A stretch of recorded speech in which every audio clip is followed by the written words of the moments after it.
Coisas que acontecem no contratempo não se sujeitam ao consenso, ficam no fundo enquanto o resíduo perece.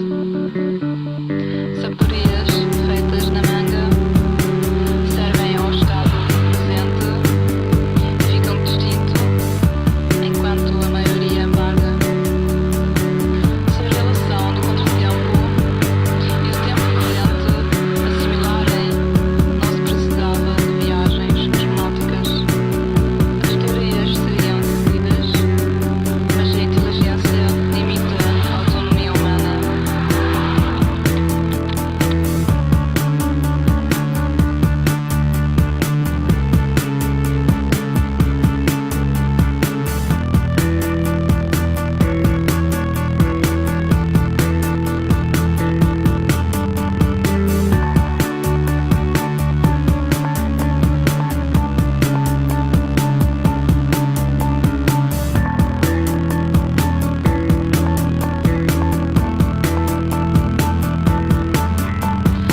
Saporias feitas na manga servem ao estado presente, ficam distinto enquanto a maioria embarga. Se a relação do contratempo e o tempo presente assimilarem, não se precisava de viagens cosmóticas. As teorias seriam seguidas, mas a inteligência limita a autonomia humana.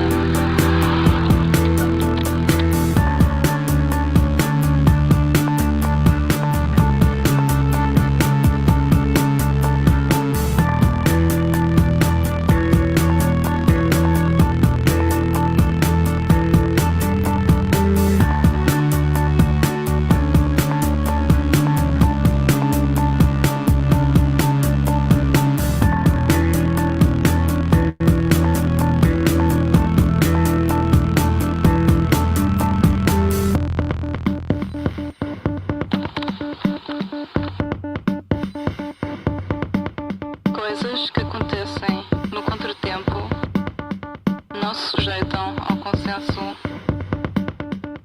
ficam no fundo enquanto o resíduo perece. Saporias feitas na manga servem ao estado presente, ficam distinto enquanto a maioria embarga.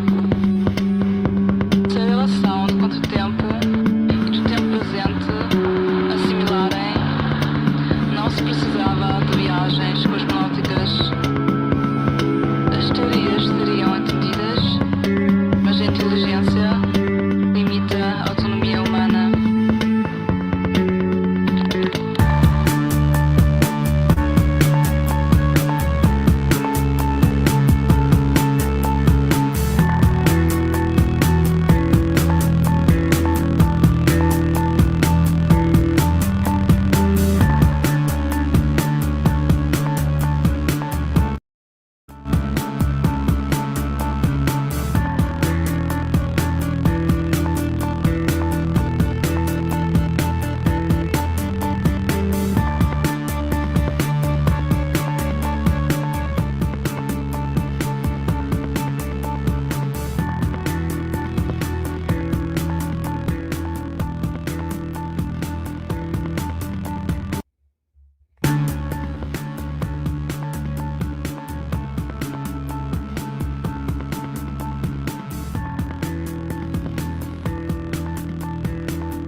Do, do, do, do, do, do, do, do.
All right. Thank you. Off to your fake moon landing. Yeah. I totally believe that shit. I mean, seriously, totally believe that shit. Because I hate boomers, you know. And somehow I associate the moon landing with boomers. I'm a self hating boomer. Yeah, that's it. Yeah, also I mentioned Eyes Wide Shut. Colucci? Who's Colucci? Is that a new name for one of our regulars? I think so. You've got some little crown there, which means like you're the number one. This is a new name. Why do you guys change your name and then I don't know who the hell I'm talking to? It's somebody I've known for years. You change your name, you don't tell anybody, and I'm thinking, oh, this is a new person, or I don't know what the fuck. What? How am I supposed to do that? And I've had people,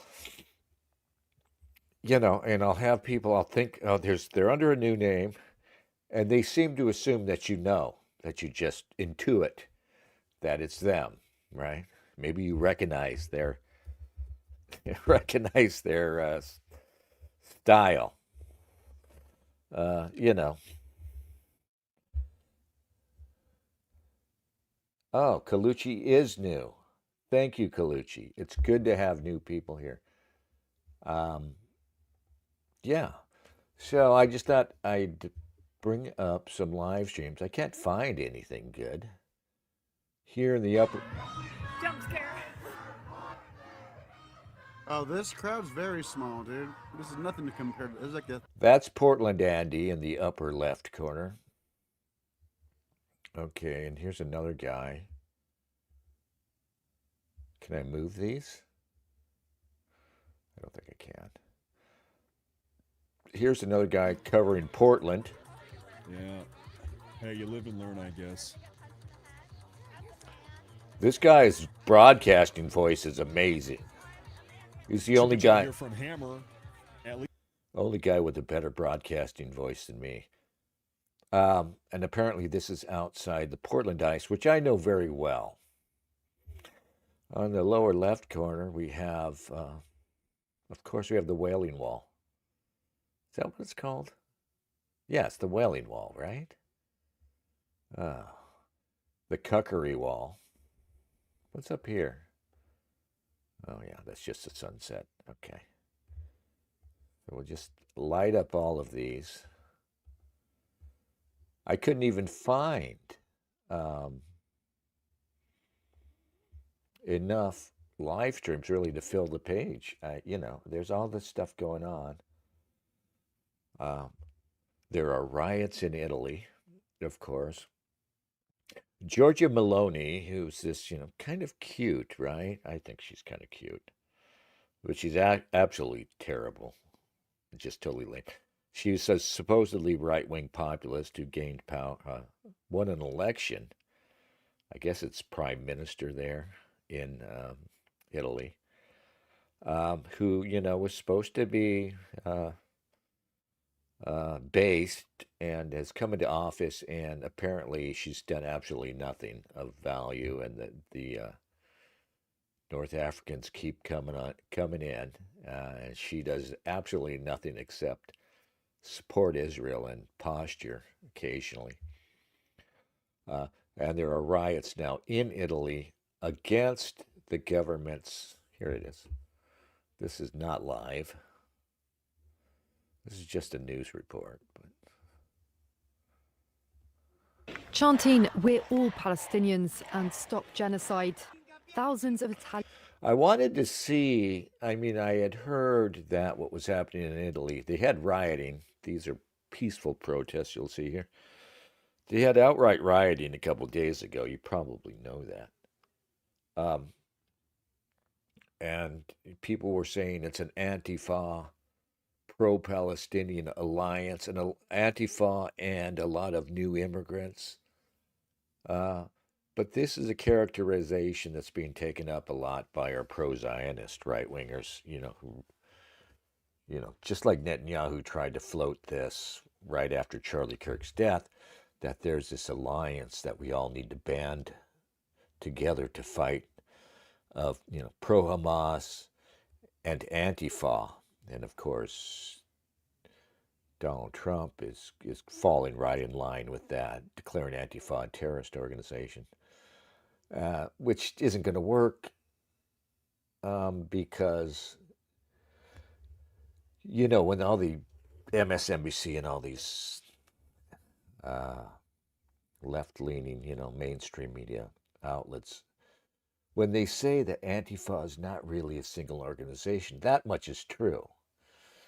That it isn't really a single organization. It's probably most organized in a place like Portland, where you have Rose City Antifa. And I remember I knew of two, maybe, at least one of their houses. They had like a crash pad, a safe house, whatever.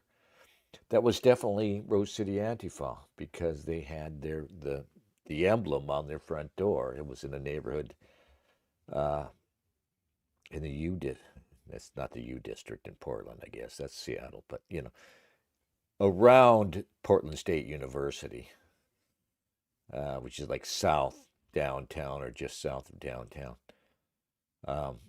And we used to see, it's curious because that kind of went away. But, long before 2020, long before the George Floyd riots, I used to see graffiti, which would have their emblem. They had a certain emblem. It was just like a slash, and there was a face that they had used of a guy, like an Antifa face, and a slash, or the two arrows, whatever. It's 2 or 3 arrows pointing down, right? That is their traditional Antifa emblem. And they called themselves the Fourth. So it was Fourth Division or some shit. This is how organized they are or pretend to be. And that was like 2015, 2014, right when I first went to Portland, I was seeing this stuff. Yeah, but, and it's not that organized. It is kind of an idea. It's a foul idea, and it's, yeah, and it's very much, there's a lot of organization behind it, and that I'm sure a lot of Soros bucks. I imagine a lot of US aid dollars found its way into Antifa coffers because they're so adjacent to these supposedly respectable little NGOs in a place like Portland, where you'll have, you put a dozen people together, slap a name on it, BLM Portland. Trying to think of a couple of names. There was one that was really silly. The black ones are really especially silly. But you'll get money, you'll get a grant, $100,000, maybe, you halfway get your shit together, you can get grants in the millions. And that money probably finds its way into, it certainly did in 2020 during the George Floyd riots. It found its way into the hands of genuine Antifa. But, I don't know how it's going to work. And I don't really, I just see us in this predicament, us being genuine white nationalists, for lack of a better phrase. We're not pro-Trump. I'm not pro-Zionist, and we're definitely not of the left. And we're kind of caught in the middle, really, because the temptation, and a lot of people will.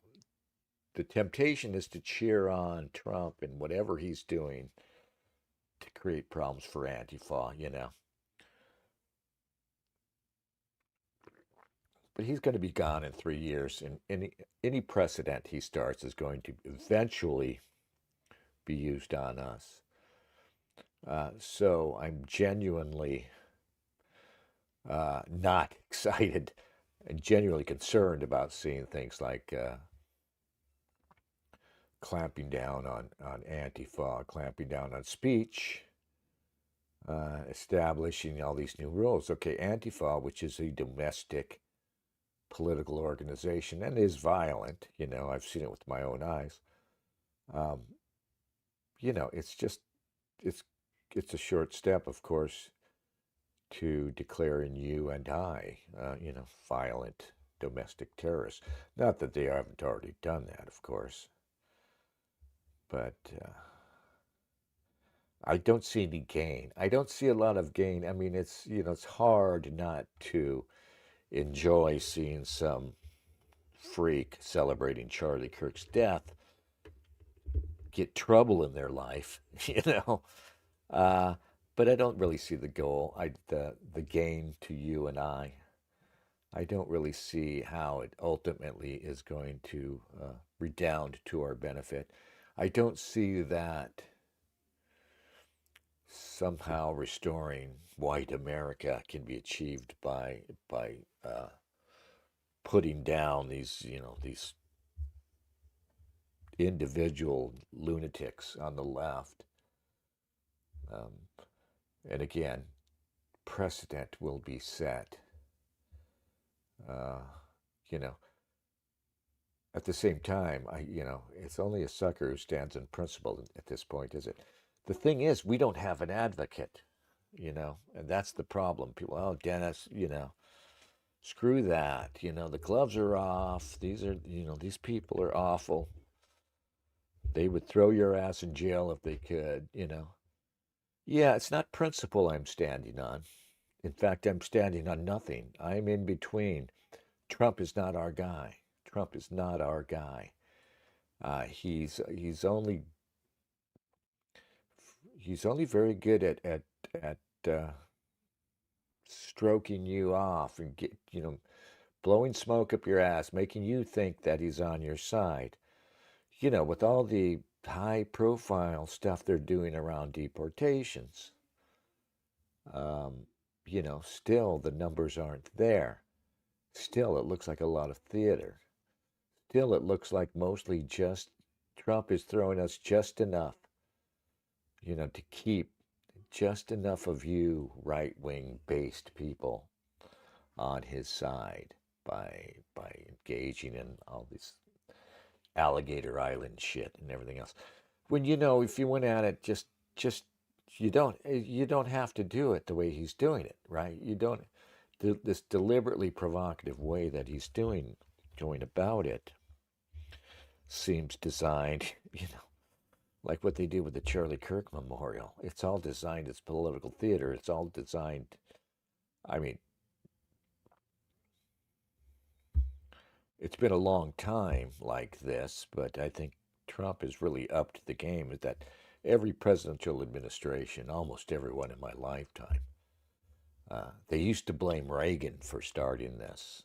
And I guess Carter before Reagan wasn't so bad. But now everything that an administration does is deeply political. It's just first and foremost for political gain, for domestic political gain. There's nothing serious that's done. We're not a serious country and we're not led by serious people. And the process is profoundly unserious now. Glib Medley says, I hope Trump runs for New York City mayor in 2029. We'll need him. He's got my vote. No, I don't live there, but he's got my Millions vote. gathered in central Rome in just one of the grassroots protests, blockades, or strike actions taking place in 80 cities across Italy Monday, denouncing the war in Gaza. Transport services and a number of schools faced disruption amid the strikes, and striking dock workers blocked access roads to ports in Livorno and Genoa. Why am I here? Because we must be here. Because we're human beings. And that's what matters. Beyond party politics, we must remain human. I don't trust this kind of talk. I'm sorry. Whenever I hear somebody saying stuff like that, I don't trust them. But it seems, judging from this news report, that it's a lot of native Italians that are out there doing this. So who knows? Who knows what's going on? we still don't have a voice. They should be in the streets rioting over the migrant crisis, the phony migrant crisis, right? Meanwhile, war criminal Benjamin Netanyahu. Please, order in the hall. Nobody empties the room like Benjamin. Please, order in the hall.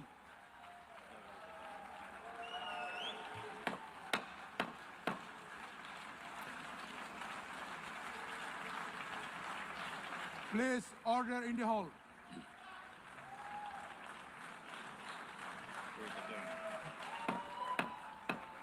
Please, order in the hall. Please order in the hall. Yeah, they should force them at gunpoint to sit there, right? You have to stay and listen, or it's another show. There they go. They're all walking out on Benjamin.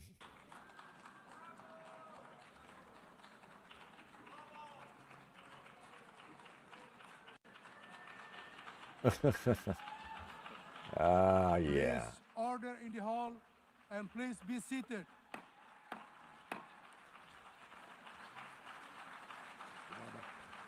Yeah. This is like at the concert where everybody shows up for the opening act and then they file out.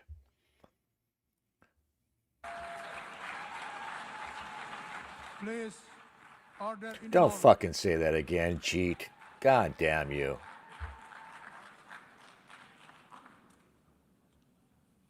Mr. President, Of course the Jeet is pissed, right? We are with you, Tsar. the families of our dear hostages languishing in the dungeons of Gaza. Ladies and gentlemen, last year, He's a little I stood flustered. at this podium and I showed this map. This map. Oh, God. It shows the curse of Iran's terror axis. Oh, my God.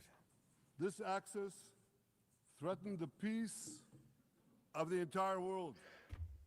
It threatened the stability of our region and the very existence of my country, Israel. Iran was rapidly developing a massive nuclear weapons program and a massive ballistic. I don't understand. If he's like supposedly a international fugitive from justice, does he have to get some special dispensation to come in here and make a speech and not get arrested? Missile program. These were meant. I can't even listen to this. I can't even listen.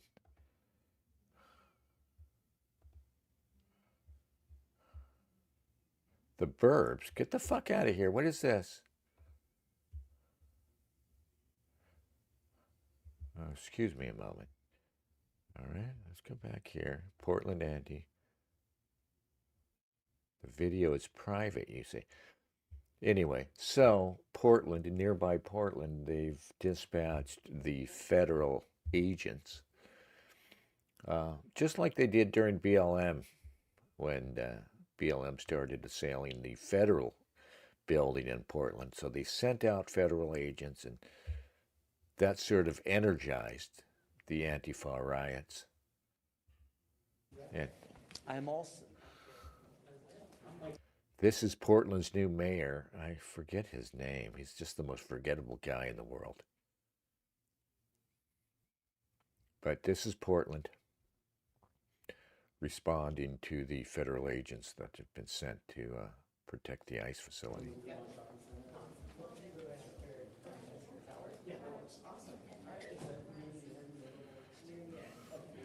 Now, I'm just fascinated with this guy here on the left, right? Look at this guy.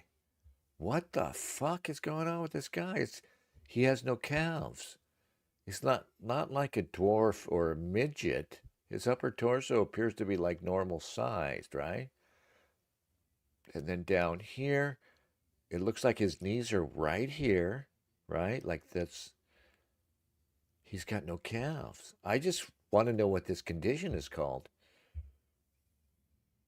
Isn't that strange? All set, Cody? We're just gonna get sensors on it up here, and I think we're ready to go. So go ahead there and kick us off. Please. Thank you. Thank you for coming here on such short notice.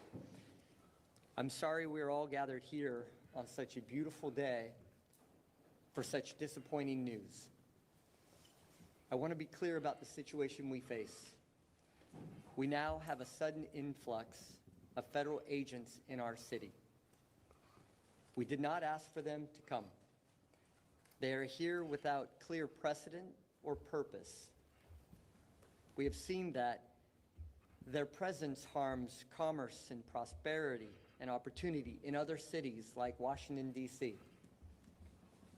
This is happening against a national backdrop of a federal government that may not even be open in a week's time.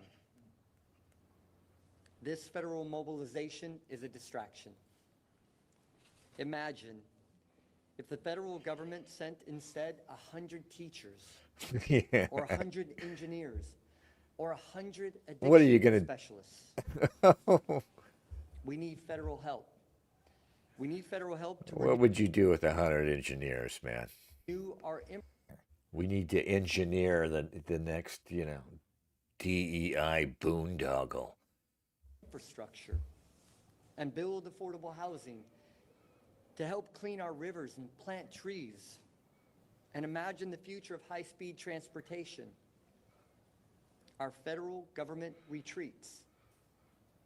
While countries like China leapfrog us, instead of help, they're sending armored vehicles and masked men. Yeah. China is leapfrogging us. I'll give you that. All right. Let's see what's going on. This Sure. guy These is guys still have been alive. given stand-down orders.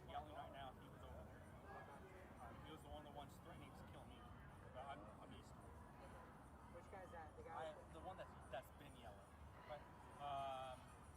See that Subaru? The two-ton Subaru? Right there. You know, the thing is, all of these problems in Portland, the homelessness, the drug addiction, the crime, the Antifa, all of these problems could be quite literally solved in less than a week. I'm not going to say a day. In less than a week, every single one of these issues could be solved. But you actually have to start arresting people. You need to actually arrest people and hold people accountable for committing crimes. In less than 7 days, you could fix every single problem that this city has. They just choose not to. They've chosen not to. Yeah, that's probably true. But politically, you can't do it. In Portland, you could not politically, the mayor does not feel that he could actually do it and survive politically. And he probably couldn't. They would probably run him out of office. The place would certainly be shut down for the rioting if all of a sudden they just started doing genuine sweeps of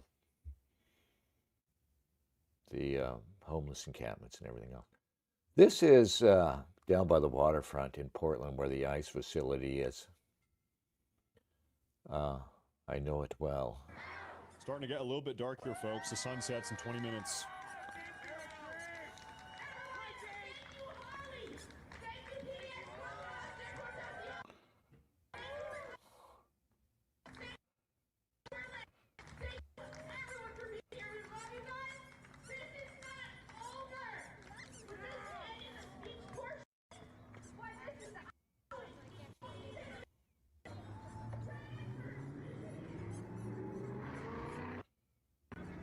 I'm gonna.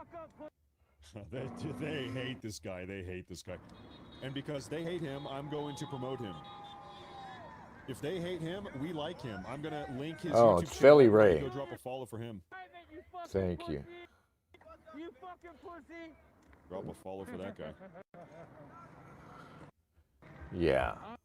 All right. So this is a guy, I don't know his name.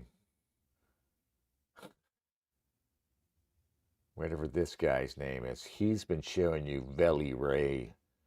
Veli Ray does live streams, not really a political guy. He does live She streams might have around had enough of Portland. this chaos. No, we don't have a live stream anymore. She So might it's have over. seen enough.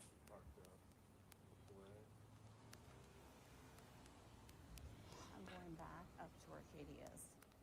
Oh no, okay, she's going back in. I don't want to. She's going back in, but she's looping around the block because she doesn't want to go through the crowd. Yes. She's looping around. This is another live streamer, Honey Badger Mom. She's being She's followed by being an stalked by Antifa Antifa. thug. Now that lady's leaving because she committed a crime. Dude. Yeah. They've got these buildings right down by the river. She is being followed. And a couple of them are like low income. And they're just like the nastiest fuck. I mean, this real estate, you know, like that building right there, I think is just condominiums, right?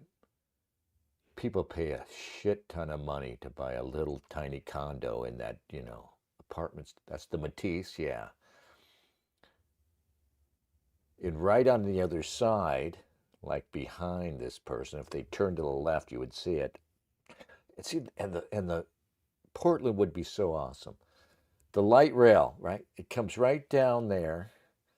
I mean, you could walk out your front door, jump on the light rail train, straight into downtown, you know.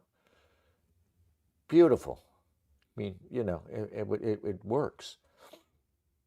But it doesn't work because they won't like enforce laws, and you've got homeless people pissing and shitting everywhere. And they have, more than any other city, they have this requirement for buildings to, you know, if you want to build a apartment building or a condo building in Portland, you have to dedicate a couple of floors or more to low-income housing. So you have to bring the riffraff right in there with people who are paying good money to live there. There you go. But like I said, down by the riverfront, which is expensive property, they have a couple of buildings there, at least two there. As far as I can tell, the whole building is, you know, low-income housing. And I actually thought, man, I'll go live here. I mean, even though they're a nightmare, you see the people coming and going, and you think, holy shit, I don't want to live there. But I remember going to, let me just see what it's about, like how much do you pay and stuff. And I found out, you know, you get on a waiting list. It's kind of cheap, very cheap for where you live.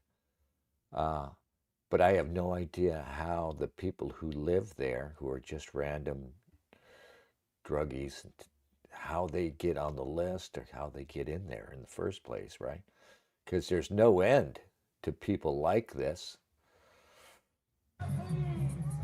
Very peaceful, a mostly peaceful protest. Now, to be fair here, oops. Real quick here, folks. This is pretty much peaceful so far. Antifa, what we've seen for the last 9 months, almost every single night for 9 months, outside of the Portland City ICE facility, Antifa comes out when it gets dark. Yeah, it'll get soon. nasty. It's going to be getting dark. Sunset is in about 15 minutes. We've got this guy again. I'm not going to them. They come by themselves. We've got this guy again. And that lady followed me. Yeah, and that's the Antifa will kind of characterize. They'll use this dynamic, which plays out every time. During the days, it's these idiots, these guys, right? Just random people who don't even understand the issues involved, mostly, right? But a lot of Antifa hanging around.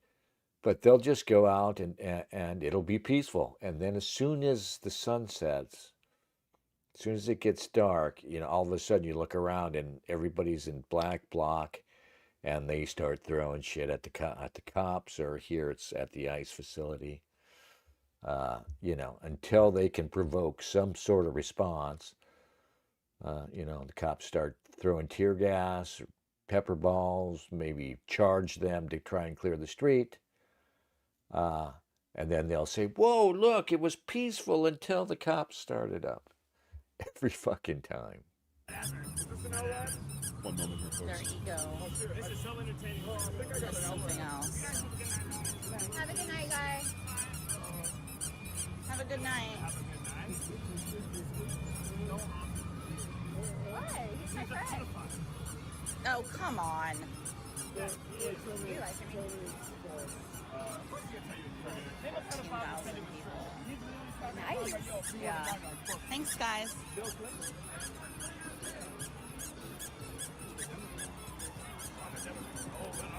I've got to get a shower cap. He's like, yo, don't label me. You can't label me, but I'm a Democrat. Yeah, I love Kamala Harris. She's my goat. She's my goat. She's my goat. She's my goat. Oh my God, I love Democrats. I love Democrats. Oh my God, they're my heroes. I love Democrats. Yeah. You don't even know politics. Your name too, right? That guy's super high. I just want to see how many times you use it. Sorry, guys. Demon eyes. He's also hard of brain cells. Yeah. And more. It's the flag that says we don't like pedophiles. That's the flag. Yeah. Hey, he's a pedophile. He said I'd fuck him if he wasn't a minor. He said I'd fuck. Oh, I'd fuck this dude if he wasn't a minor. I'd fuck him right now if he wasn't a minor. He's a pedophile. What the hell? He's a pedophile. This dude right here is a pedophile. So all y'all like, oh, Epstein is so bad. Katie runs around with pedophiles. And just a minute ago, she had this little dude with a PlayStation buddy hanging out with her who's a convicted rapist. Yeah, a convicted rapist. Convicted. What are you talking about? Yeah, he's a convicted rapist. You don't know how to look up police reports? You don't know how to look up police reports? Missed the fun? Y'all don't know how to look up police Which reports? part? Yeah, the dude in the PlayStation shirt is a convicted rapist. Yeah, Y'all I can got look it up. that. I got that. Yeah, he's a convicted rapist. Y'all like hanging around convicted rapists. Yeah. That's you. You're a convicted moron. Yeah. Yeah, all of y'all researching this, say whatever you want about me, but look up that dude. He's a convicted rapist. Don't you hear the protest? Bro, what are you talking about? Don't you hear the protest? Go over there. Oh my God, did you see his eyes? Go ahead, go over there. What is wrong with his eyes? I'm down here for entertainment. I'm down here for entertainment. I'm down here for You know, here's kind of a novel idea. If some of these young people would stop spending all of their very limited free time getting in arguments and fighting people at Antifa riots and protests, they could try to channel their energy into something more productive. No. And then they would be able to stop being losers. Oh, that is Nick Shirley. We've got Nick Shirley down here. Yeah, I guess that's Nick Shirley. But I disagree. You know, if they channeled their energies, they wouldn't achieve shit either. These guys are lost. This guy's not. I mean, listen to him. It's not the content of what he's saying necessarily. It's just this weird, tone and whatever the hell is playing out with this guy, right? Everybody's broken. These guys are broken. They're not going to. They're not going to do anything. Even if they suddenly get the desire to contribute to society, they're not going to.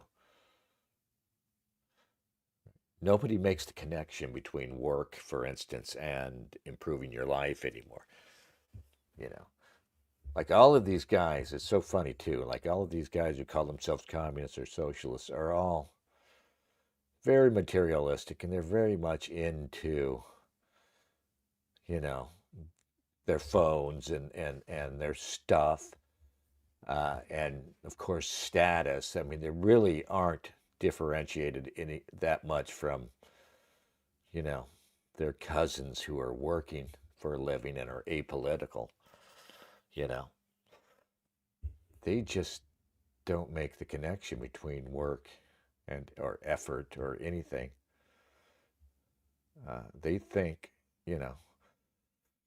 one thing I noticed in the 2020 riots is that countless people thought that they were going to become like celebrities, like local celebrities, by attaching themselves to the riots and getting on live streams and stuff like that. Oh, Honey Badger. Shelly Bufferacci. That's your name. Shelly. C-H-E-L-L-Y. Bufferacci. What's going on right now?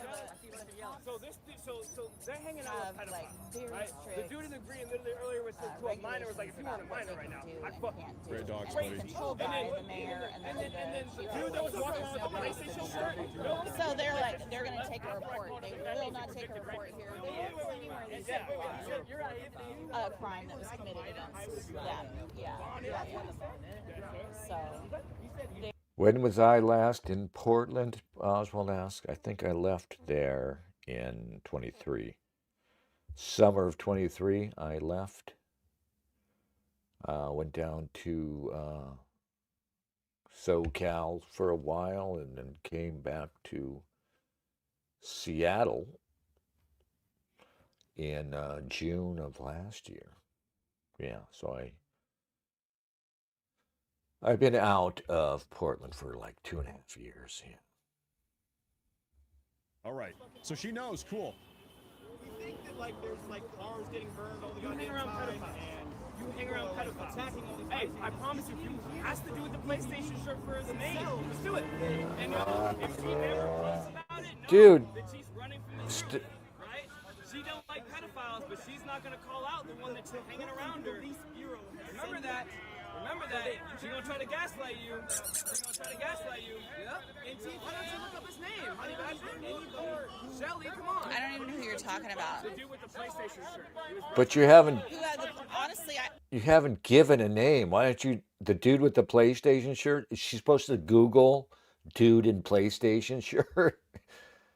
You know, it's always the mulattoes, right? It's always, look at this poor bastard, right? He's got a white, let's face it, cunt, you know, coal-burning mom at home. Sorry. But yeah, one of these ran through white fucking skanks. He has got a couple of these little tragic mulatto babies that she put very little fucking time in. He doesn't know who his dad is, you know. And he doesn't even get to be like the big, imposing black guy. He's got to be the little scrawny black guy. So I don't. this is his existence. Happens. Kyle C. Hello. Hello, Spengler, Medley, This Colucci. guy is so stupid. Yeah. He is so stupid. Are you on Adderall? Like I was trying to Yeah. I don't know. Are you Does on? that do something to your eyes? He's on stupid all. I thought Adderall, you know, made you productive. Why does this guy need to be on Adderall, right? You hang around pedophiles, though, so like, you know what I'm saying? I wouldn't be very passionate if that was my, community. It was full of pedophiles and people who shill for pedophiles. You Yeah. were like on the Epstein list or some shit? Sherry Baker. Hold on. I need to do some super chats here. I'm getting behind here real quick. Sherry Baker, $100 super. All right. Yeah. Let me see if I can find Honey Badger Mom. I just go directly to Honey Badger Mom. Right?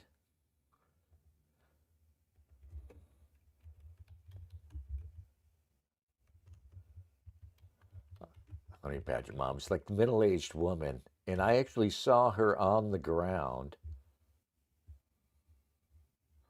That's funny. I'm getting honey badgers. Actual honey badgers, of course.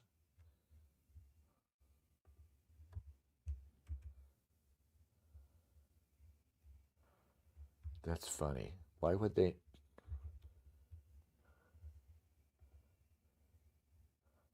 Honey Badger Mom. I wonder what she's streaming to.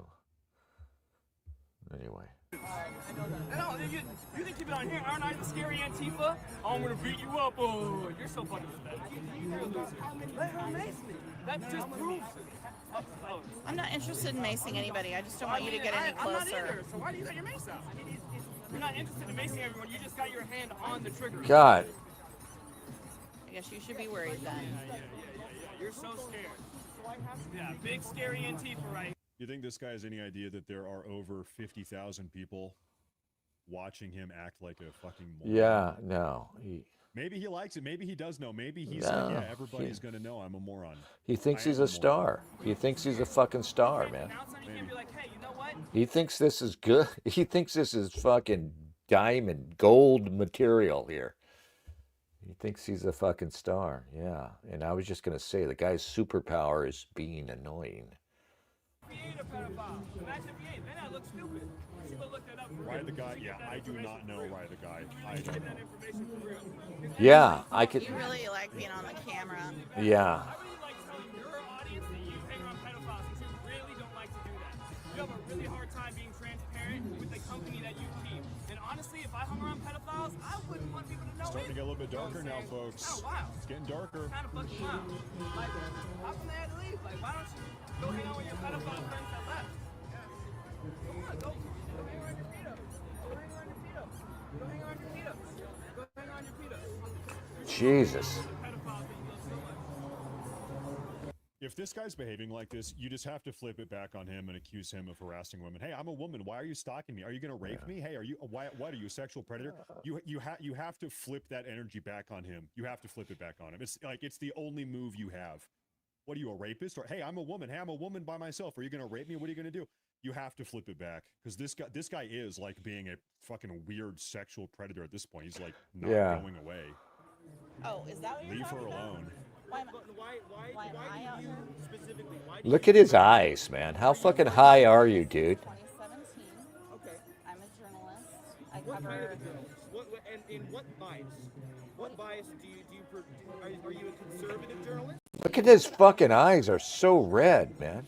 So I try. That is something that you have to have like known before you have any kind of. Everybody knows That is that not I'm true. I had to conservative. introduce you to a bunch of other people around here. Who do not know every person Why knows. are his eyes are bloodshot? Yeah, look how fucked up his eyes are, man. Okay, but they're not your audience. Look at his eyes. You said everybody knows. Well, they're not. And then you said They're not bloodshot. They're like fucking the white part is. Look at this. Can I don't think I can blow this up. Oh. The white part of his eyes are completely red. conservative. I think that all that money should be wasted up in the sky right now. Hey, the reason why you ain't got health insurance Be is because gone. don't Demon, be gone. Antifa, terrorist, demon. Fuck. Talk over the top of me. I'm happy. Do you want to talk to the people that are watching? Okay, that's fine. You don't have to do that. So, I've seen what you post. It's a lot of it is very. but you know what? I don't talk to people, and they say that. And you know I'm not a pedophile, and they say that. The people who you are around are just really vile and awful. Well, I would say Not like him though. many of these Yeah. are very violent. How many of them have you talked to in a meaningful way? I'm talking to the ones that punched me in the head. What spit did on you? me. What? Okay. What? Shut, There is a lot of an air context. horn there's no context for There- spitting on a woman. Yes, there is. If a woman called me the N-word, I'd spit on her. There you go. No, I'm done. There's no context for hitting a woman. Are you serious? If a woman was a pedophile, if a woman touched my kids, I would beat the bricks off her. Oh my God. I'd beat the bricks off her.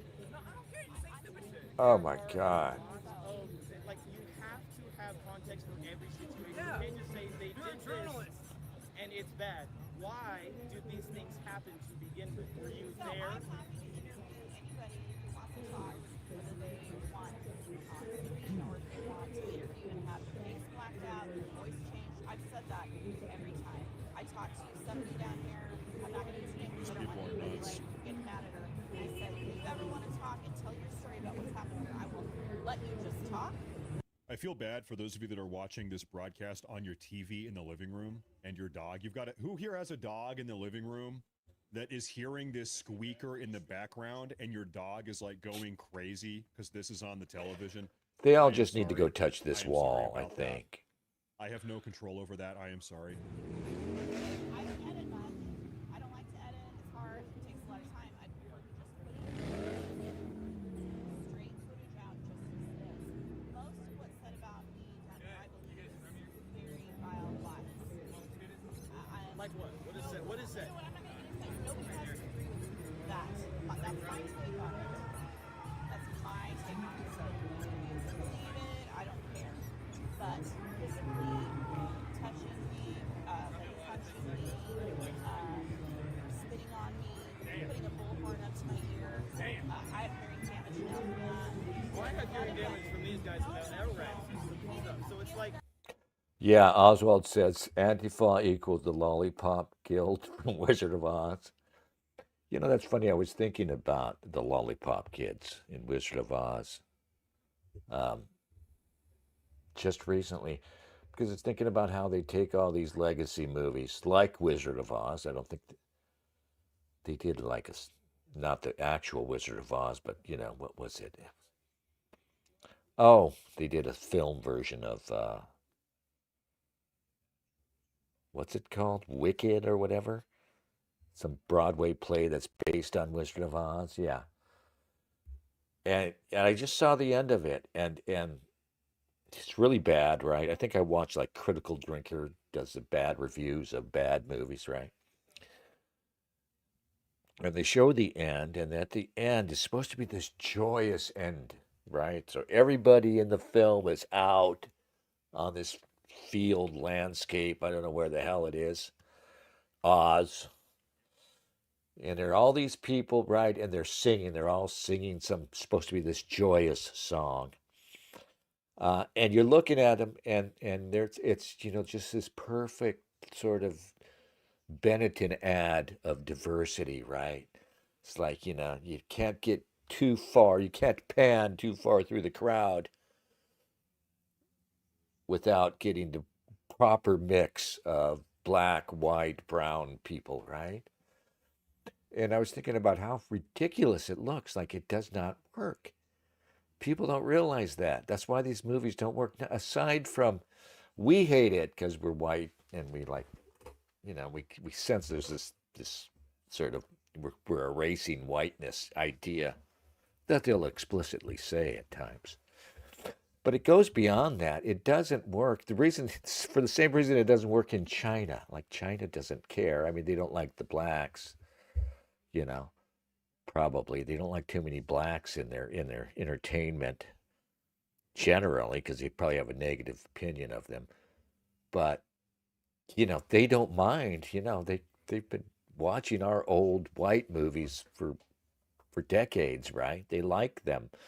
They make their own, you know, they have their own cinema now, and it's kind of based on ours. It's just all Chinese people.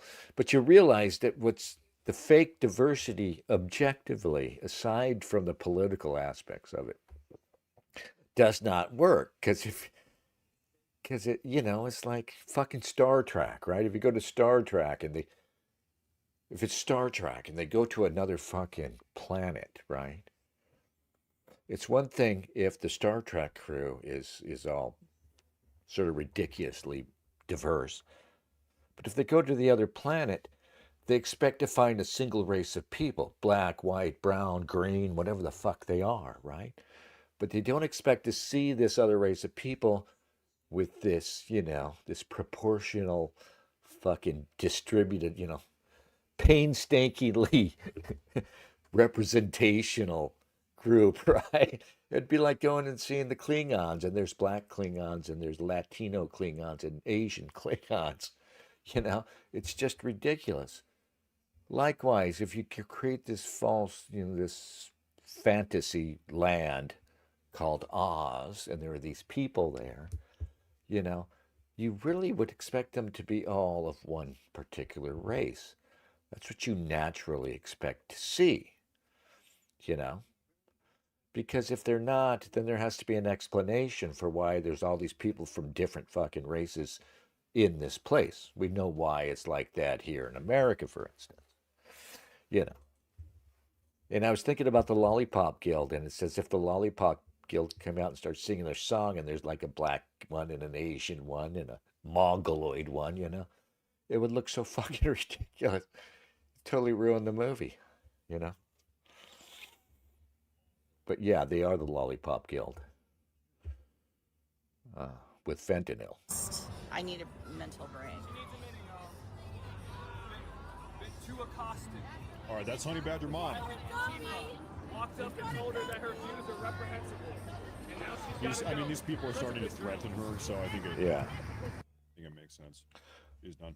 Bees. I told you guys. Listen. I saw Honey Badger Mom on the ground before she was broadcasting. This was like 2020, early on, when I would still go in the crowd and just hold up my phone, right? And everybody just assumed I was with them, you know. In fact, I have this hilarious video that I can't find. But anyway, there she is. Yeah. So she's just, you know, little short, middle-aged suburban mom type. But she came out and they had already clocked her as hostile somehow. Like I said, I could walk around and they had not clocked me yet as a potential hostile. I guess she's probably streaming live on Twitter. All right. And then this woman shows up and she just puts up her phone and starts like filming everything. And they all just instantly knew somehow and they all just start fucking yelling at her. But still, and this was nighttime. A big, ugly crowd in front of the downtown precinct in Portland. And somehow they weren't yet violent. But yeah, Honey Badger Mom. She's very brave.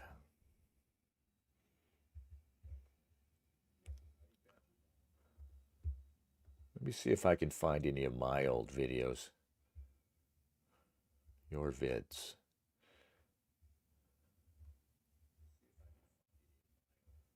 Oh, here's one. Okay, here's a nice standoff. January 23, 2020.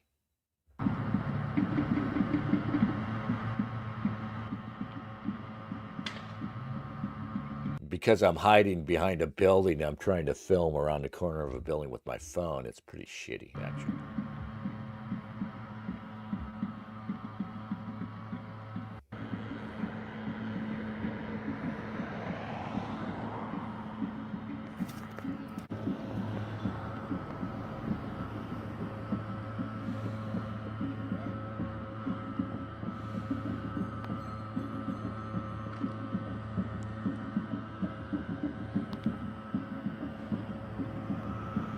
That's some sort of noise machine that Antifa was using.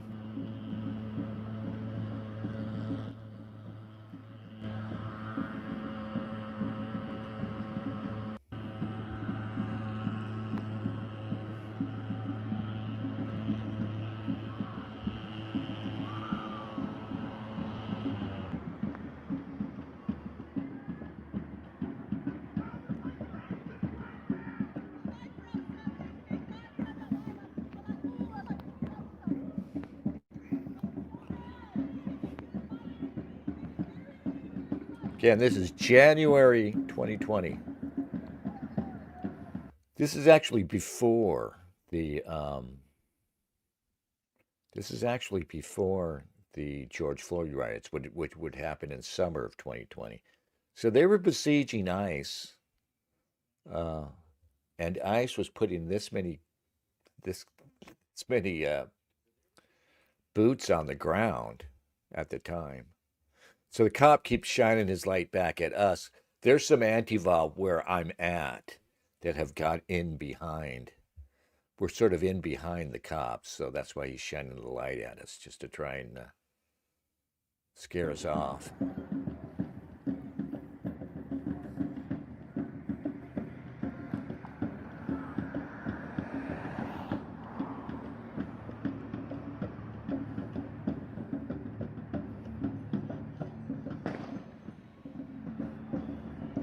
Going back inside right now. That is. I don't know what that sound is.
Hardly.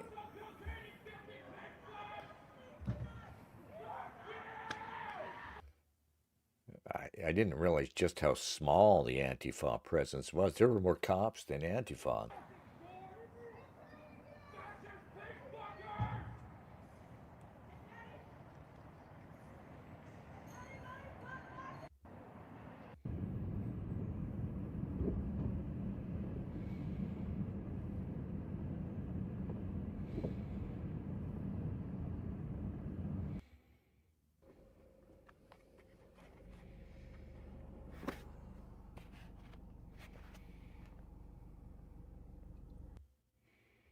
Yeah, so I got in my car and I came back around and they positioned a car out here with its high beams on, like they knew I was going to pull up with a camera. Yeah. Anyway, that was all very strange.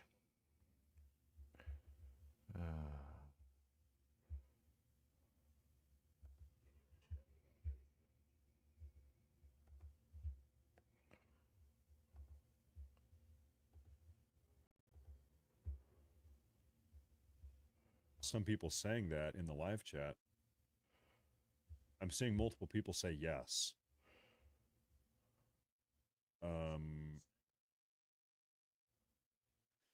What's this guy's story? I mean, we've seen this chicken guy out here today, though. I recognize the chicken guy. There's a guy in a chicken suit with an American flag that's probably asking for trouble because they're going to think that he's a hostile. This guy. That little yappy guy with the yellow shirt and the shower cap. Look at, he's catching trouble, Okay. I think. I'm gonna keep looking around on TikTok, but really, I need to get some super chats because I have missed so many. Oh my gosh. Yeah. Okay, do your super chats. Yeah.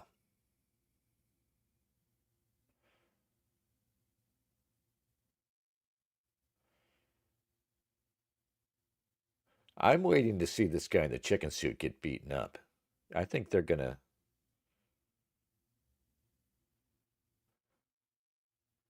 I think he's gonna get attacked. He should get out of there before nightfall.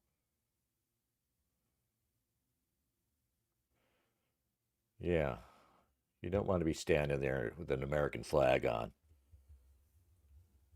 after dark. Folks. Okay. This is Julie Adams. Thanks for keeping us informed. I'll tell you what, I really genuinely believe this, that the best way to push back on all of this radical far left domestic terrorism is just to let people know what it looks like. There's not a reasonable American in this country that looks at this behavior and says, yeah, this is what I want. And I'm talking about these far left Antifa freaks. We need to shine a light on this insane behavior. And if enough Americans actually see this, then they'll say, I don't want anything to do with this. Okay, Perhaps. so I think you're right. Well, no, they got a good look in 2020. It didn't change anything, you know. But what I'm noticing now is the energy isn't there. They don't. This business with the anti-ICE protests, and really, it's Trump deliberately egging them on. You know, everything's got to be high theater for Trump, and it's not even clear that he's deporting that many people, honestly. You know, but they're doing things like pulling people off the street and raiding the Home Depots, right? And you may have noticed that they apparently dumped a shitload of money on ICE, and ICE is offering. If any of you young guys out there want to go to work, and need a job, ICE is offering a $50,000 signing bonus right now. 50 grand to sign up. And in Seattle, it's funny. So in Seattle, of course, the authorities are hostile to the presence of ICE, right? We're not going to cooperate, and, you know, we want them out of here and everything. So ICE is now advertising, trying to recruit in advertisements, trying to recruit Seattle cops. They're saying, "Come work for ICE." Yeah, and you can see that. Yeah, it's just starting to get dark down there, and Antifa's already out in the streets directing traffic. When they start directing traffic, uh, that's when things are about to get ugly. But this area here, that's the freeway off in the background, right? Up that bank is, I think, the 5 freeway.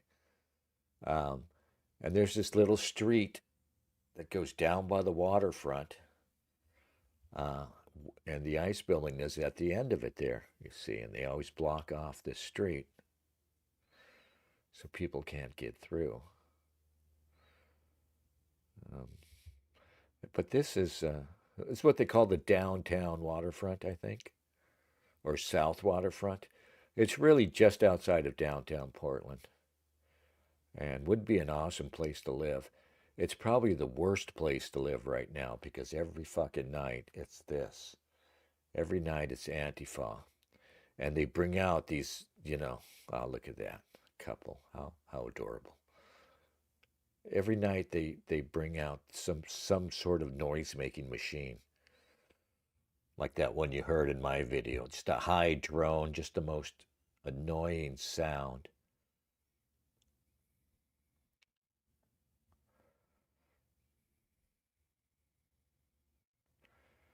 Yeah, things should get ugly out there soon enough.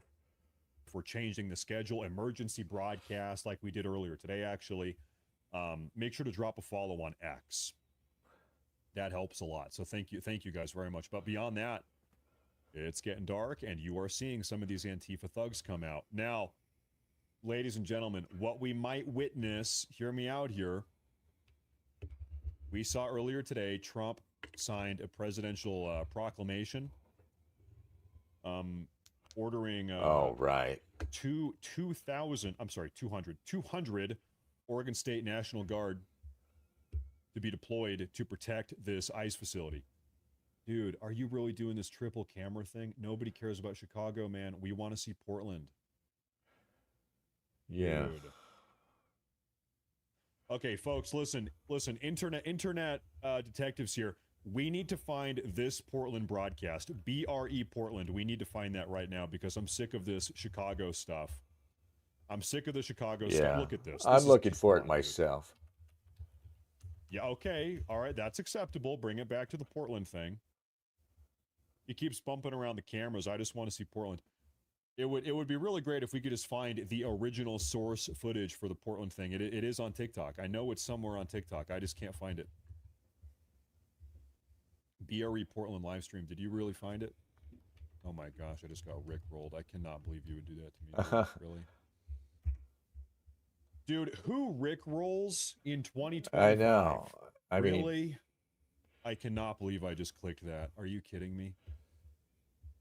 People don't even know what rickrolling is anymore. You'd have to explain it to a younger person. The audio was muted. Luckily, you couldn't even hear it, but I did.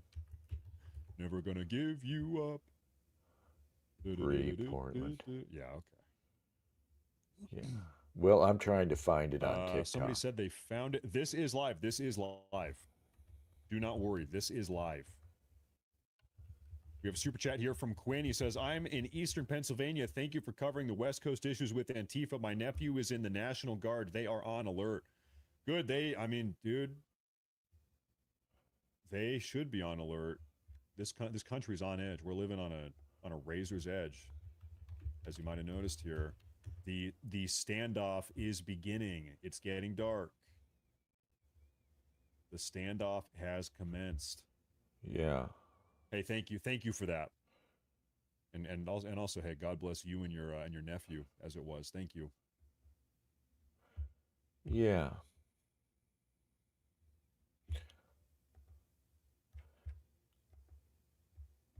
I'm still trying to find Honey Badger Mob on TikTok.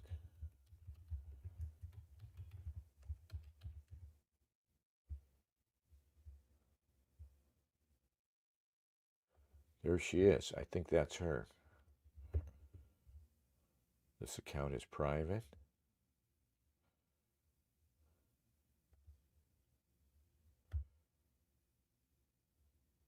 Let me try this. Okay.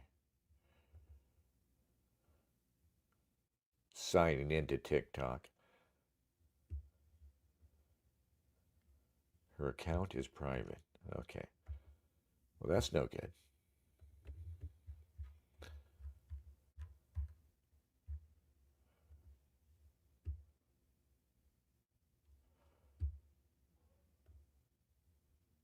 Goodness. Goodness gracious. I'm still living on this pipe dream of finding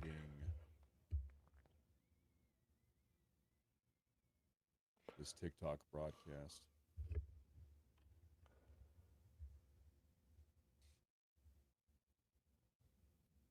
Yeah. I don't know why I can't find it. Not sure. I never use TikTok, so I don't know. Hey, dude. Oh. You know, we actually saw this guy from a different angle earlier tonight. Does anybody know this guy's live broadcast here? JD DeLay said on his live that he was going down there tonight. Probably won't live stream. Okay, okay. All right. All right, here's one. Can I hear this guy? Welcome to Portland, Oregon, whatever the fuck that was. Dile quién te lastimó tu corazoncito. Dile quién lastimó tu Fuck. corazoncito para que te portes así. Oh, speak English. Where's the volume? For the love of God, where's the volume? You gotta speak English. So, folks, we have lost our Portland live stream, but we do have, for the time being, we do have something. Yeah, that's what I was gonna pull up. Actually, we've got this here, folks. I'll tell you what. Right now, you're asking me the name of that streamer. Yeah, I don't know. I'm asking you for the name of that streamer. I don't know. That's what I'm asking you. All right, let's share this tab.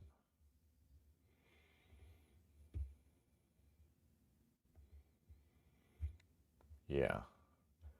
All right. See if I can full screen this.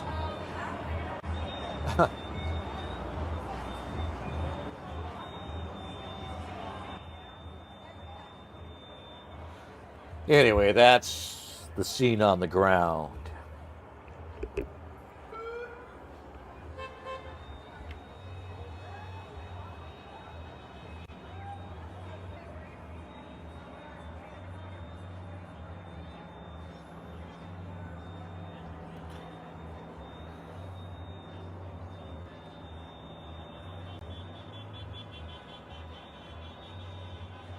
This appears to just be somebody who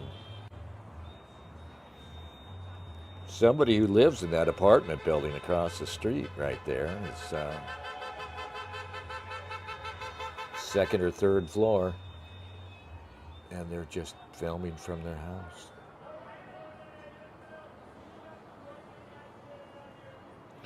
So this is where you live, say you pay good money to live in that building right there. And every night it's this craziness.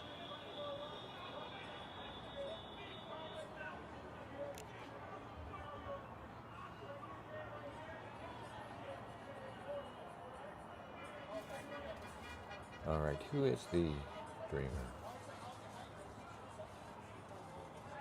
Sherman, Mindy K. Mindy King PDX, Mindy King Portland. Sherman, S-U-R-E-M-I-N, she calls herself. Okay, thank you, Mindy King.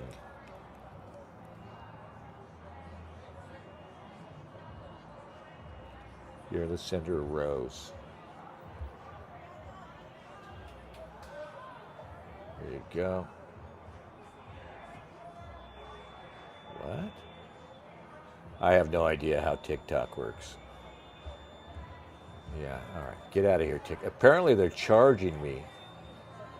I just wanted to throw something in her comments out of appreciation. But apparently host has turned off comments. Okay, there you go.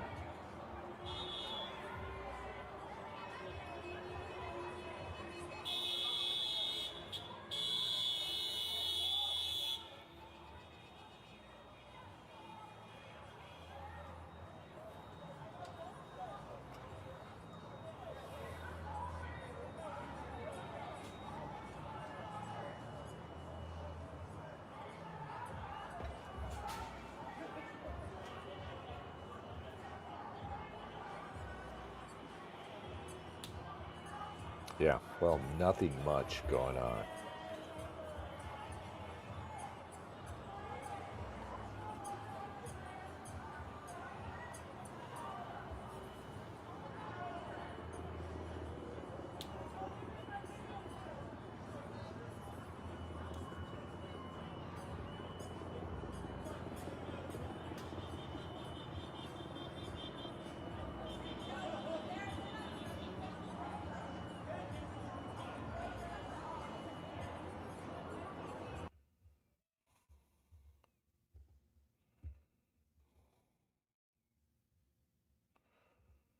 Yeah.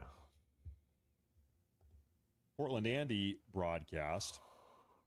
Once again, guys, this is literally what we are watching, but just in worse quality.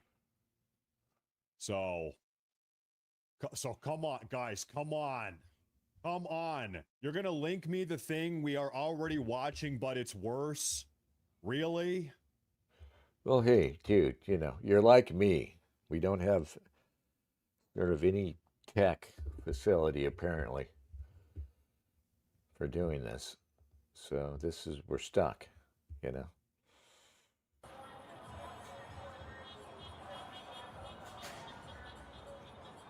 Yeah. Beggars can't be choosers.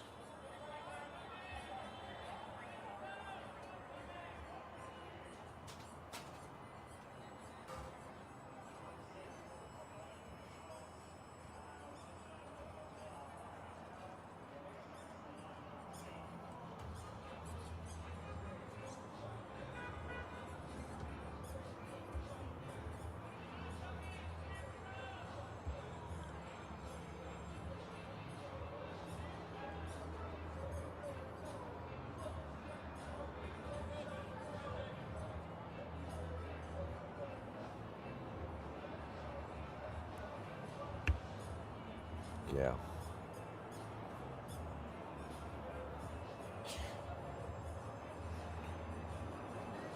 Ah, well, I got nothing. Calucci asks, does anybody care what liberals have to say anymore? Don't they want half this country dead? Yeah, the problem is there's no vehicle for the right to fight back. All we have is Trump, and he's worthless. You know, they want you to sign off, as a cuck for Israel, and they're still not going to defend you, right? There's just nothing they're going to do to defend you. There's no political context, no political vehicle for fighting back, right? It's the liberals over here and the Zionist neocon alliance over there. And we, despite the fact that Israel is losing all its support on the right, there's still no ground for us to occupy in this fucking crazy landscape. There's no ground for someone who's just a Nazi or a reactionary or a racist, you know. And that's what we need. We need it. We need, we don't have time. We don't have time for a long march through the institutions. We need to fucking mob it. We need, we need a tidal wave through the institutions, right? We need to take things down, you know. Maybe in 2016 it seemed like there might be something to come out of Trump, the populist movement that Trump uh, harnessed, but no, there's nothing. That's the scary part. It may simply be that they've gone too far in splitting this country up. They've gone too far in demographic replacement. They've gone too far in gaslighting. That there's just no possible way for you to change things for the better, short of outright revolution, which isn't even possible. What would that look like? People talk shit.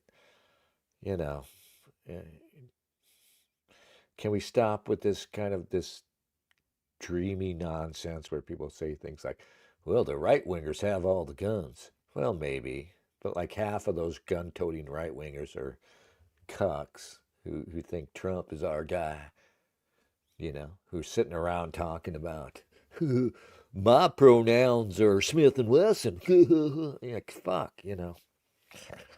enough. We need, organization. We need to take to the streets and shut down cities with fucking millions of people filling the streets and just fucking camping there in the streets and saying, we're not leaving Portland until, things change. That's just not possible. It's just not going to happen. I don't know why this thing doesn't. Is this thing on? Yeah. We're in a civil war and we don't have the means to fight it.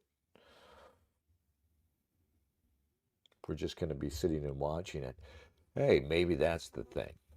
Maybe whoever takes over. I mean, the Bolsheviks weren't really in the majority. The Bolsheviks were just a determined minority. Excuse me. They outnumbered the Mensheviks, but they didn't outnumber anybody else.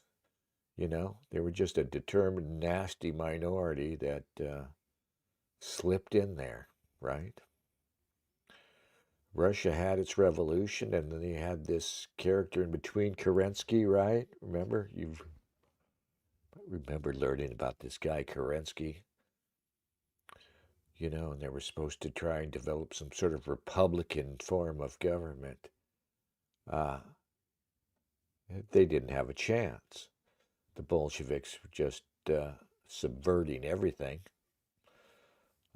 till they could sweep in there.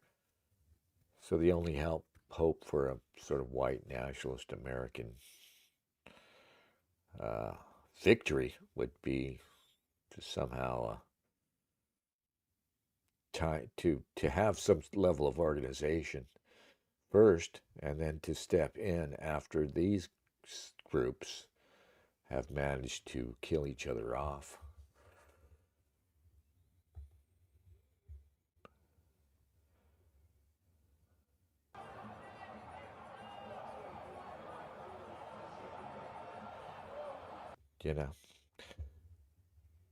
And the Nazis, even the Nazis, they likely recruited from some socialists, like Italian fascists. Many of them were ex-socialists, like Mussolini himself was an ex-socialist. But we don't even have that. Like, Antifa is just a bunch of fucking head cases, right? It's not like we're going to recruit from them. It's not like those guys, you'd think they would get disillusioned with their bullshit at some point. You would think that Antifa would start, So you're some white kid at working the Antifa angle, and at some point realizing all this shit about sacralizing black people and making their so-called struggle everything is bullshit. You know, they're exposed to these black people, right?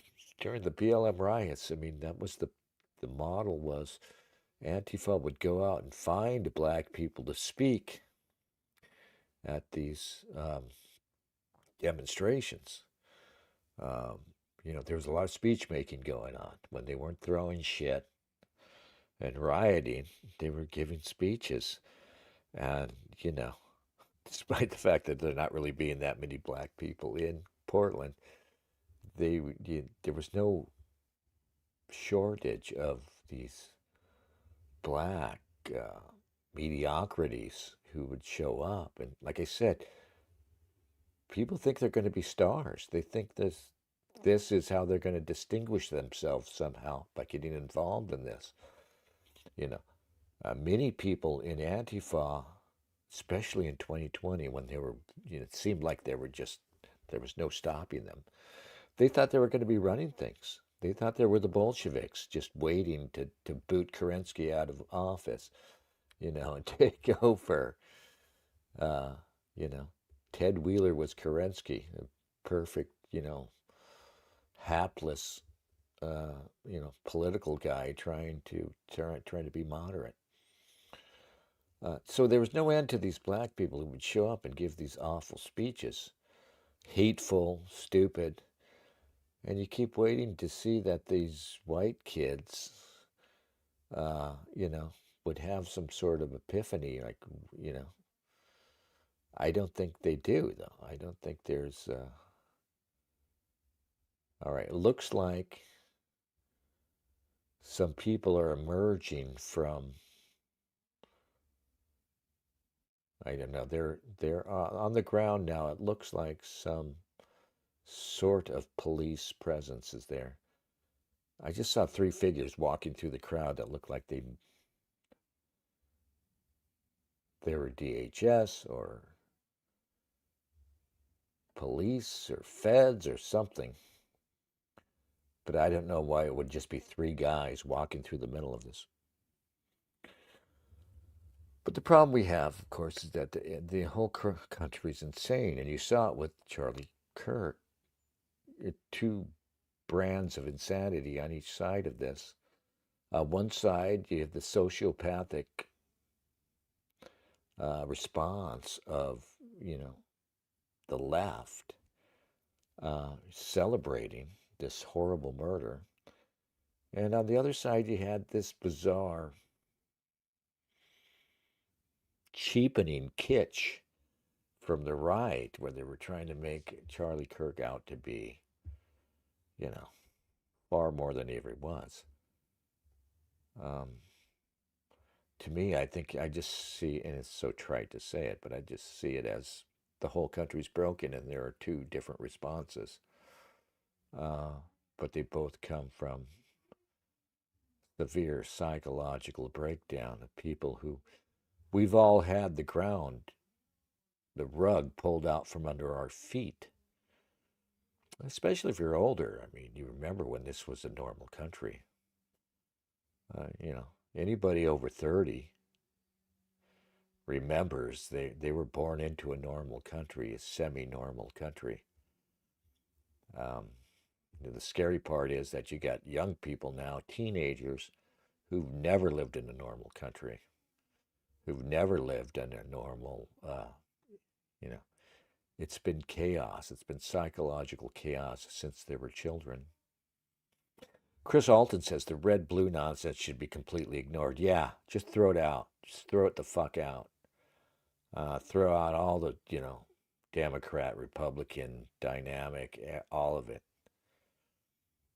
Just throw it out and just think, all right, there are no rules. All the old dichotomies, dynamics are meaningless.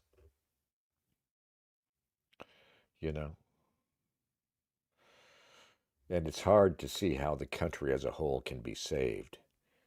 You know, you have to think that maybe you can salvage something in the midst of the ruins, like Arvol.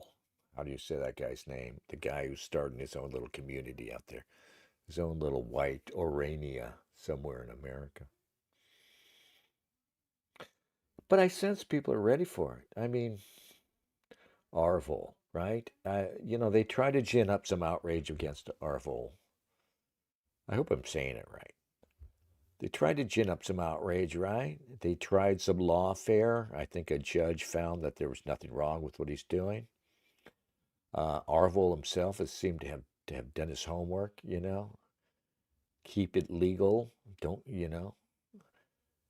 you're not selling property or land. You're not selling anything. You're creating a community of like-minded individuals, and so you can discriminate. But I think, the fact that he's operating and they couldn't sustain any outrage against him. Nick Fuentes is right, whatever's going on with Nick. But the fact that he's come, he's like almost mainstream. He's almost mainstream. And here's a guy who's openly anti-Semitic, openly anti-Zionist, and he's almost mainstream.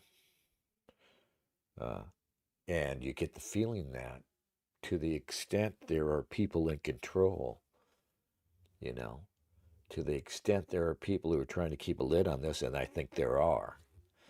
I just think, it's hard to define just how they work, right? They were working, for the people who are trying to hold this nonsense all together, this insanity that is the United States, things are falling apart. And they're just trying to adapt. And part of their adaptation has been to allow a lot more, right? To allow a lot more in the realm of so-called black fatigue, to allow a lot more in anti-Zionism. And with you see Nick Fuentes kind of coming up adjacent to respectability somehow, you see they're even sort of allowing a bit of anti-Semitism. And I say, Oswald Spengler says, Kirk was mainstream in Europe, probably not States. Was he mainstream in Europe? I think in Europe would be considered even more radical, right? I mean, here he's probably mainstream. But they characterize him as a Nazi, but I mean, he's just like one of these conservatives who say, I'm actually a classical liberal because I think gay is okay and transgender's all right as long as you don't go past two genders, right? Two genders, pick one. Come up with a pithy little slogan to get around it. No, I think they have lost control of the narrative and they're just trying to figure out, and this is perhaps the most dangerous time because of it, they're just trying to figure out, how they can keep this thing together. How they can keep this together, without completely losing it. That's good, and that's also bad. That's also kind of terrifying. Oswald says, by mainstream, I mean more regular European folk were familiar with them. Were they? I mean, that's what's wrong with Europe, that they, that needs to stop for them too, that they just watch our politics and sort of mimic it. It's ridiculous,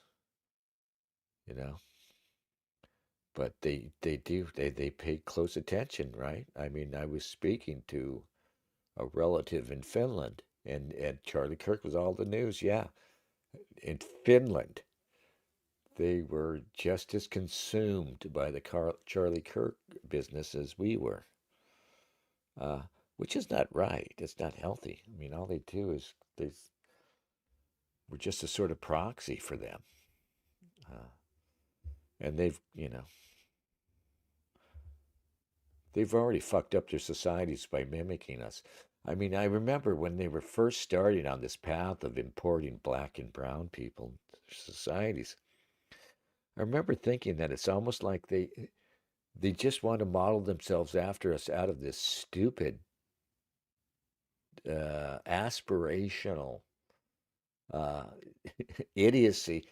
Like, you're not a real country until you have this big minority population of some sort, replete with the problems.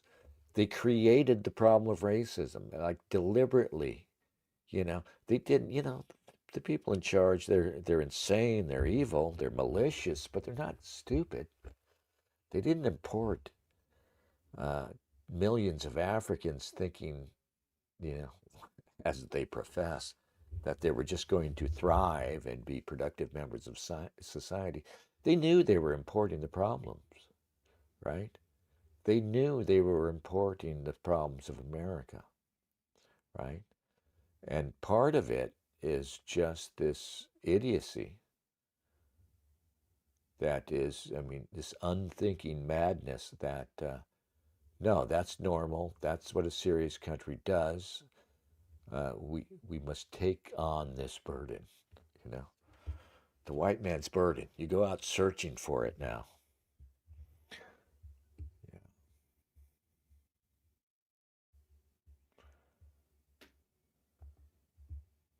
And Honey Badger Mom. We got to pay respect to Honey Badger Mom. Can't forget about Honey Badger Mom. That's true. That is true.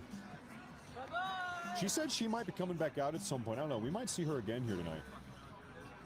I'm not sure about that. I don't know what this guy's... Matt Morse.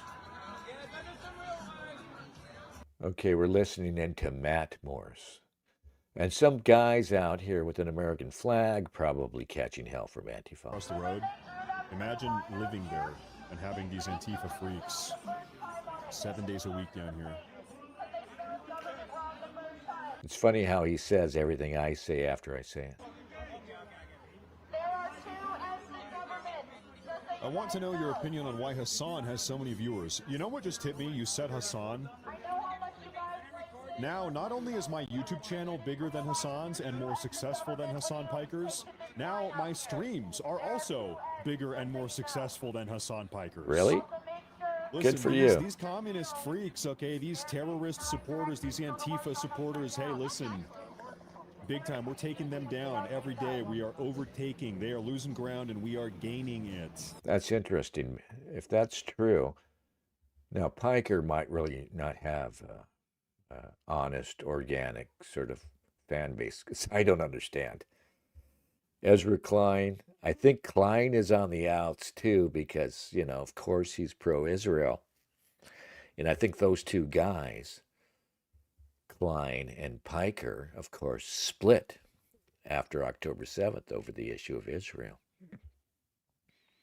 So, and Piker has been awful, and this Charlie Kirk thing has not been good for him, because he's this guy, and there are all these clips of him just outright, conservatives have to be afraid to walk the streets, right? Just open calls for violence at points. Yeah, so I don't know.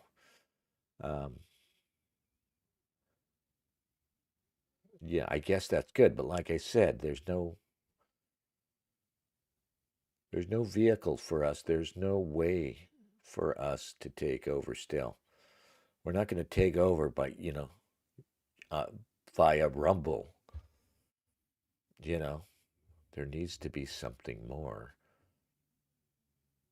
There need to be numbers of people in the streets. So apparently this video has ended. Want nothing to do with them. Now, regret lost our there it is. It's back. Facebook broadcast. So we're going back to this one here. We're hopping over here. Ooh, it's an echo chamber. As a reminder, Charlie Kirk dedicated his entire career to talking to these people, and they killed him. And they assassinated him. Charlie Kirk was the, hey, let's not have an echo chamber guy. That was Charlie Kirk, and... Well, not really. Charlie Kirk was really kind of running a scam. Charlie Kirk was about, I'm going to expose you. I'm going to own you in debate. You know, I'm not a big debate guy. We're not going to get there by debates. Debates aren't going to get us there. We're not going to get us, you know, get there by winning people over. You don't win people over.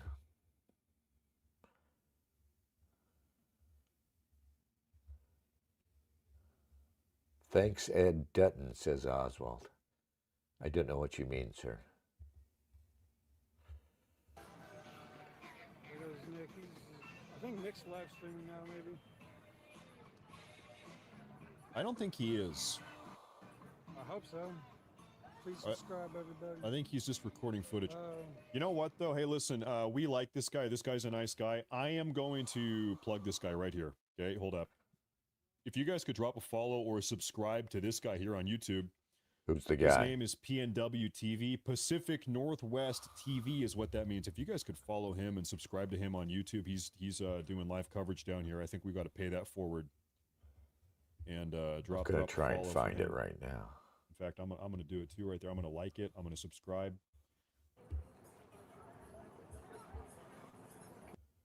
We're gonna go over.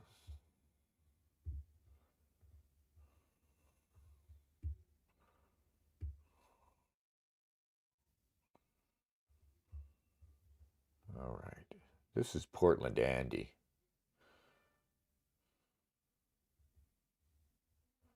People in my life. It was like How many you have? It was up to like 600 earlier.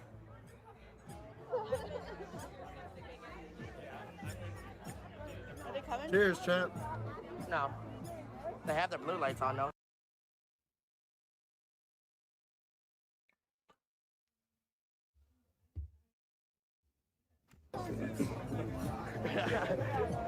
I'm actually about to end it soon though. Alrighty guys, I'm gonna end it here. If anything pop off, I will head back on live, y'all. Thank you for coming in, and always fuck guys, fuck DHS, and fuck Donald Trump.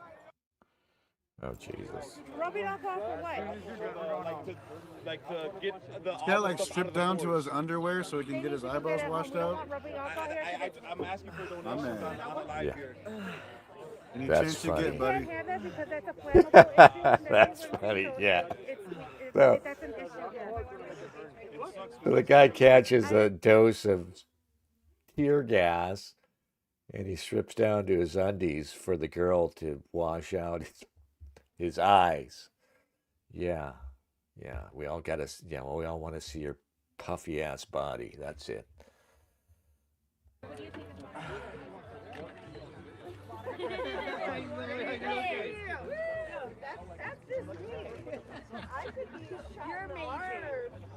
Do not touch his phone. You're amazing, girl. Just wash your hands. You want to touch your face?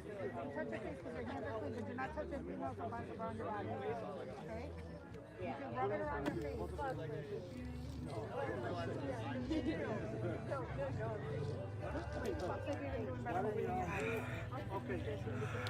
So there's a YouTube channel called 20 Portland. I was trying to get the water. Let's see if I can find that one. Don't waste so much water, you guys. Supposed to use milk. Don't waste so much water. You have to lean back. Lean back. Lean back. Okay. Nothing. I'm good. Okay. You gotta be resourceful with our water. Okay?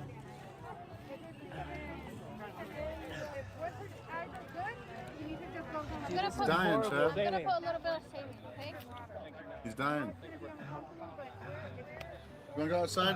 Let me Doug outside. Oh my god. I have sacrificed what you need. People really overreact. No. Is there a bigger bag for him? They had a bigger Ziploc bag. Where's? I need a big Ziploc bag. Put it over your head. Sweetie, I'm sorry. Sweetie, I don't know what to do. Don't touch her. Don't touch her. Buford super chatted $10.02. I need to swear strip God, off some these more colleagues clothing. are mentally challenged on an epic level. Oh yeah. Who wears fucking black socks with those shoes? You can pour it on your face, you can drink it. Just, A confused individual, that's should who. we give him a pair of gloves? They call it black bloc, Andy. You black right down to your undies. Once he knows his eyes are good, I can give him an ice pack and send him home so that he can just wash himself up. My God. So that's Chicago, and apparently Chicago has these bitchy ass green haired Antifas. It's activating the pepper spray. That's why he needs to relax. I'm sorry. It's okay.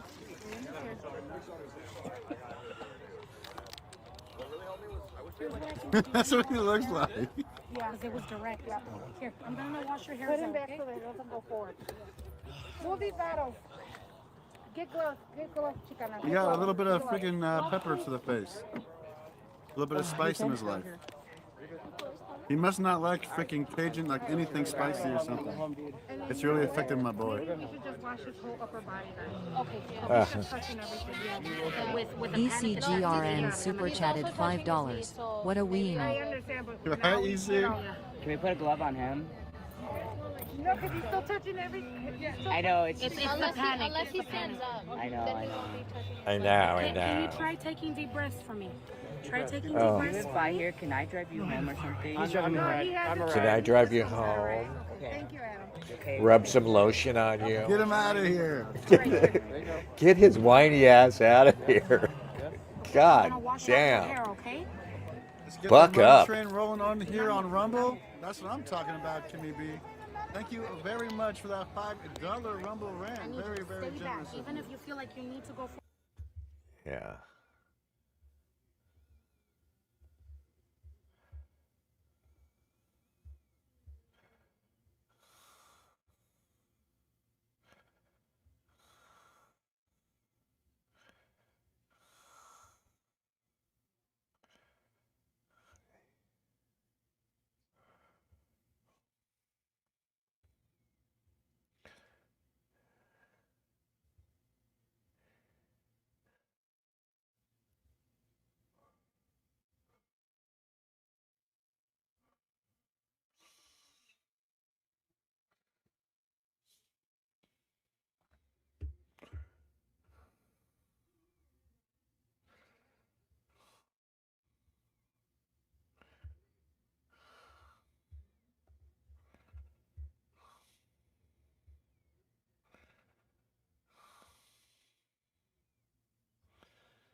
Yeah.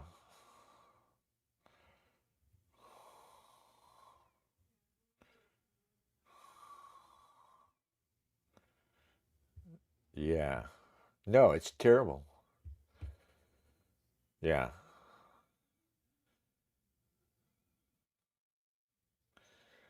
Yeah. No, it's a cliche by now, but yeah, there's proud Mexicans waving the Mexican flag, but they think it's the worst thing in the world for someone to be sent there. So, yeah. Well, that's that's where we're at. A damn car wash with this dude.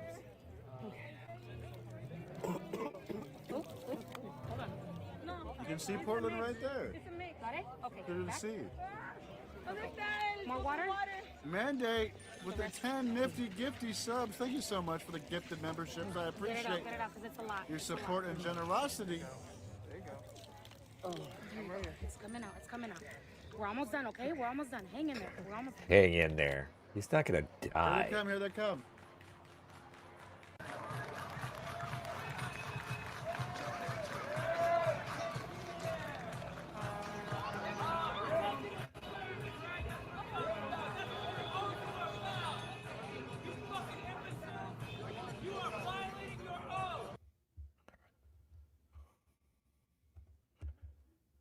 Yeah. Now they're very concerned with the. All right, here comes. They're cheering him on. These guys are at least. Here comes the police. I don't know. Black uniforms, tan uniforms. Fight fascism. Here we go.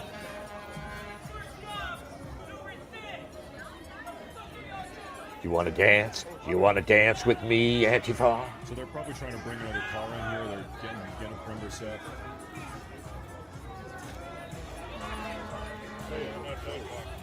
I thought they were going to arrest Nick Shirley. Oh my gosh. Yeah. Leave Nick Shirley alone. Thank you. Oh, someone's down. Fuck around, find out. Got the car coming in. And we've got an arrest down over there, folks. Let's not say. They just popped his ass. That was loud. Yeah. I don't know what we heard. I don't know if we heard the guy hitting the ground or some strike on him. But, oh, they're dragging him now. They have dragged him into an open area and they're going to try and cuff him. Yeah. And it might be a she. That, Looks like a woman. Yeah, that's a fat-ass woman. That's a very... It's Honey Badger Mom. Wouldn't that be ironic if it was Honey Badger Mom in there? I mean, it wouldn't be any good. I don't want to see Honey Badger Mom get hurt.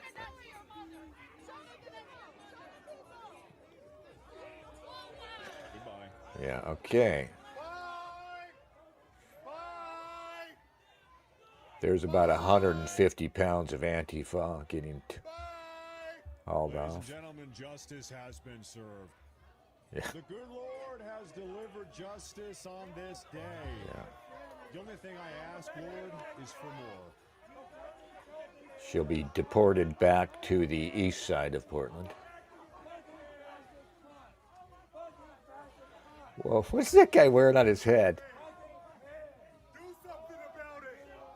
There's a guy wearing a strainer, like a plastic, kitchen strainer, like you use for straining vegetables and you wash them, on the top of his head. That's his helmet. Well, hey, enjoy the domestic terrorist charge, dumbass. You know they're not messing around anymore. That right there is a federal domestic terror charge. I'm surrounded Well. by mega. That is what they're trying to do here. That's awesome. You got one of them, you got 99 more to go. Good luck. Most of the guys I'm with here are black mega guys. MAGA. Awesome. Mega. All these white kids are out here being so mad. Oh, it's her again. It's the La Grande Chalupa.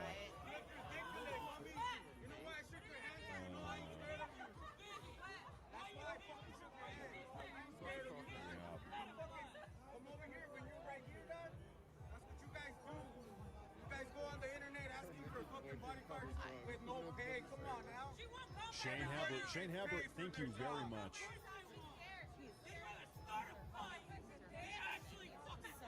They're getting mad now. They're getting mad that they're getting arrested. The lady in the black sweatshirt is the one that assaulted me. And I've avoided being on the ground because she's here. Apothy, thank you.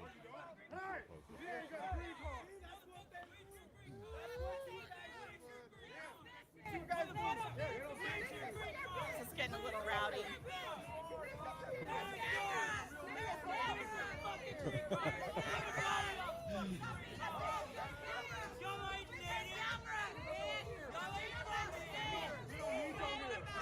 Portland, Oregon ICE demonstration. And this guy looks so confused right here. Looks so confused. Total meltdown. Total libtard meltdown.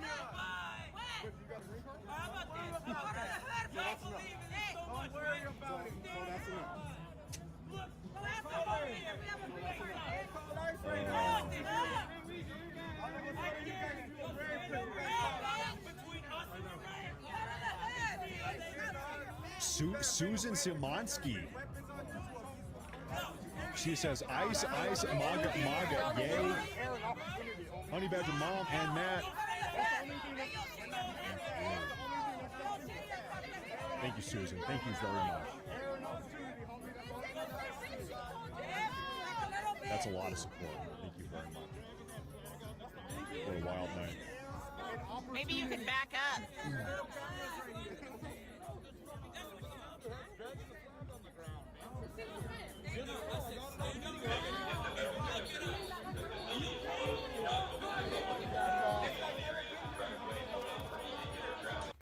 Piggybacking on Michael Morse's channel, and he is showing, I don't know, who's the... Arrested. Does that make me Who's a the bad live person? I don't streamer? think so. I think all of them are domestic terrorists. I want all of these people out here arrested and charged with federal crimes on a federal level, domestic terror charges. I think that's what we need to do. Order. We need order in this nation. We need law and order. The funny thing is, there was, again, this is well before 2020. I mean, Portland went nuts before Trump even took office. I mean, Portland was besieging the ICE, this very same location, the ICE facility. And they were doing crazy shit. And I remember they had one guy who dressed up as a Black Panther in the sort of Black Panthers used to have a uniform, all black. The one black dude dressed up as a Black Panther would show up, you know, just some flaky fucking crazy guy. And there was one other guy who was a Brown Panther. Exactly one. The Brown Panthers were a thing that emulated Black Panthers, you know, and tried to do the same thing. But the good thing about Mexicans is they're just not that political, you know. They really aren't. You got a bunch of them angry about this ICE shit, but they wouldn't even be motivated if they didn't feel like, you know, their abuela was going to get fucking sent home. And a lot of Mexicans are staying home. A lot of Mexicans staying home don't really care about this either. But it was funny because in Portland, you know, I would go out and watch these things. There used to be a thing called Periscope that you could live stream on Periscope. I don't know where Katie went. I'm still looking for her. Before YouTube live streams were even a thing, I think. I don't think you could yet. I would live stream them on something called Periscope that doesn't exist anymore. So I would see all the same characters over and over again. The one Black Panther, the one Brown Panther. I almost felt sorry for them, you know. Phil This Kill says, I was just going to ask, what the hell were we watching? Is Portland one of the most anti-white cities in the country at this point? It is, and it's still one of the whiter countries. That's how fucking crazy Portland is. Yeah. One of the whiter cities in the country, and maybe the single most anti-white city. Where I live now, Seattle might be worse. Yeah, but just some shameful, frankly stupid people in Portland. They don't want to have conversations. They don't want to actually have. Oh my God! No, see this guy on the left? This poor crazy guy. No, this guy. And I'm telling you, I keep seeing the same people. This guy's been there for at least 10 years. He's crazy. He's going to start fucking screaming the most vile things. Watch.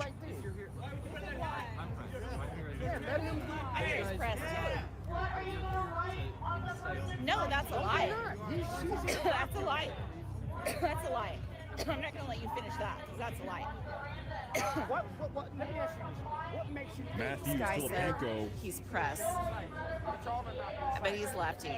But he says, because I'm claiming to be press, but I'm on the right, I'm here to just incite people. Let's just be honest. White men are the most oppressed people in this country. And I know it sounds like I'm making a joke, but like, it's like literally, literally Yeah. white men are the most Yeah, I know, and you're not supposed to say it. It's, Andrew Tate would disapprove. But you really are the least favored demographic in the country for what it's worth. Right, so she's literally just here with a camera documenting what's going on. How is that exciting? You just literally told her that. I'm sorry. It's all right, you're fine. I'm not here with her. No, I have one security guy. You shouldn't assume anything. You could absolutely have talked to me, and I would talk to anybody.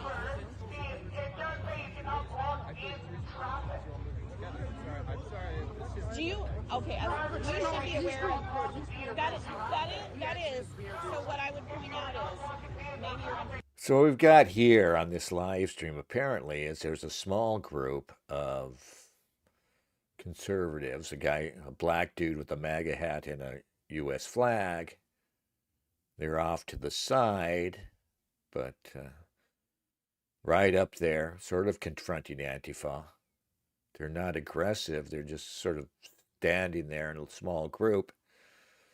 And Antifa isn't messing with them. We got some overweight women have come to glare at them. So far, that's about it. Pushing 60K total, almost 60,000 total. Looks of disapproval. Yeah, you got this guy on the left here. He thinks, I don't know what he thinks he's going to do.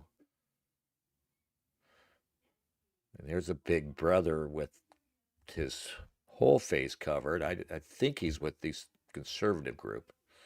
I think he knows me, but I can't tell because, She literally is just here documenting the event, just like I am. This is the first time I've been down. And I've asked people to have interviews. They don't want to talk. They don't want to. And look, they're already harassing her. Where'd you see that? They're already harassing her. Oh, they're flashing these lights. Where is it? Yeah, great.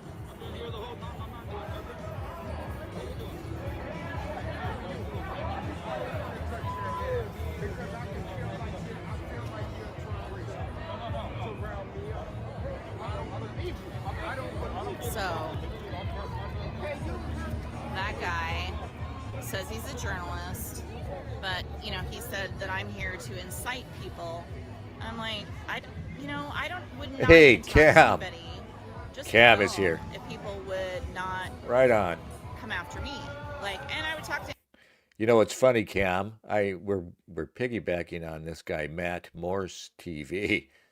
I'm thinking how much he reminds me of you. Guys, and And apparently this guy's blowing up. So you should be doing a podcast, even though it's like the worst advice to give anybody at this point. To start a podcast, but why the hell not? send me the books. Take a look at them. I love to read. And what he said was, I don't know your Twitter handle, but Also, Cam, I don't know why you're not on the ground down there right now. I know you're nearby. Yeah, you should be on the ground. Getting me the up close. Yeah. Federico Vasconcelos says, white privilege is the biggest conspiracy theory of our time. Isn't it, though? Isn't it funny how, right? Conspiracy theories are a thing, right? But critical race theory and feminism and trans theory, critical theory, the broader category of critical theory, which is just leftist theory that is based on no empirical, it's just, hot air, whole cloth theory. It's, it's not even, it doesn't even rise to the level of conspiracy theory. It's just like, crazy stuff.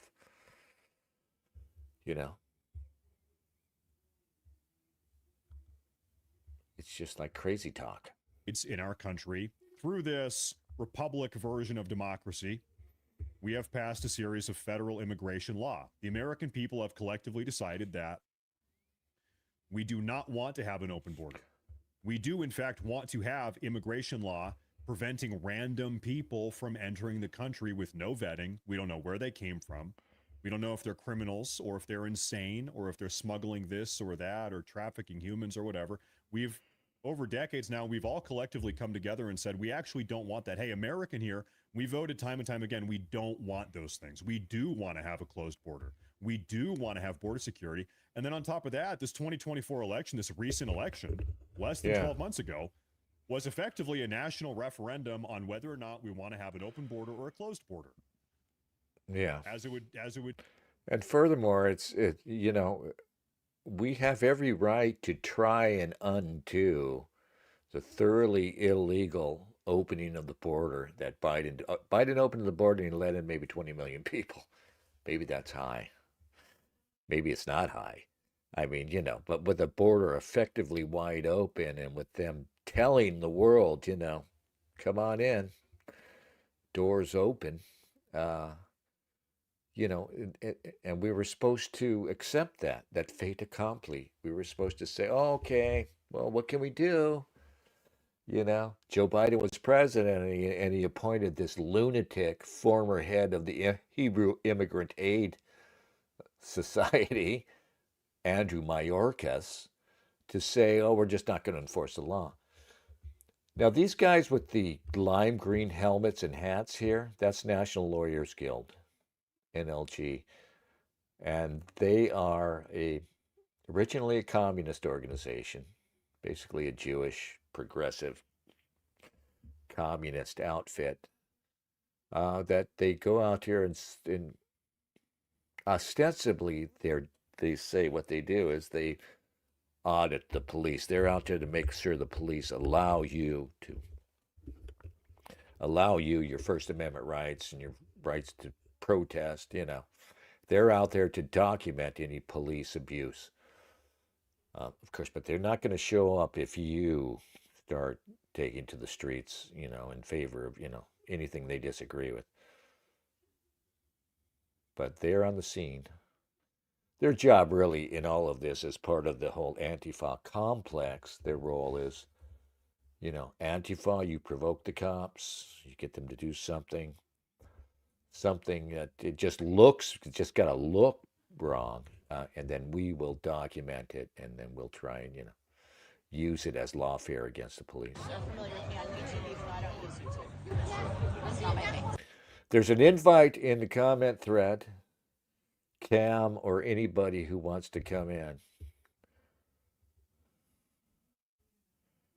I'm going to take a bathroom break, though. I'll be right back. Take this.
I want to see some more arrests out here, folks.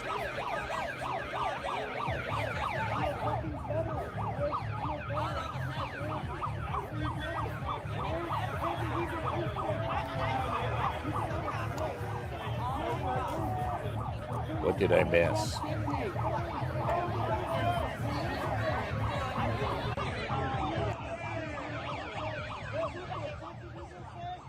I think I missed something. I think something happened.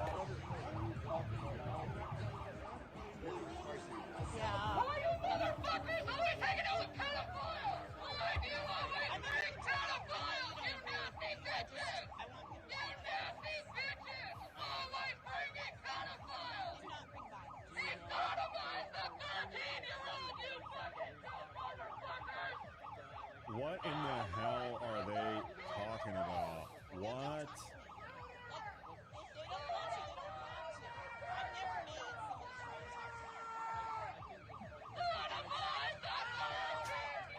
What in the fuck?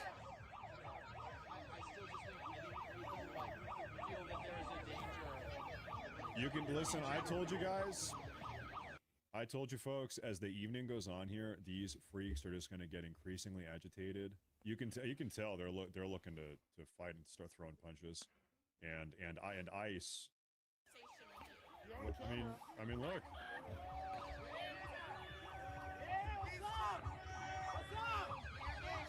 I told you.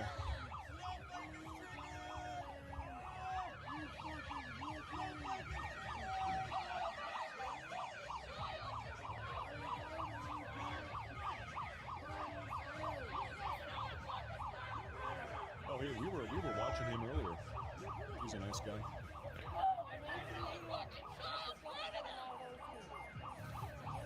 Yeah, I had it earlier and then I need to add it again. To be fair, I don't know what's going on. I think I destroy umbrellas that get that close to my face. I think it's just they're getting tired of the conservative group, right? It appears to be one guy there being assailed. There's a guy freaking out. Oh, there's two more guys.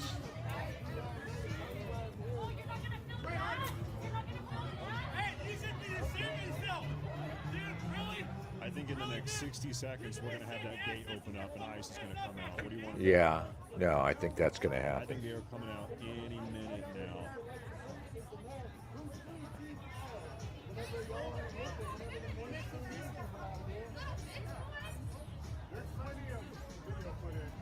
That doesn't actually work on my camera.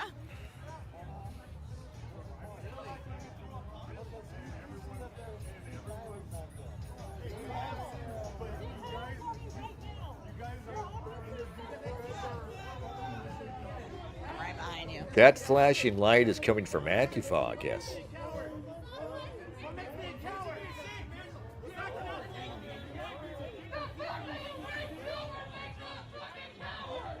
They want to block the crimes.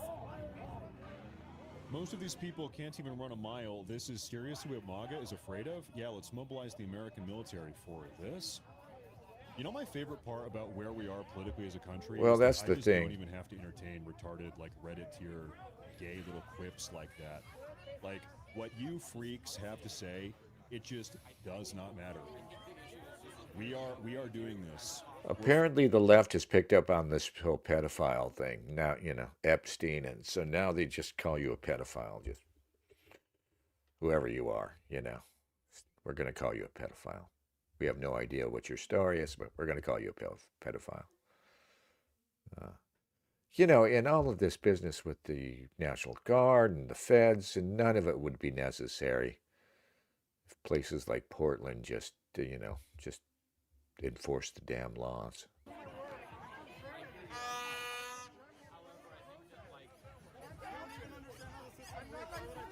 Being totally neutral in the way that you present something doesn't necessarily mean Okay, yeah, I can get that, but I'm not. All right, here's a little scuffle. Let's get it on camera. So.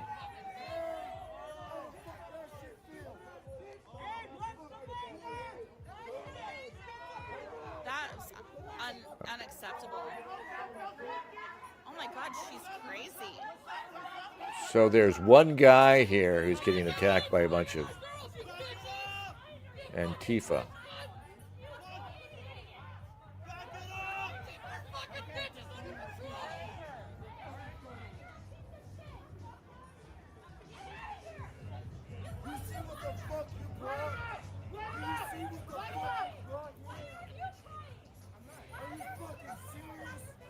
guys are. This is how you do shit. You big bitches. That She's shit, so females. unhinged. How fucking dare you? I know you don't support that. So they rushed this guy, pushed him into the bushes, and now they're yelling at him because he's pushed a minor female in the middle of all of this. You just hit a woman.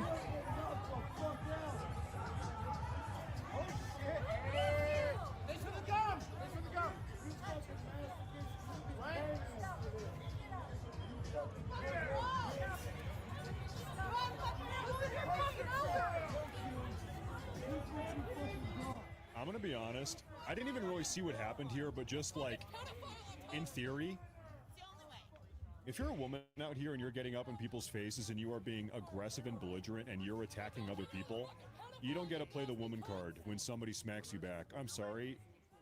If you want to be treated like a lady, you must therefore act like a lady. You need to act ladylike. You do not get to play that card after you start some shit. I'm sorry, no. Did she just tell me I needed to watch All my right. back? I don't know. I didn't quite hear her. All right, so we have our Portland correspondent, Cam. Cam, why aren't you out there defending those young women from that MAGA brute? You know, I probably should be out there. Yeah. But it just started really getting, like, it looks like it just got hot right now. So yeah, no, it's. But yeah, it's hang on, I can barely hear you. All right, let me turn this up if I can. Yeah, your volume in general is very low compared to everything else I watch on YouTube. Just FYI. Shoot, I thought I had it turned up. Yeah, because it's always doing that. Anyway. But yeah, I probably, if this continues, and I anticipate it will because the National Guard is here, so now it's really on. Yeah. But I will go down there and I can live stream for you if you want. That's all right. No, I don't want you to get attacked. Yeah, I kind of want to see how this goes tonight. It looked fairly peaceful. I saw the MAGAs and the abuelas talking, and yeah, nobody pepper sprayed anybody. No, it doesn't get crazy until nightfall, but still, this Antifa crowd is not very intimidating, are they? Yeah, it kind of makes you wonder if they've lost members or if they're losing steam in general. Because this is not, energy. Yeah, this is not anything like how I remember it from just a couple of years ago. Yeah, no, they don't have that 2020 energy. Definitely not. Yeah. Let's see what's going on here. Is this guy who's covering this, Matt Morris, is he in Portland? I don't know. I have no idea.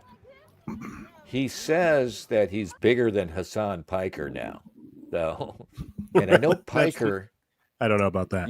You know who Hassan Piker is, right? Oh, yeah. I know he had a lot of people watching his shitty-ass stream. He's kind of faltering now because in the wake of the Charlie Kirk assassination, he looks really bad because he's openly called for violence. Yeah, him and Destiny are not doing too well right now. Can you explain to me Destiny's appeal? I mean, Dude, I was just wondering that the other day, man. I don't understand it. I don't find him particularly intelligent. He just talks really fast. He's got they call him the Ben Shapiro of the left, I guess. But he has really bad takes on just about everything. I mean, that guy's been on fucking Piers Morgan, man. Yeah, and international news. With his fucking blue hair, his faggy blue hair, and he's known for getting cocked, for openly cucking his girlfriend. I just recently found out via Nick Fuentes actually that there's a blowjob video of him giving some other streamer a blowjob. A guy? Oh my god! Yeah. Oh god. Yeah, And I had no idea. but yeah, I don't understand the appeal of Destiny at all. I'm hoping this will be a permanent wrecking ball to his career.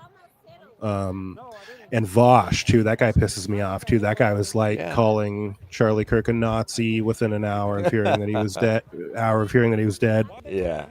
All three of those guys called Charlie Kirk a Nazi within an hour of hearing that he was dead. It's just fucking disgusting, man.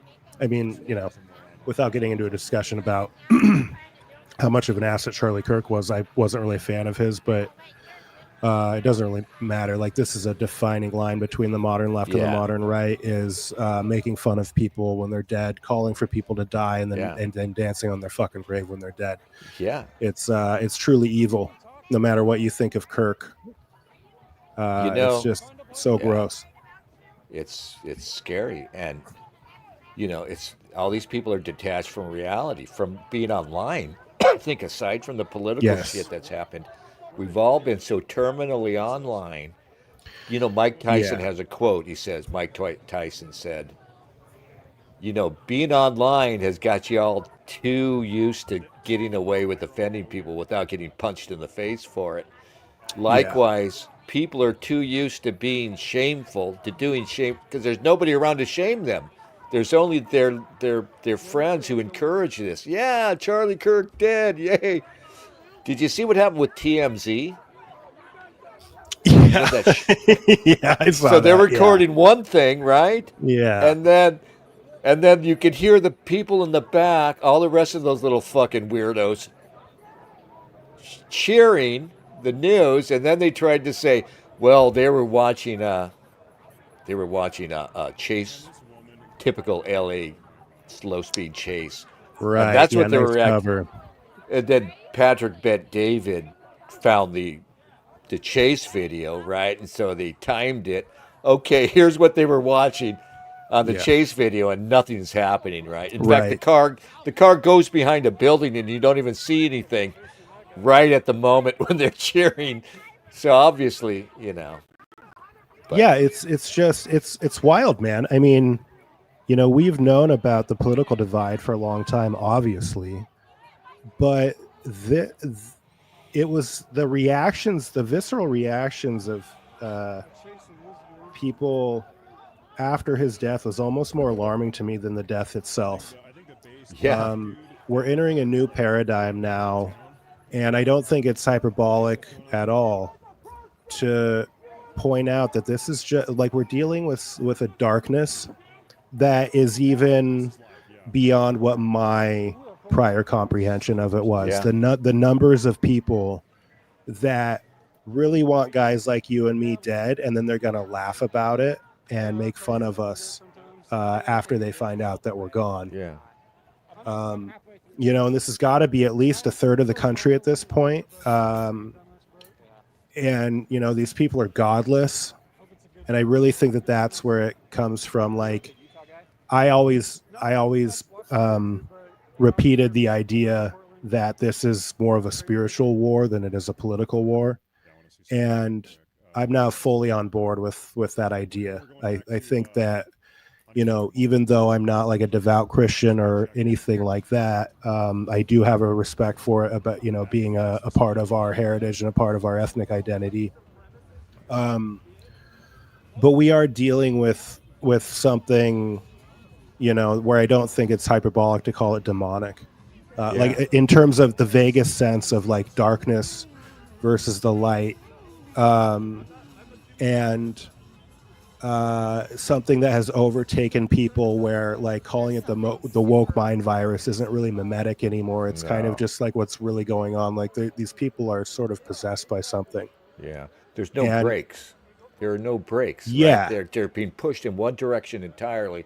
And a lot of it is, aside from the politics, it's a function of the way we live now and technology and online life, which is kind of scary because there's no, it's so irrational. And part of the craziness around Charlie Kirk is people are saying, oh, he was trying to talk to them and bring them over. And you know that, well, if he was, it just proved that that's not fucking possible. That's not Totally. not going to save us. You're not going to convince these people. Yeah, I think that whole approach is over now. Yeah. And Turning Point, and that, I mean, don't even get me started on that freak show that's supposed to be replacing Charlie Kirk. That weirdo. That's another rabbit hole. But they're already talking. We're going to continue Charlie's legacy. Like, you shouldn't though, because obviously this isn't working. Yeah. Obviously there's just a target on your head, to what are we going to put everybody behind bulletproof glass? On one hand, I don't want to say that we should be scared away from continuing to resist whatever this is, but it's clear that we need to reformulate the right to be something more hardcore than what it's been. That this whole like, gee willikers, guys, like here I am on a college campus and we're just gonna talk. I mean, I love the sentiment of it, and I love that there was like a purity to what Charlie Kirk was doing. That's what's so gross about what they did to him, whoever that was. Obviously wasn't Tyler fucking Robinson, but you think that's bullshit? I mean, there are some crazy ideas out there. Yeah, I mean, I think it's really too soon to tell, but there's way too much that doesn't make any sense, particularly the 30-06. That would have just obliterated that guy's entire fucking top section had it actually been the gun that shot him. Yeah. But this whole like shuck darns, like here we are, like just trying to like talk things out. Like I love the sentiment of that, but these people can't be reasoned with. You're dealing with something totally different. I mean, me and you have known that for a long time. I mean, to a certain degree, like I enjoy, watching some of these younger kids like get like educated, but going up against Charlie Kirk, who is really a good debater. Despite what you think about him, he knows how to debate, and he knows how to shut people's dim-witted ideas down rather quickly. But it was like what was it really accomplishing? I don't think a single one of those people who got their ass handed to them by him had anything but more hatred and vitriol in their hearts after it happened. I don't think any Steven Crowder change your mind moments occurred. Right. I mean, I think Crowder might have been the first guy to do that. He would set up a table, change my mind, right? He's probably, after this happened, he was probably like, I can't believe I'm still alive. I can't believe nobody killed Steven Crowder. Well, people forget about the thing with Fuentes. The guy showed up at Fuentes' house who killed people already. Yeah. So he was fucking out of his mind, and he already killed like his family. Killed 3 people and the dog. Then he goes and hides in someone's yard. Yeah. And that was just memory hold immediately by the media. Like that. Yeah, I mean, nobody, gosh, he has such a bad reputation that nobody other than people who actually like Fuentes, even people on the right, don't give a damn that happened to him, because they think he's so misunderstood. But I mean, it doesn't really matter at this point. That guy is on a run that is like nothing I've ever really seen on the American right in terms of a turnaround. Like going from being completely deplatformed, completely debanked, to now he's on the cover of the New York Times. He's being interviewed by most of the mainstream center right podcasts in the country. And I mean, I've seen a little bit of a strategy change in Fuentes as well. Oh, definitely. Which is, which probably you're not necessarily happy about, because he seems to be, he's very clever. He's very smart. And he knows that he can't stay as hardcore as he was and grow this thing into what he wants it to be, which I think is eventually going to be him running for president. Yeah. I really believe that. And I really believe that he could be president. So, I mean, like, but he knows that, like, to get on the cover of the New York Times, like, he can't necessarily, he wants to stay true to his value sets, while also, I can tell he has been toning it down a little bit. He didn't immediately jump on the Israel conspiracy theory train of the Charlie Kirk murder, which I respect because it's too early to really tell anyway. It's a calculated move on his part, I think. He Definitely, yeah. Because it's probably not going to go anywhere. Even no matter how suspicious you find this, all the theories are just going to nothing's going to be proven. So they're just going to fizzle out, sadly. And I think Nick sees that. So he's just saying, "Okay, I'm just going to get a as soon as Charlie Kirk was assassinated, one of the things I thought was this really hurts Fuentes because Fuentes was on this ridiculous tear, right? Where he was like practically almost respectable. New York Times did a feature on him, which wasn't like a complete hit piece. Some other large publication did the same thing. So the powers that be are decided for whatever reason they're going to let Nick advance a little, I think. But when Charlie got killed, I thought, okay, this hurts Nick Fuentes because he was so hard on Kirk.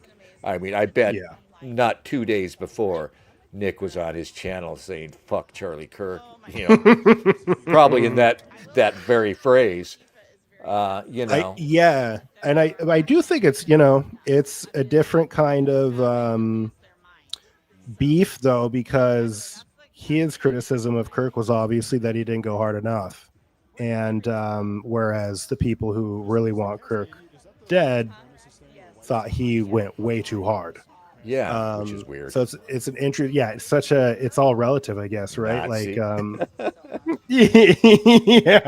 Dude. He's basically fine with gay people. He's fine with transgenders. His line was, "There are two genders, pick one." But he had no problem with men transitioning and women transitioning back and forth. He just didn't buy into all this intersex and endless genders. So he was pretty middle of the road, man. Mm-hmm. And they believe in gay marriage, supported gay marriage. Yeah. And they'll talk about, and there's been a lot of this going around, so-called black fatigue. So he was pretty hard on black people as they see it by saying, okay, black people are in jail because they commit more crimes. Nothing he says was untrue, but that seems still they get a lot of mileage out of saying, oh, look, he blames black people for crime or, whatever, however they characterize it. But that's pretty mild. And I see that, I don't know, everything is being allowed a little more. I think, to me, what I see is that ultimately the one thing that the powers that be want to preserve is Zionism. They don't want they don't want anti-Semitism running amok, and they don't want this. They got to figure out what they're going to do about this anti-Israel feeling that is just growing, right? And I think they're allowing all totally this other stuff. Unstoppable at this point. I mean, it's over for them, Critical and they mass. know it. You're right, and that really presents a compelling argument for the conspiracies around Israel somehow being connected to this. But I mean, at the same time, it's also like, why? I don't know. There's why. Why would they do it? Right? And why Kirk? Why Kirk before Fuentes? Yeah. And why do it in such a public forum? And you could have just gotten him in private somewhere easily. Like the Mossad, it would have been easier to pull this off in private somewhere. Yeah. Well, that's what I always think. Why do you even have a patsy when you can have a sniper get away and just let it be a mystery and people will just, Yeah, I don't know. You got to remember, though, it's not necessarily Mossad. It's not necessarily that Netanyahu himself. There are a lot of crazy, very ferocious Zionists out there who are kind of crazy who might have conspired to do it. Yeah, like just a private group. Yeah. Like Bill Ackman. I mean, so what? Supposedly one of the things that Charlie did that angered Netanyahu in Israel was he invited Tucker Carlson to come speak at that event. Tucker Carlson gets up there. Not only does he start criticizing Israel, he calls out Bill Ackman, this billionaire.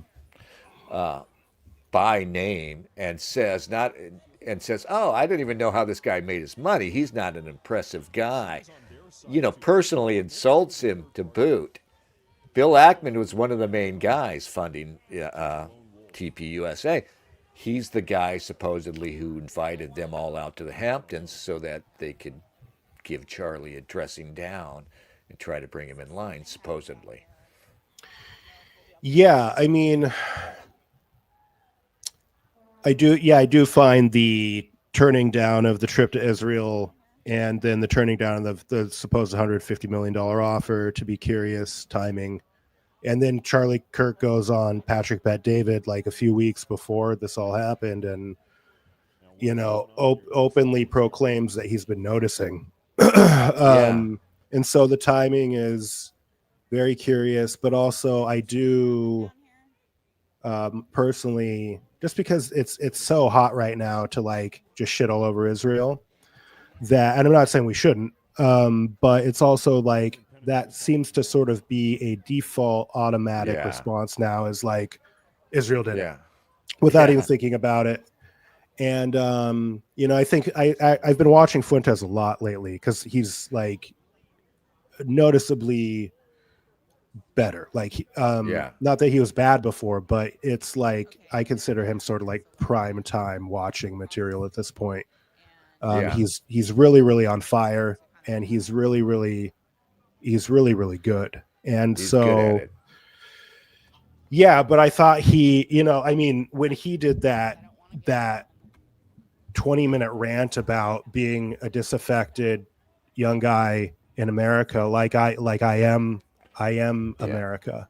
That was like, epic. Like classic history book kind of speech, like even just the sort of anime that people made out of it afterward it's just like it sends chills down your spine to watch it. But and he's been on just a runner ever since then. Because he's pissed. You can tell he's just angry. He's fucking furious. Just with Trump, like he fucking hate, and rightfully so. And you said it earlier. I mean, we were, it was like we're laughing at them. Remember when they used to call them snowflakes, right? Oh, everybody's that was a line. That's not working. Anger is appropriate and a little more forceful, and also. Nick's rants, and he's very good at speaking. We live in a time where a lot of our politicians give the worst speeches ever. We haven't had a politician who could give a decent speech in forever. Trump goes up there and rambles. Kamala Harris, Even if you go back to Obama, who was supposed to be this great speech maker, you go back and listen to those speeches, they're pretty lame. We haven't had true orators in this fucking... And then a guy like Nick comes along who can do something like that epic rant. Yeah. He says, "I am America." Basement, motherfucker. I mean, it made me wish I was young. God damn, hearing him just say, like, what's wrong with living in your basement? Yes.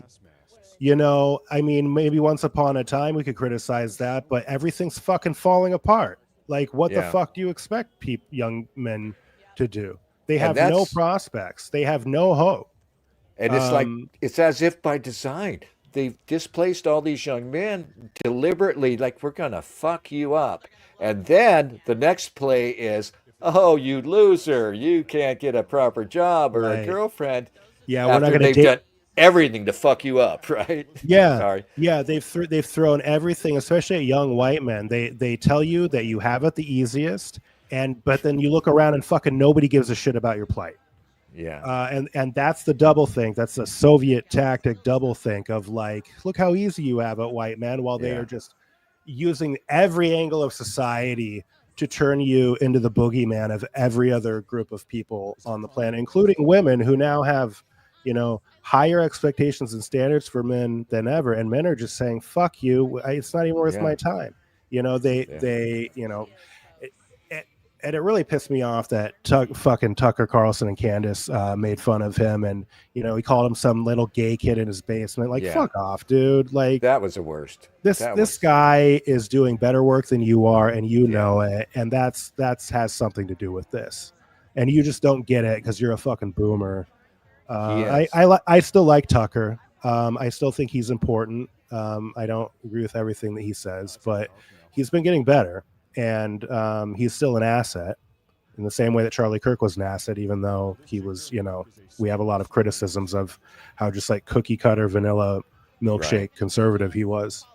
But yeah, I was going to say that before I went on that segue about Fuentes, he was talking about how, one thing that I think is he's strategically doing is he's pointing out on his show, we can't just blame everything on Israel. We're going to sound like low IQ, like low IQ anti-Semites. And, you see a lot of that on X, and it's a huge turnoff. It's just like, I think with the JQ stuff, it's very, very critically important, especially right now, as Israel is just hemorrhaging support from America, to not turn it into QAnon level bullshit. Yes. Yeah. And because we need the left to also join forces in, for lack of a better term, noticing, and they are. But we need to make sure that, because the left politically uses the QAnon stuff against the right as like, see, they're the idiots. We're the intellectual class. We're the college educated people. We don't, the left has really turned its back on genuine conspiracy theories. And I mean, like, to see them embrace Epstein, but only because Trump is involved. Right. And he's clearly implicated. But otherwise, they didn't touch the Epstein stuff. That was a right-wing conspiracy theory, and they called us all nut jobs about it. And now you see them starting to kind of turn on that. And it's important, I think, to ally.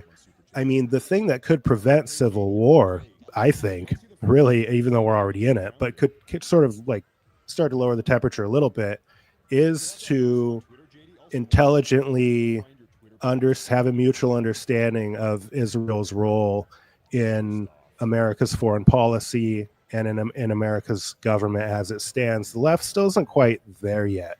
I think they're there in terms of like defending the Palestinians and calling out the genocidal stuff, the sort of like social activism that the left has always been known for.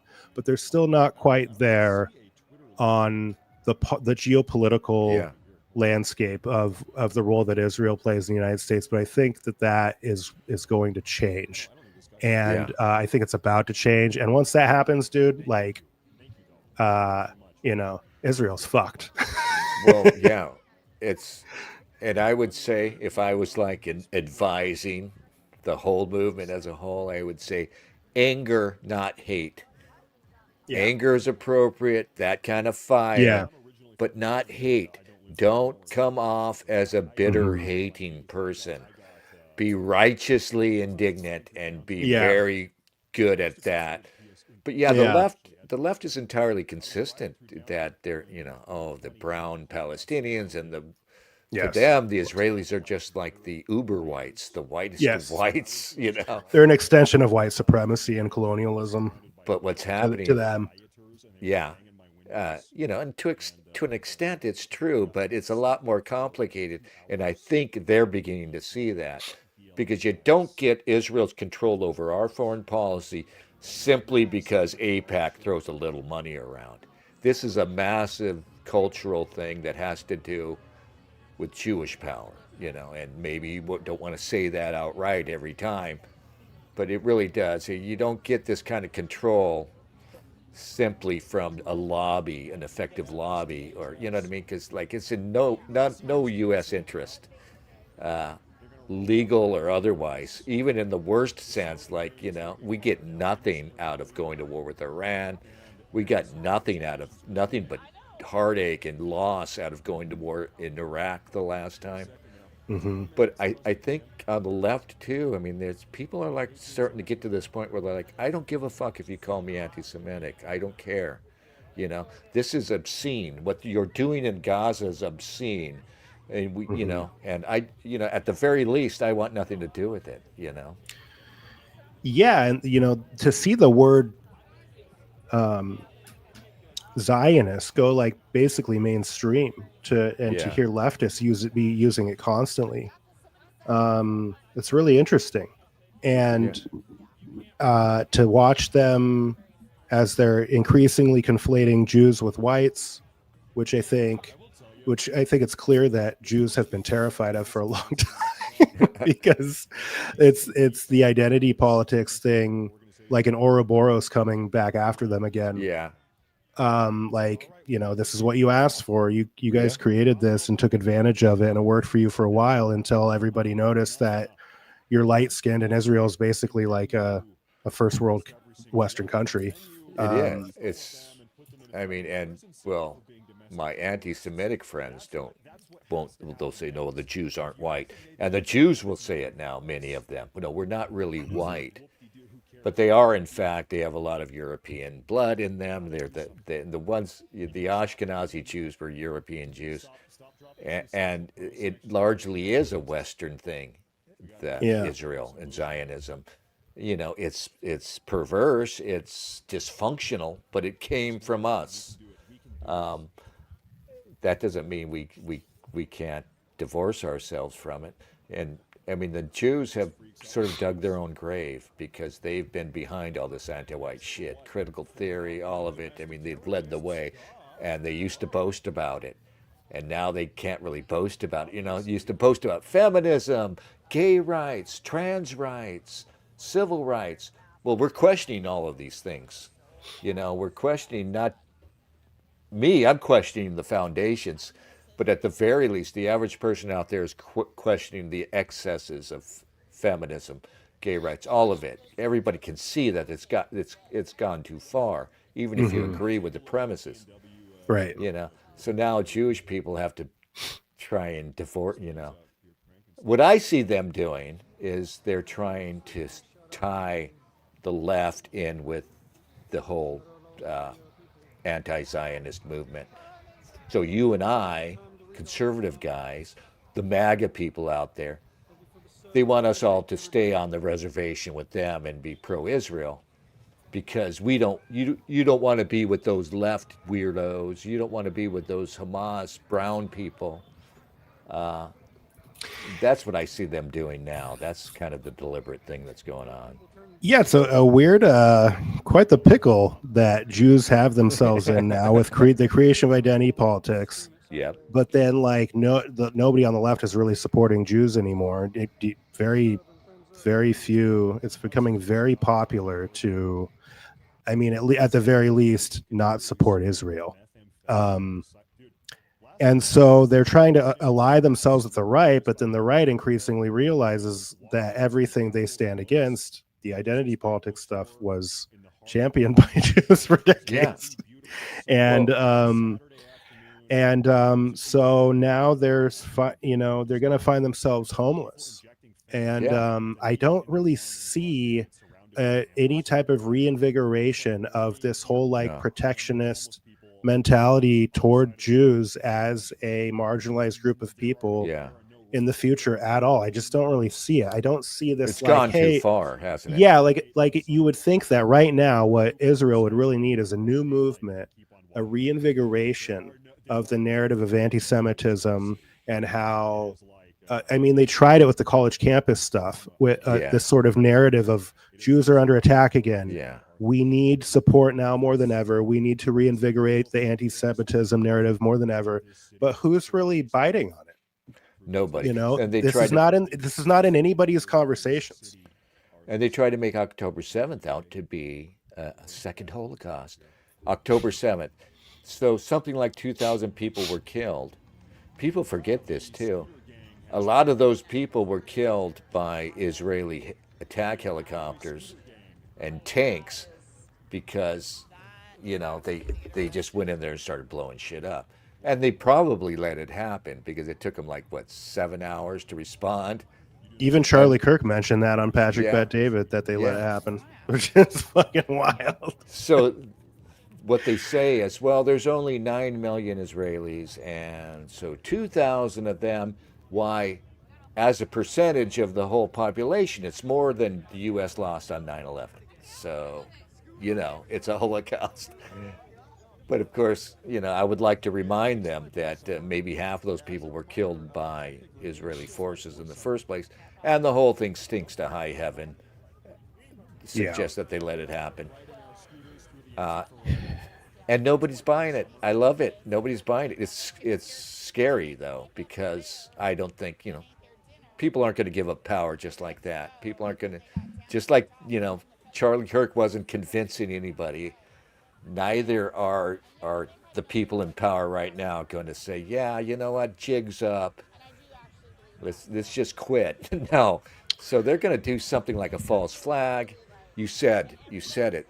They're looking for something to put them back in that role of the most oppressed people in history, right? The Holocaust people, right? They need to be put. They want to get back in there, so they're going to do something crazy that they. I'd imagine it would be a string of events. It could and be. To where a pattern would need to develop, kind of like the one that's developing right now with anti-Christian, anti-white, with the trannies and the bullets with the messages on them, and sort of this death cult stuff. That it's clear that like a pattern is developing with that extends beyond Charlie Kirk, but but Israel would need something like that. I think not just one big event, but like boom, boom, boom, synagogue blown up here. Yeah. Jews, hung from a bridge over here, and in the United States probably too, I would imagine. You're probably right, because they want it to look like there's this ongoing insurgency targeting them. Ergo, we need to suspend the Constitution and do all this crazy stuff. I mean, it's kind of what they did on the college campuses right after October 7th, when they're talking about, these are the people who slept through BLM, right? And now they're like, oh my God, we got to shut this down just because they're chanting from the river to the sea. Oh, we don't feel safe, Yeah, and I mean, to be totally fair, I don't really support. They caused $2 million worth of damage to Portland State's library. That I don't was think bullshit. Yeah, and I don't think that these.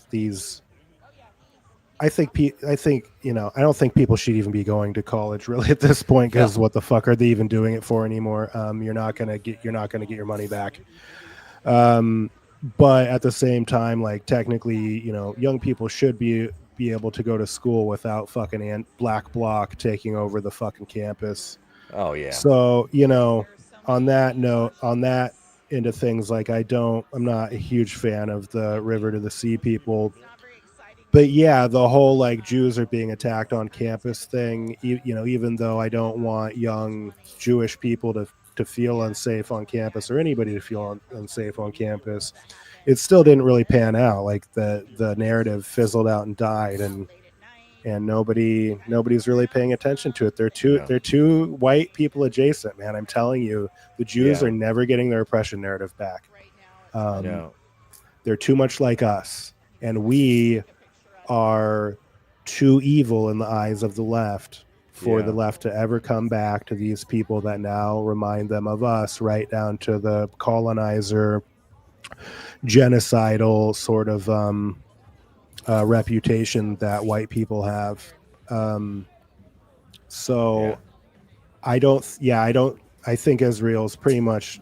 It's interesting though, like the cultural support is gone; it's never coming back. But the infrastructure that they've built in our government is still there, and so that's where you're going to see, I think, a lot of push comes to shove with like people are going to increasingly call on the left and the right are going to call on people to disavow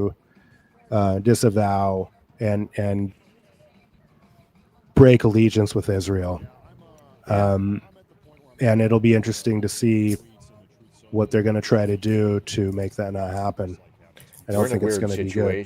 Because like you go to the U.S. Congress, right? Netanyahu goes there. They give him like standing ovation after standing ovation.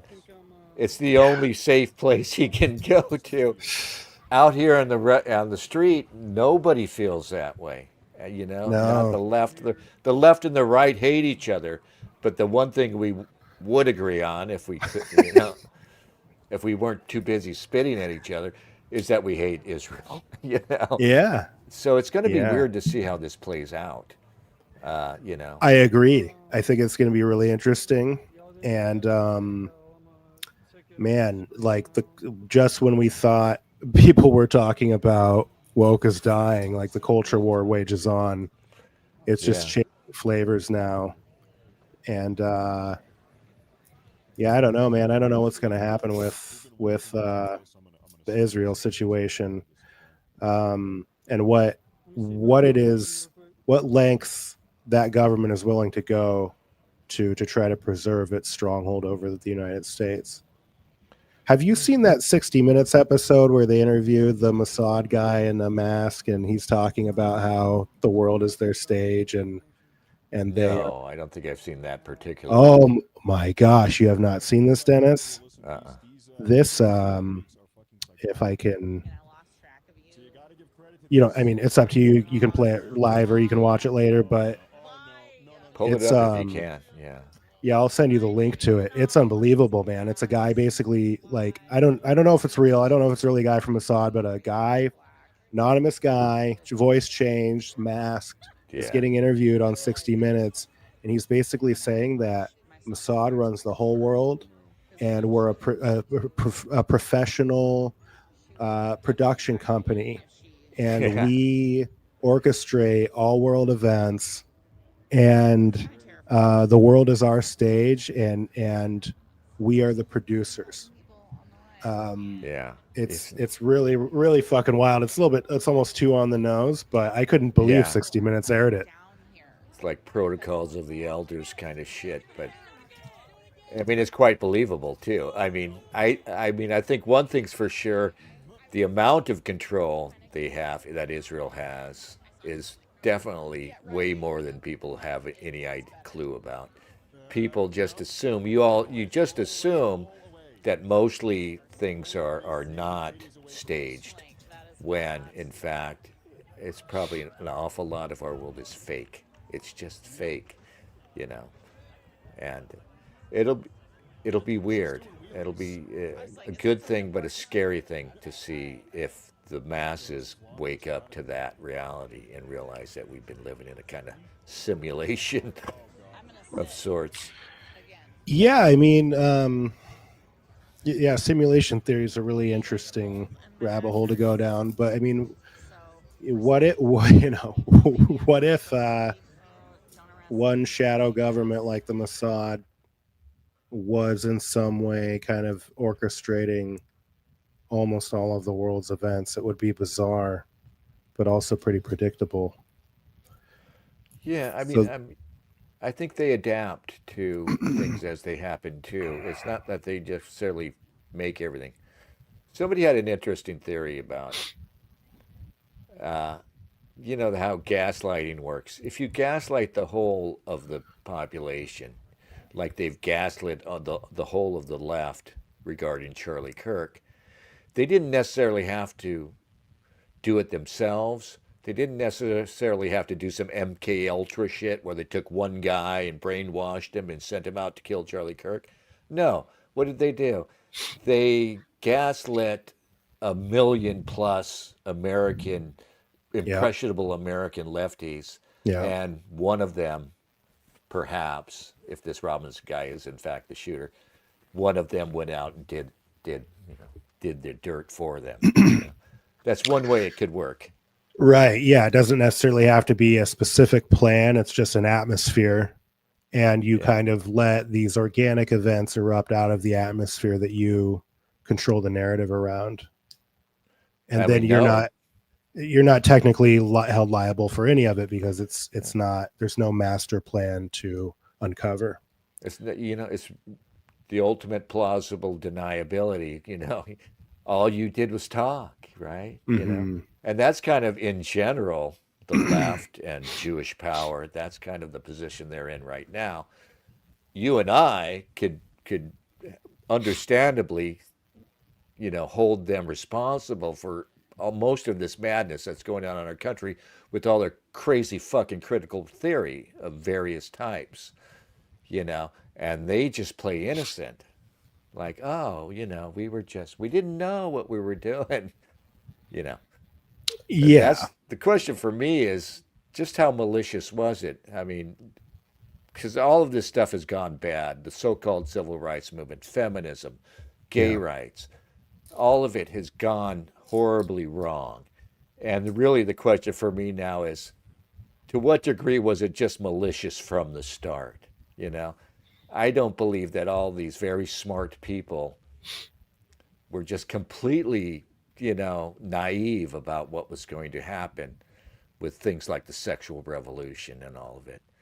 I mean, because kind of in retrospect, you could kind of see the total shit that's been made of sexual relations, the total shit that's been made of, you know, the situation for young men.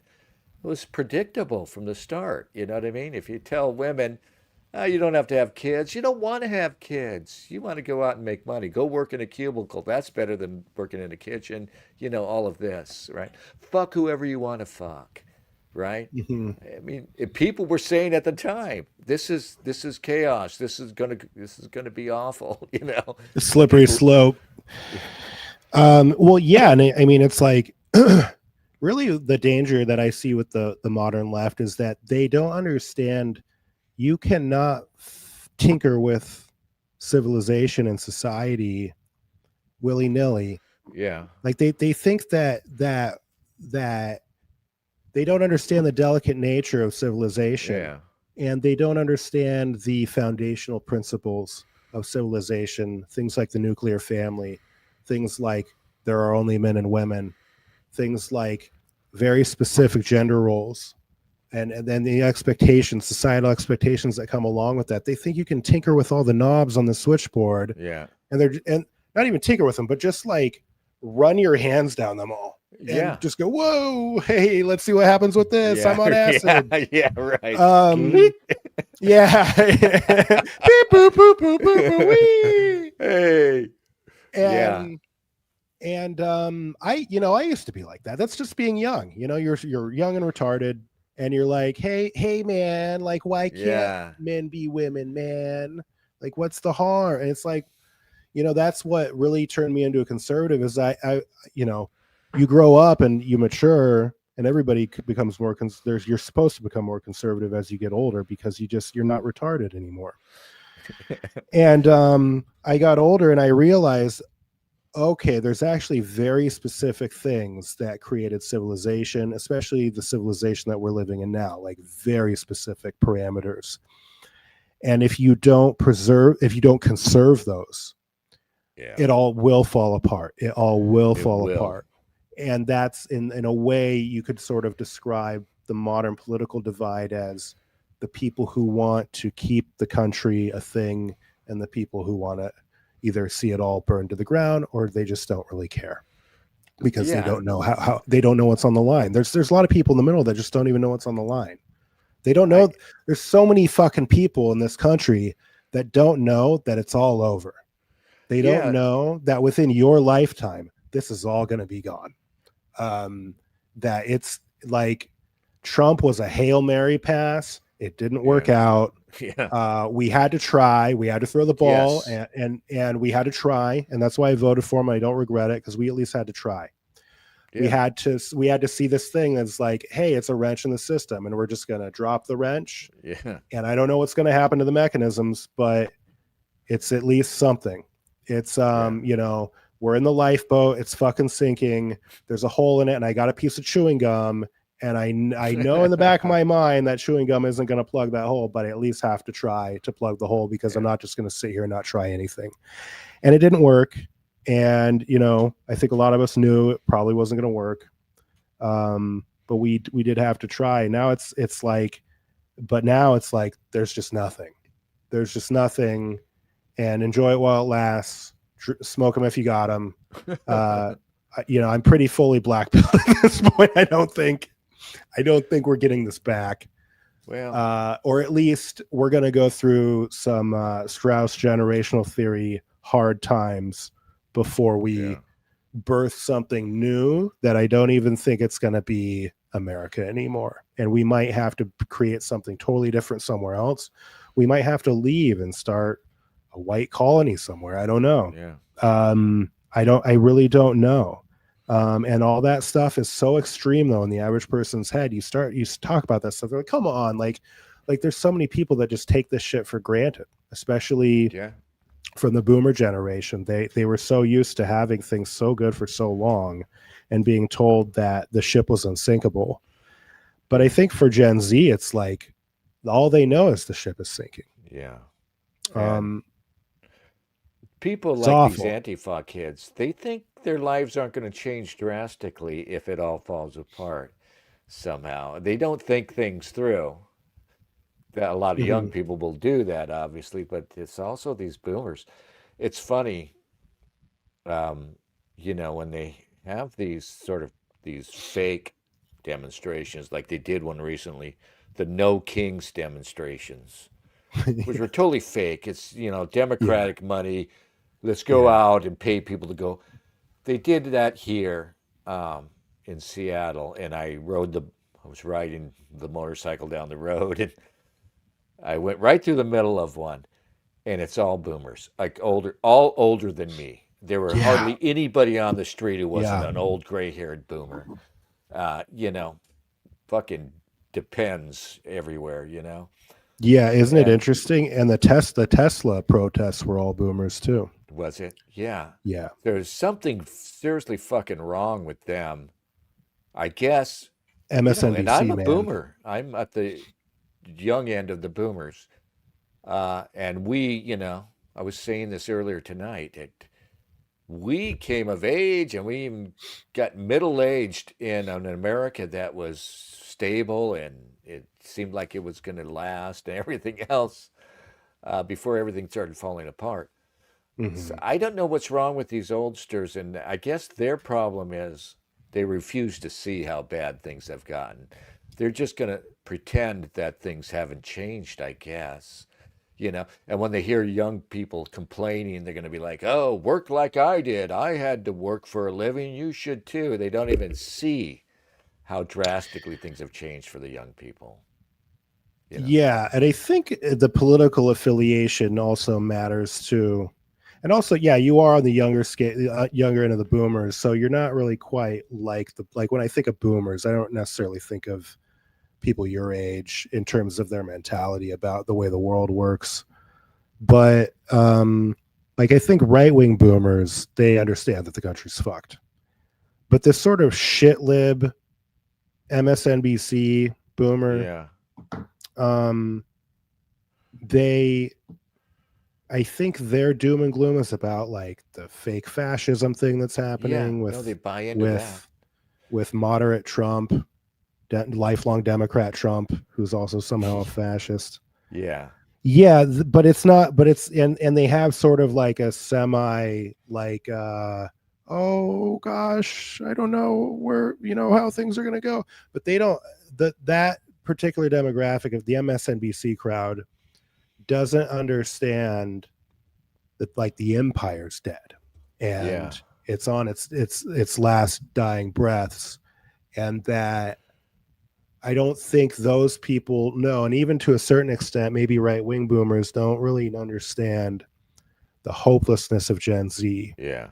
The what it feels like to be born and your whole life there's no high, the prospect of a high-paying job, the entire idea of the American dream of being able to afford a car, to afford a house, being, these guys that have to deal with these hypergamous women who are have never been sluttier, but also have the highest standards of any women in the history of humanity.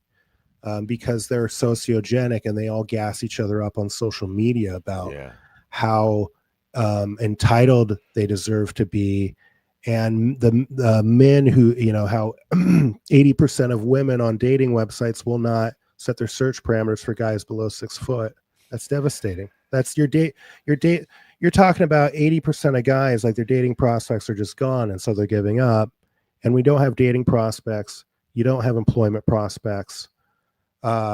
when you don't have a foreseeable future of home ownership. You're just going to be renting everything. You're going to be chronically online, ordering fast food, paid for with Klarna.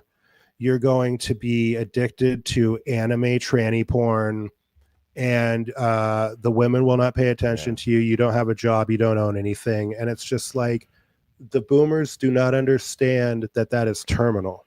That is terminal. When you have an entire generation of men with no prospects, no hope on the horizon, it's over. Population collapse, societal collapse, military collapse, everything. And we let we let it happen. You know, that's the other thing, is this wasn't just done to us. We also let it happen. And we don't have the grapes anymore. The men don't have the fucking cojones anymore to do anything about this. And there needs to be a multi-generational movement. It needs to be that there are older guys, younger guys. Like, I need to be aligned with you, younger than me, and and we also need a guy younger than you, right? 60-year-old guy, a 40-year-old guy, and a 20-year-old guy on the same page. We're all working together. And we're all divided. I mean, like these boomers, these older boomers, they think that Trump came along and ruined a good thing. They don't realize that Trump was a result of things being ruined. I mean, like I said, they refuse to see the plight of the younger people. Maybe it's just because us old people always resent younger people, you know, just, you're young, fuck you. I wish I was your age, you know, what are you complaining about? Right? Yeah. But they act like Trump came along. They hate Trump for all the wrong reasons. I've come to hate him just for a few reasons, but they hate him for all the stupid reasons. Like, oh, he's a Nazi. You know, they bought into all that bullshit. And they think we're just going to restore order. You know, we'll get rid of Trump and we're going to put everything back in place. You know what I mean? Yeah, and then back to normal. And you would think they would have woken up with Biden, right? Holy shit, right? So they got rid of Trump. They got Biden. Not only did they not see how, you know, what a disaster he was, they voted for him, and they pretended like he was all right. I mean, I was talking to some old people, you know, boomers, older than me though, like, you know, like people in their 70s. And this was before Biden crashed out. And I remember telling them, you know, I didn't come on hard like who I really am. I just sort of gingerly came at them. I'd saying, you know, what's going on with Biden? Boy, you know, the Democrats need to find somebody to replace Biden. And they were like incredulous. They were just like looking at me like I was fucking crazy. You know, they were like, no, he's fine. This is just, it was funny too, because it was just like a couple of weeks before the debate and he crashed out hard. So I you know, I'd love to think to myself, like, I hope they remembered me. I hope they remembered, oh, that guy we thought was such an asshole was right, dead right. You know, but people believe what they want to believe, I guess. You know. Yeah. I'd like to see something going on with men the way you see it in the UK, with just like 100,000 pissed off people in the streets, uniting as men, as European men, under a common goal, and a common gender. Because it is like, all, you know, you see what's going on with the way they're protesting mass immigration, and it is all men. Like, it's pretty much all men, mostly, you know, all white men, and you just don't see anything like that here. And so I think in the UK there's a lot more unity with the men there. Yeah. At least the ones that are on the right. You don't see. Yeah, I mean, and that could part of it could be because also because things are so hard over here economically right now. people have to be able to afford to unite. You see in third world countries, people in extreme poverty who right before a revolution happens, they all unite because there's no job to go to or anything, and there's no bills to pay. Everything has just completely fallen apart. And it's a weird thing we're in here where we're watching it all fall apart, but we're all kind of still doing the rat race thing, just trying to stay above water. Yeah. And most of us just don't really have the time or the energy to collectivize. They keep us very busy just trying to keep our heads above water. And I think that plays a big role in us not having unification either. Yeah, that's so true. I mean, that's where I'm at my age. I can only see what's right in front of me. I'm just fixated on that, trying to make some more money, trying to buy some property before I get too old, you know. Yeah. But you can do that and organize, I think. The problem is that we can't. This generational divide, I don't know how we're going to get around it, but it's impossible to imagine what you described happening here anytime soon. Men of all generations coming together and saying, realizing that we have a common cause and taking to the streets. And women need to be disempowered. Let's be honest. They need to get them out of the voting booths. Get them, I mean, maybe some economic deprivation will help because a lot of these women have fake ass jobs. You know what I mean? Yeah. Someone called it Jewish daycare. That's what these women have these bullshit HR jobs and everything else, non-essential jobs. I've been, go ahead. No, I'm just saying it's as if it's all designed to keep them out of the house, and that's all.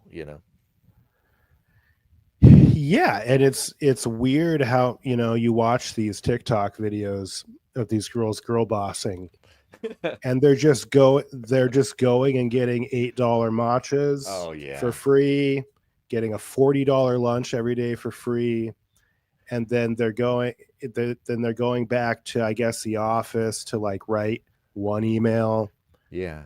And then they're taking another break to go get more matcha. And then they're like taking another break to go to like the wellness center that's in this place. And I don't think that many of these girls have these jobs, but there are a lot of them that do. And you think to yourself, like, how this is totally unsustainable. Like, this is just an experiment for like the startup companies to sort of like create this new type of employee where the employee was going to kind of be on vacation while they're at work. Yeah. And they're still going to make $130K, and they're going to eat $200 worth of stuff in the break room every day. And they're going to get a Swedish massage at work, like literally. And, like this is for a lot of Zoomers, I think this is the idea of what work is. It's just sort of like a spa day kind of retreat. They're in for a rude awakening. Yeah, where you don't really do anything, you make a ton of money. Like I think a lot of Zoomers, like who are the college educated Zoomers, like they really believe that like $100K out of college is just like an average job. Like, maybe I'll take it. Yeah. Like I know guys who just graduated college who like they get $115,000 a year job offer straight out of college, and they're like, yeah, I don't know if I'm going to take it.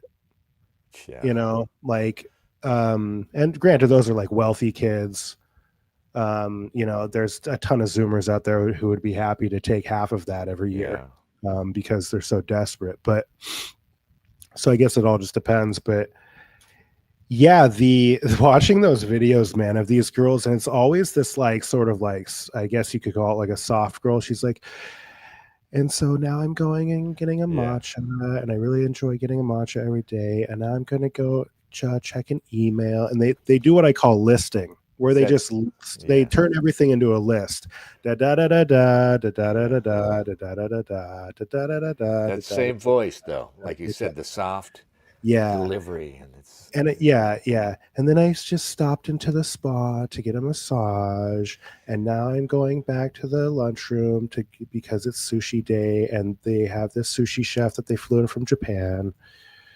And it's just like, dude, what even is this life? Yeah. What Do they is ever this? stop to think about, how am I possibly economically productive, right? How can I possibly be worth this money Yeah. they're paying me, What do I right? actually do What am here? I doing for this value, How is how right? is this 100 how did I just do $800 worth of work in one day, which is what I'm getting paid, like Yeah. $800 a day. Well, it's a female mindset. If they Mhm. get paid $100,000, it's worth it. No, they pay me that money, ergo I'm worth it. Not they don't stop and think maybe this is waste. Yeah. That doesn't come into mind. Yeah, yeah, I think you see a lot of these companies are just like massively in debt, like like Google was doing that, and now they're cutting everybody. It was like a trend, like treating employees like that was just a trend. And Facebook was doing it. They can't afford to do it anymore. All the tech companies are doing it. They can't afford to do it anymore. Yeah. Places probably like Uber and like all of these app companies, app startups were doing it, and they can't do it anymore. But they kind of spoiled a whole generation of people. And I mean, like the sad truth is that for every one of these girls who makes a video like that, there's 100 girls who are never going to be able to even get the interview to get that job. But that's all they see online. It's is 140K a year to do nothing but drink matcha and eat sushi and get a massage at work. And they think that if they don't get that, like they haven't done life right and they haven't made it.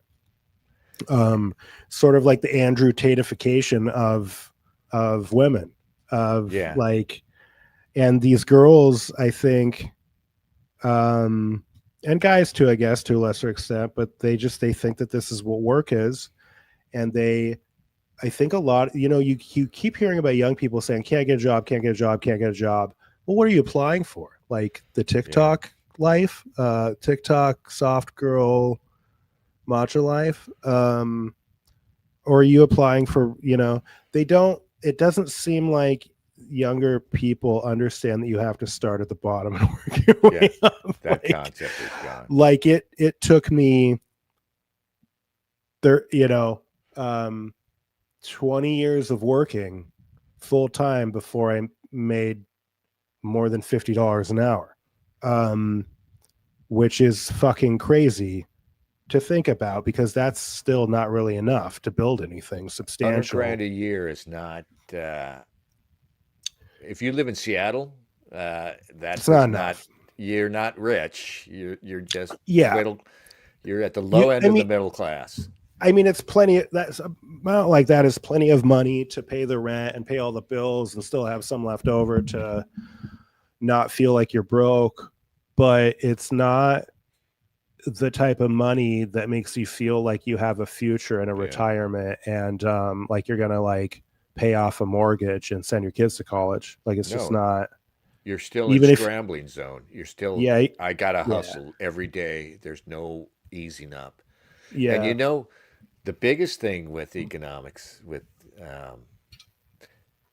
what really makes us unhappy is not necessarily being poor. It's being poorer than the other guy. The real thing that makes for revolutions, for instance, is when you see other people like those girls on the videos living it up, right? Making it look effortless, and you're down here at the bottom struggling to get by. That's what truly, and you could be doing all right, but if you have the smallest house on your block, the shittiest car, and everything else, you feel like shit. It's comparison that causes this stuff. Do you see what's going on in Nepal? In Nepal, they were literally dragging politicians out of their house and killed one of them. There's a huge revolution going on in Nepal. It's like borders China and India. Yeah. And what really set them off was It's really corrupt, and their politicians are really making a lot of money. And the children of these politicians who don't work were making videos, TikTok videos and shit. Look at all this stuff I have. Look at me on vacation. And the young people who are out there, struggling, fucking just went off. They lost their shit, and they literally burned down the Capitol and everything else. I don't know what the situation is there now. The government tried to ban all social media. They said they wanted everything, right? Everything from Facebook, YouTube, TikTok, all of it, right? I saw the list, and it was like, dozens and dozens, more platforms than I knew existed. Yeah, they just wanted to shut down the internet basically and try and stop it. I mean, banning all social media is not a bad idea. And I think you're totally right when you say it's the comparisons. Like, never before in human history has the average person had a 1,000+ people to compare themselves to. Yeah. It's always been historically maybe 100 people in your village at the most, or maybe 100 people in your small town. Even if there's 10,000 people in your small town, you maybe know 100 of them. And the way we compare ourselves to other people plays a big role in our mental health and in our view of ourselves. And we can say, we can romanticize the idea of like, oh, don't compare yourself to other people, just be yourself, don't worry about other people, but we do. And that's part of being human. But then when you have way too many people to compare yourselves to, and people that you don't know, and these people are just living extravagant lifestyles, it really sets a new standard of living that the average person is never going to have access to, no matter how smart or networked they are. And it's the most fabulous lifestyles that get traction on social media, and it puts this mentality in the minds of people that like this is realistic to be living a life like that, and if you don't, then you're kind of just nothing. And what the fuck is wrong with you? And that's fucking awful, man. It adds to the humiliation that it's, Jake fucking Paul or somebody. These like fucking 90 IQ. He's fucking on a bed of money. Fucking retards. Yeah, dude. and he's like a total bro tard, right? Yeah. Yeah. Well, it's like Jack Doherty. Yeah. It's like with hypergamy. So now a girl, it used to be a dozen eligible men in her village. Now it's everybody online, hundreds of men. And, the men of the whole world can slip into her DMs now. Slide on in. Yeah. And it's the same with that. It's like you said, it's all fine and good to say, don't compare yourself, just be, live your life. Good advice, but it doesn't mean anything because we're human and we gauge our worth by comparing ourselves to the people around us. And it was probably bad enough when you lived in a small village because there was always a rich guy and a poor guy. But now it's just insanely brutal for anybody. Yeah. Especially young people. Especially young people and especially young women. Social media is hardest on young women. And women, like, there's no greater enemy to women than other women. Like, they're so shitty to each other. Yeah. You were talking earlier, and I was going to say that they blow smoke up each other's ass all day long, right? They're always empowering each other, complimenting each other. But underneath is the most savage competition that's nothing like what us guys know. Right? And manipulation and backhandedness. Jealousy. Yeah. Yeah. Absolutely. Yeah. Lots of games going on behind the scenes. Yeah. Yeah, women are fucking crazy, dude. Especially modern third wave feminist women are just social media was a mistake. Yeah. Put it that way. And I don't think we can put the genie back in the bottle. I don't know. No. I think we're just gonna have to make it culturally unpopular to be on social media a lot. other than, you know, stuff like this to get news and stuff. It's great for, but this being on social media just to be social and just wasting tons of time on social media, I think we need to have a cultural movement to resist it. And I think that is possible. It's possible. It's got to be, or else we're fucked. So I don't even want to think about, yeah. You got to be optimistic and ultimately optimistic and think there's always a way out, you know. Even if it's going to be rough, there's always got to be an answer. Humanity has to prevail, and really, we are up against it as a fucking race, as a species. Humanity is up against something, something that wants to destroy us. So it's you know, demons, fucking demons. you know, I don't know about the supernatural aspect of it, but demonic is not too strong a word for what we're up against, the powers that we're up against. You know? Yeah, it could be entirely metaphorical. The things that make us weak, the things that are here to mislead us and deceive us. That's what I consider to be demons, and that's what I consider to be evil and satanic. I think the pursuit of truth is the highest spiritual aim. And when you have things that are designed to purposefully confuse and deceive people, especially young people and children, I don't think there's anything really more demonic than that. Yeah. Things that infiltrate the minds of vulnerable people.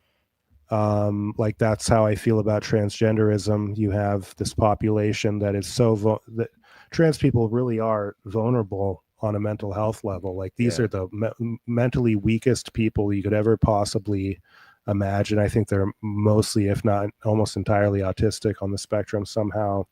Identity disturbances, personality disturbances, have no idea who they are, depression, anxiety.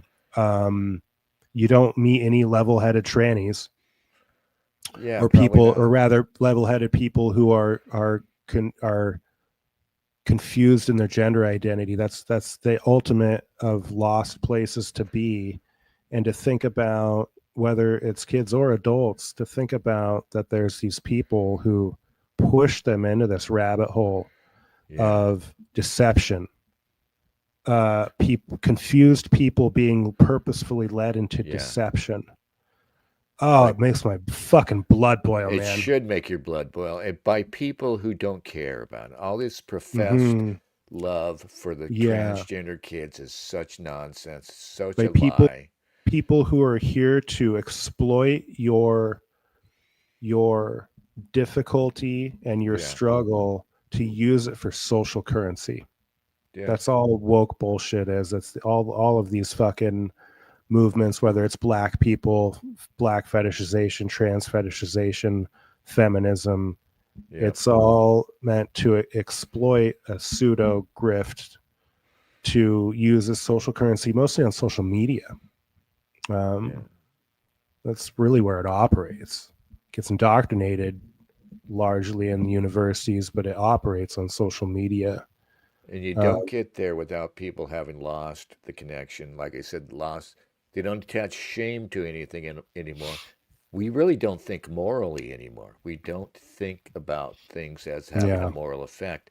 We only think, okay, what's the trend? You know what I mean? Oh, there's this big trend towards supporting transgenderism. So let me join it, you know? And because there are intelligent people who have every ability to understand this, what we just said, which is obvious that this is wrong. Yet, you know, there are so many of them that we're still up against it. You know what I mean? Transgenderism is still a huge problem, even though it would seem now that there's a pushback happening. But that was the big thing with Charlie Kirk, right? Oh, he should fucking die just because he was, and like I said, he wasn't nearly as harsh about it as I am. He was like, oh, yeah. Yeah, and like let's say it is Tyler Robinson, and the de facto narrative is the actual motivation and the way it happened and everything like that. The militancy of modern transgenderism and the trends around that cannot be ignored at this point. Whether the Kirk killing was truly a response to supposed transphobia or not, Tyler Robinson saying he was too hateful, if that was his real text message and his real mindset. Yeah, that's weird. It wasn't about the blacks. It wasn't about the gays. It wasn't about non-Christians. It wasn't about illegal aliens. It was about trannies. And there is a unique militancy to the transgender thing. People online responding to stuff about celebrating Kirk's death. There were some people who you could tell were motivated by supposed anti-racism, motivated by, being against supposed homophobia or against, wanting to advocate for illegal aliens or whatever. But I think this is largely the Kirk thing. If it's not a massive internal conspiracy, if it is just militant leftism, is fundamentally a transgender issue. And you see this, whether you want to include the Kirk thing in that or not, you see this trend of massive disproportionate numbers of shootings involving transgender militant groups. Antifa, like it's such a big part of it now, is the whole transhumanist, transgender. We're destroying the ideas around reality, destroying the ideas around traditional civilization. And to attack something so fundamental as biology. Yeah. It's really a de-reality campaign. It's like they're digging down levels and they're trying to get to the point where you don't have. It's really curious and ironic because it all begins with individual rights, and you would think, oh, it's just this insane. We've taken individual rights, the right of the individual to define himself, to these insane levels. At the same time, it's as if they're trying to destroy the very basis of individuality by destroying sexual identity. I mean, you don't get any deeper than that, right? Yeah. I mean, your sex is kind of, it's like the original thing that differentiates you from others, I mean, you can't really get any farther down. And they're just like fucking, like taking a pickaxe and digging down into, it's scary. It's the core. Yeah. It's the core fundamentals of humanity when you're talking about deconstructing biology and deconstructing the gender binary. It is at the core of the family, at the core of society, and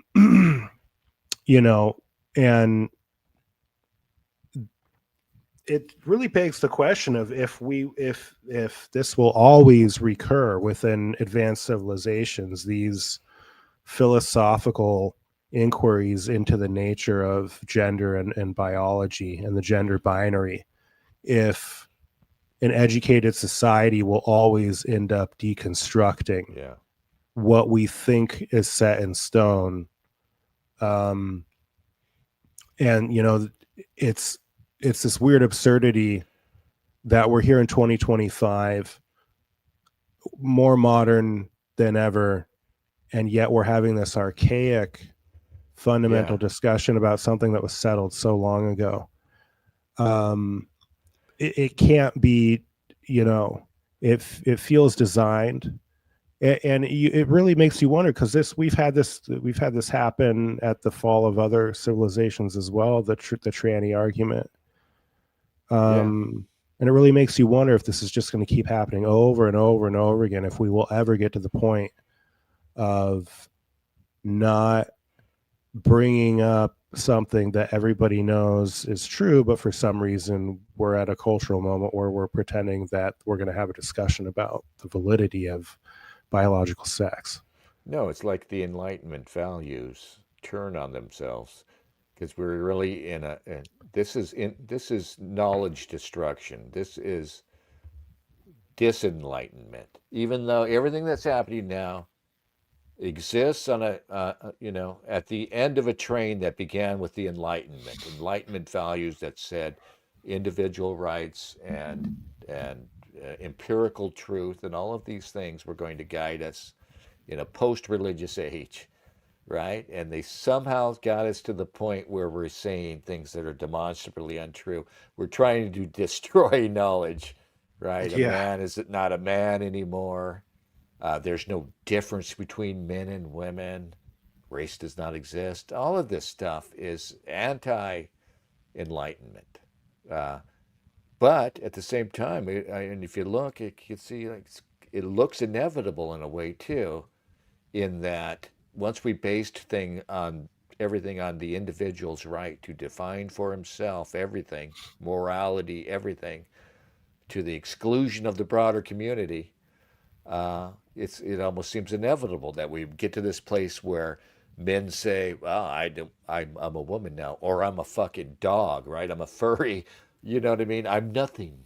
"Oh, I'm going to change day to day. I'm gender fluid." "I'm going to make up my mind. I'll tell you in 5 minutes what I'm."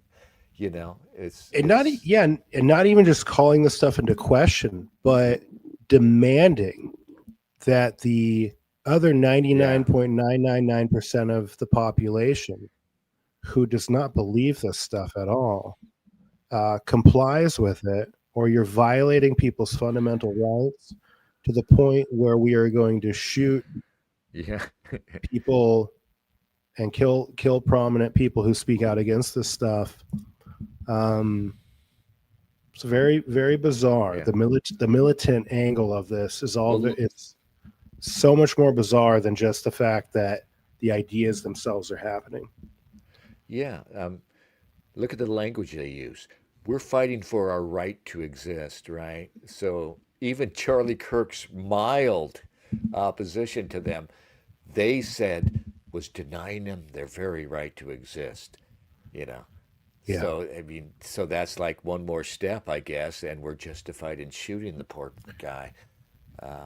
And so they're saying that they are their ideas, that their identities and their ideology are the same thing, which is much different than how you or I would think. That,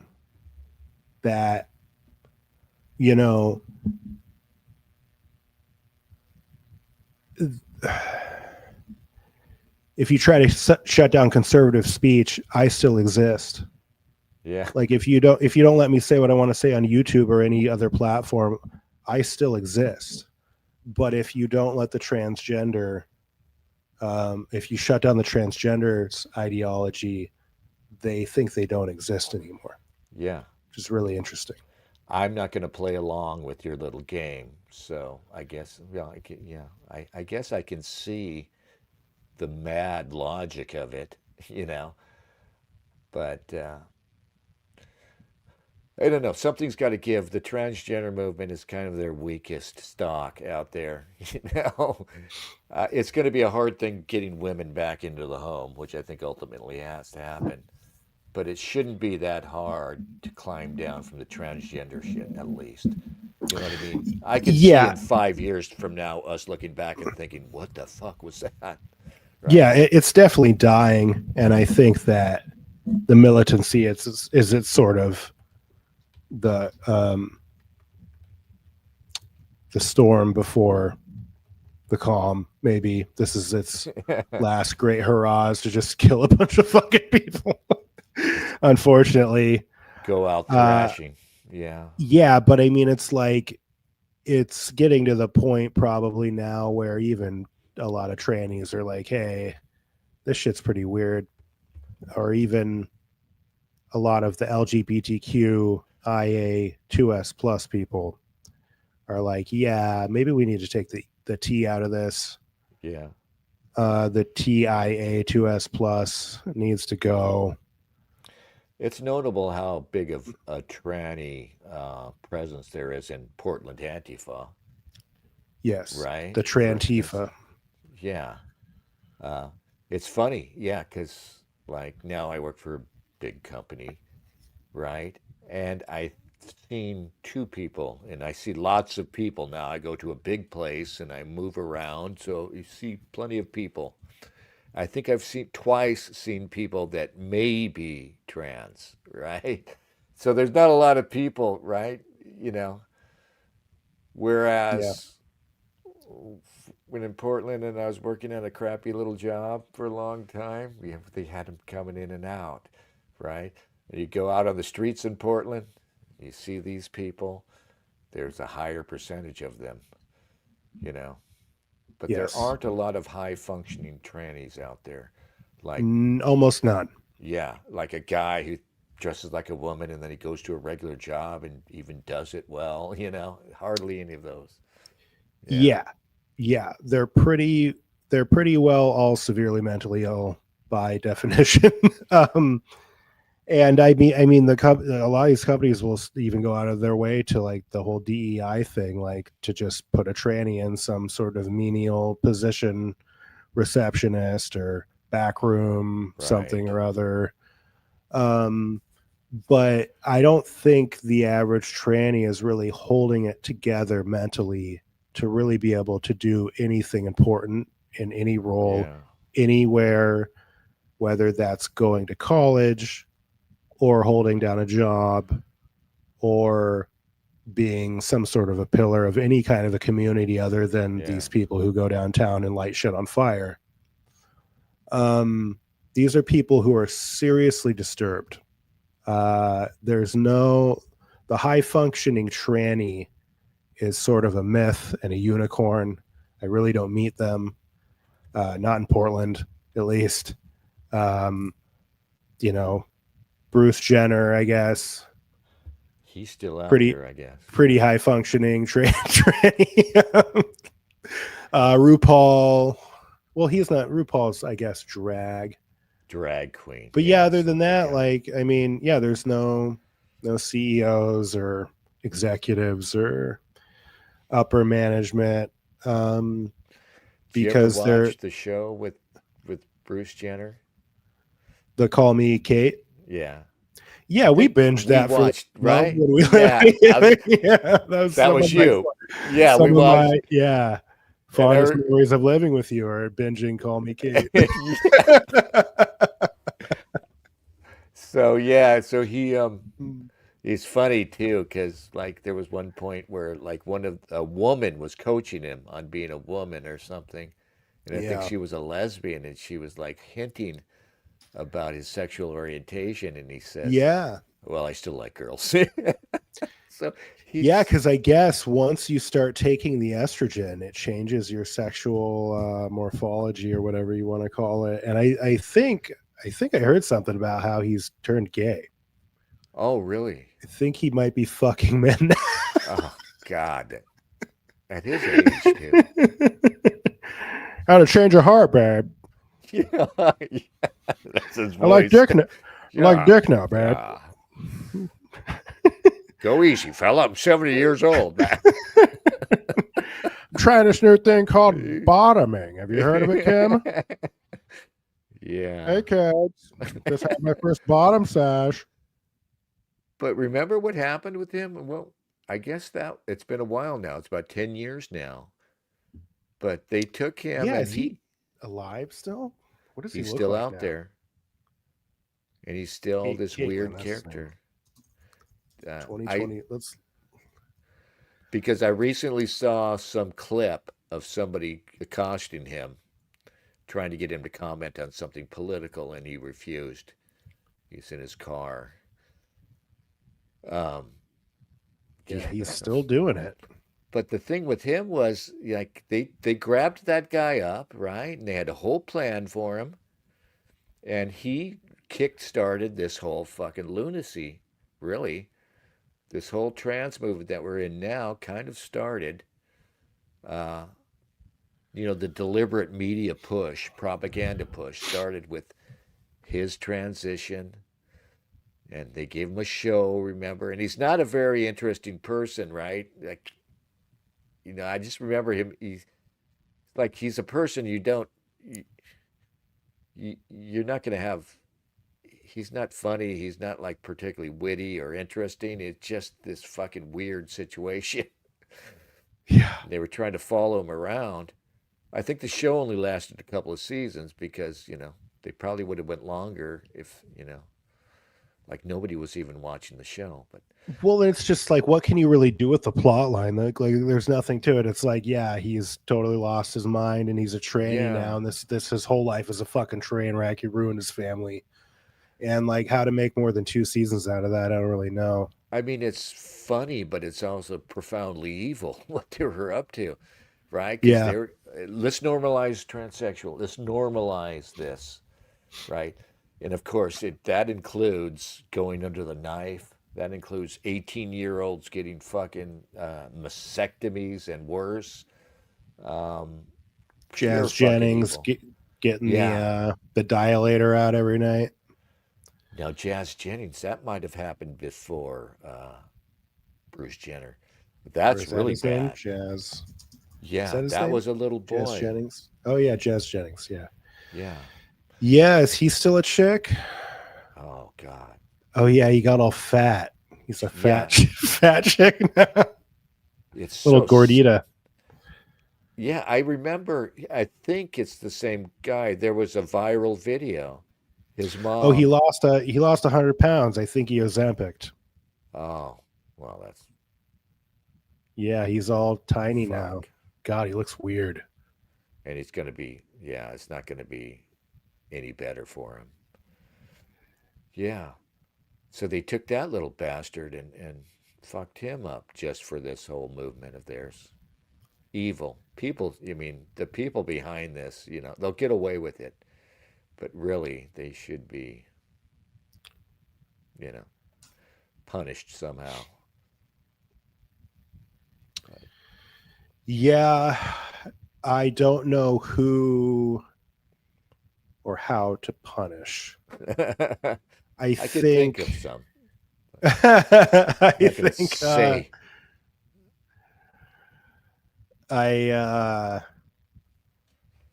I think we just need to mainstream saying out loud that men can't be women. Yeah. And view these people as nothing more than mentally ill people who were taken advantage of by a medical industry and by a media apparatus and a cultural movement that sought to do nothing but exploit them for virtue signal points. And I want to get to the point where pretty much all these people are detransitioned. Yeah. And when we look back on this, I do not want a future at all for normalizing transgenderism. This is so fucked up that we did this to these people. It's so the whole idea of affirming the delusions of the mentally ill, Yeah. and there being some sort of moral landscape on which that's the right thing to do. Yeah. We need to get the fuck away from that. We're not going to do it with schizophrenics. We're not going to do it with other types of delusions. We're not going to do it with transgenderism. I mean, this stuff, this is like flat earth. Like, it's right up there with flat earth for me. It's so ridiculous and preposterous and only placates to the mentally ill. And we got to get that. I mean, I think a big thing would be getting the DSM to recognize this as a mental illness again. I wish Trump would do something about They that. probably changed that, right? It used to be sexual dysphoria was in the DSM as a disorder. Mhm. And then there was this weird years where we're saying that it was kind of a disorder, but we could correct it with this surgery and shit. And now I'm sure that's totally discredited as they see it, like I it mean, was I never a would, disorder. yeah. There's a tremendous amount of political pressure placed on them. They started calling the board of directors of the American Psychological Association or whatever transphobic. and then they were basically pressured out of including it as a mental disorder, purely politically. There's no data to.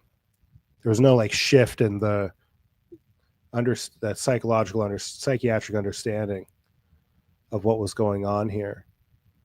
But it would be great to see RFK Jr. After they get done convincing everybody that Tylenol made it.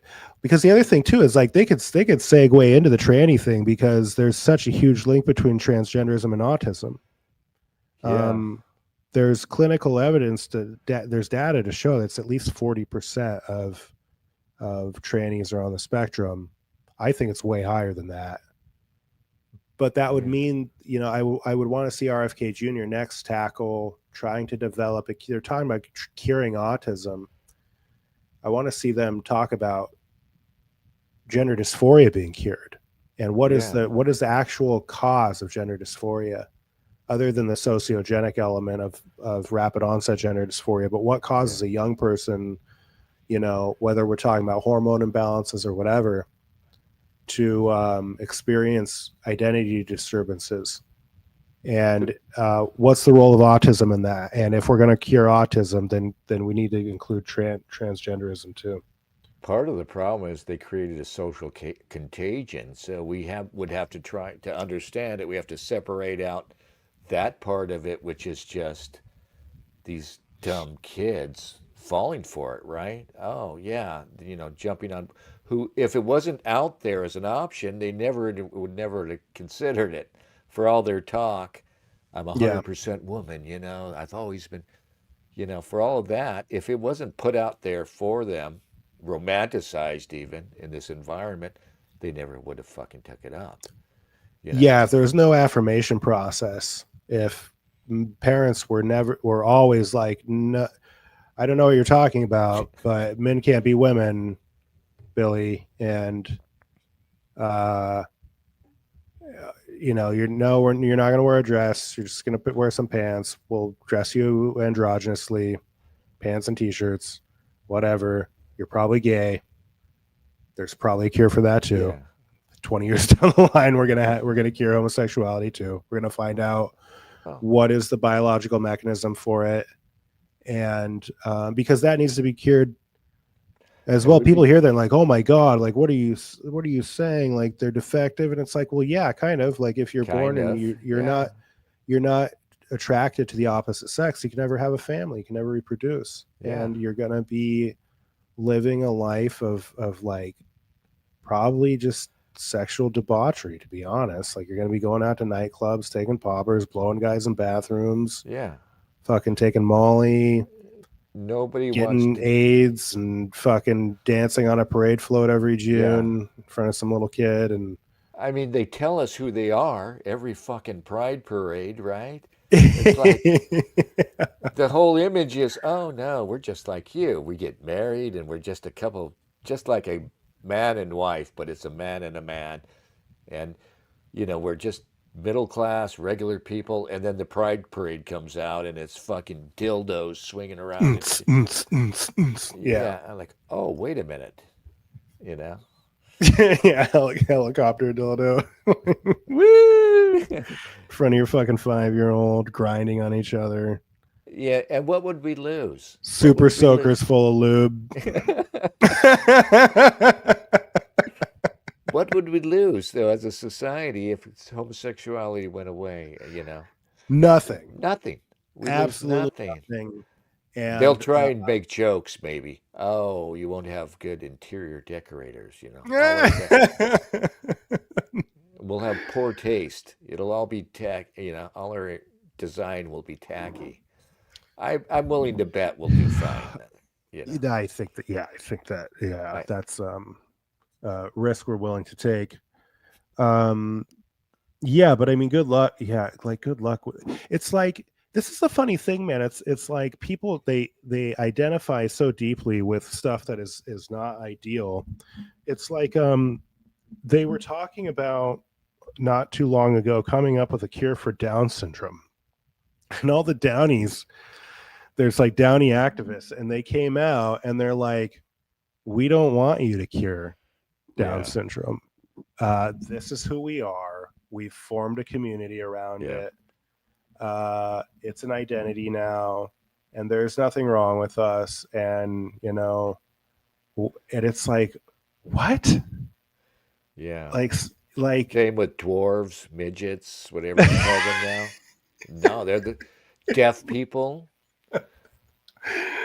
They're everything, because that's the curse of democracy. It started with men and women. We created them. Oh, now you're two separate political groups, right? Politically, you have to have different interests politically, men and women, right? That was the beginning of the end, and it didn't end there though. Here it is, yeah. Mental retardation, just anything. If you're born that way, that's your identity, and you should defend it. Yeah, it's bizarre. It's a lot of ego wrapped up into it. And it's also, a lot of it too, again, is like these people find each other on the internet, and this amplification of community around everything starts to proliferate. I want people to be able to find community in whatever is going on with them. I suppose that's not, it's a good thing to not feel alone in whatever you're going through. Yeah. But then there's like a pride movement with everything now. Yes. Like, I'm sorry, we don't need tard pride. We don't need. I don't think these people should feel ashamed. Like, and I'd love to kick the ass of anyone who wants to make a mentally, intellectually disabled person feel ashamed of who they are and how they are. And Mongoloids are really sweet. You ever notice that about them? They're all the sweetest people in the world, for whatever reason. They're just they are. sweet. Yeah, the life of the But party. Nonetheless, it would be better if they could take better care of themselves. If they could live a life independently. Yeah. Yeah. I mean, it should be a simple rule. If you're going to be dependent, then we should be able. It's a disability. Yeah. And we can't even call disabilities now. We have to use fucking euphemisms for that. Yeah, and I'm not talking about whatever it is we're talking about, like sending people to a camp or anything, and like converting that, like I don't think we would ever like give a shot to a Downy and then he doesn't have Down syndrome anymore. Like, no, but those people are done, and the people that are gay now are done. And the people that are trans now are done. But I'll tell you what, gene therapy will cure all that stuff very soon, right? We're probably right on the verge of having gene therapies that you could use to fix that in the womb. We should be able to code for people never being any of these things in the future. And that probably will be key to shutting down a lot of this social justice bullshit. Yeah. But and all that really needs to happen, because this has all come about because the wrong people have been in control of the media and everything else. And maybe all that needs to happen is that, the same way that for years now in this country, that one side, that liberal progressive side, has controlled, everything, news, media, film, television.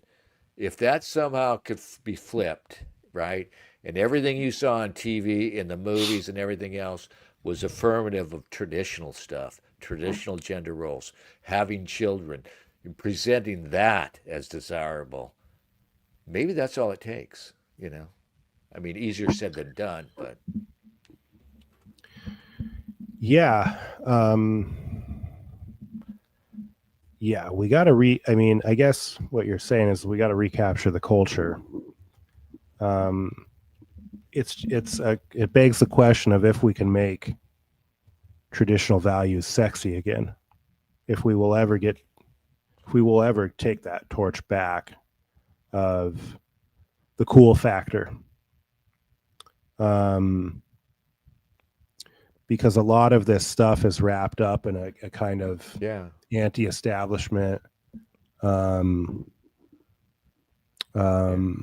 resistance of the man, of authority, of social norms, and yeah, I don't know. It's a tough thing to answer of whether or not we will be able to recapture the culture ever again, or if there will just be this permanent cultural divide. And then what do we do? One side will have to die off, at least. I mean, the gayer side will die off. The gayer, more tranny side will die off. I mean, it's not, the West might go down, United States and Europe, but maybe the hope for humanity lies in China, in Asia, The Yeah, problem should we is, just let China take over? Let's just see what happens. I mean, I don't want China to take over. I mean, I would really like to see the U.S. restore itself and continue, It's all Yeah. I've ever known. But if it's humanity as a whole, and if we're going to go down this crazy road, then they deserve it at the end of the day. Of course, the problem is they're going to have the same problems. I mean, South Korea, now that they're wealthy, has the lowest birth rates of all countries, right? I mean, they're just rapidly going away. Right when they become this powerful, wealthy country. China has a huge birth rate. They've got 1 billion people, but their birth rates are so low now that they actually have a demographic crisis. I mean, it just seems inevitable that you get rich as a country, as a people, and you stop making babies. Yeah.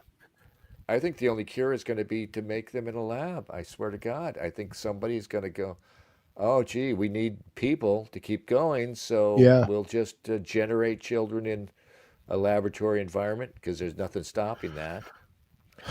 And we're going to have this weird, fucked up future of that. Yeah, and then how do you deal psychologically with Exactly them becoming adults, and then they're like, I'm a lab baby with no lab parents, babies with no heritage. That's no going to be bonding like, with mom, none of that. yeah. I mean, they'll probably get raised. Yeah, they'll get raised by like lab mommies, but maybe it could be Matrix like, and we'll just fake it, right? And just give them the perfect fake mom, or just yeah. But like yeah, mom bot. Yeah, I mean, like in terms of what you see going on now here in the United States between men and women, which is like just catastrophic. Men, they're not interested in fucking around with women anymore, and it's almost like they are rejecting the culture of third wave feminism, the boss girls, the entitlement, the ethical slutification of women, and you see this phenomenon of all these women going online saying that I can't find a boyfriend and where are all the good men at, blah blah blah. And it really seems like men are kind of like drawing a line in the sand, and it will be interesting to see if women call their bluff or not. And if women say, hey, you know what, like maybe, I mean, like asking women to look in the mirror and define themselves as the problem, like don't hold your fucking breath. But but what if they do? Like, what if men are holding out and then women do experience a cultural shift? They do reject feminism. They do re-embrace cultural values. But that would have to happen within the span of maybe 10 years. Yeah. Because you can't have an entire generation of men just not fucking women and getting them pregnant anymore without population collapse. So that would be the only hope, is if this all turns around within the next few years, if women finally realize men are not going to be interested in us if we're trying to grow a boss, if we're having our fun till we're 30 and then trying to find them, if we're not dating men under 6 foot, there's going to have to be this sea change amongst women for the population to not collapse. They reunite with men. Men start to say, okay, women are worth my time again. But if that doesn't happen within the next 5 or so years, I would say we're fucked big time. End of story. People are not getting together anymore. And it's probably going to take just like one generation of that not happening before. I mean, it's not just the population, it's the culture. Like when you let the fundamental dynamic between men and women die like that, I don't see how you get it back. I don't think it's just a trend that men aren't interested in women anymore. We're just fucking sick of them. I'm just absolutely sick of modern women. I don't hate them. I think women are great in their essence. It's the culture. The culture of women has drastically shifted, man, just in the past 10 years. Dating just isn't fun anymore. It's just not fun anymore. Maybe if I lived somewhere like in middle America, it might be kind of fun. But not in a place like this, man, a liberal metropolitan city. It is not fun. And it's not just about the political differences. It's just like they fucking hate us, man. Women fucking hate men. They really do. They really hate us. They think we're good for nothing. They don't need us anymore. They're all college educated and making more money than we are. They don't need us. They're going to regret it later, of course, obviously. But maybe they actually do need us. It's just this fake world we've created, right? Half of them, like I said, are in fake jobs. Yeah.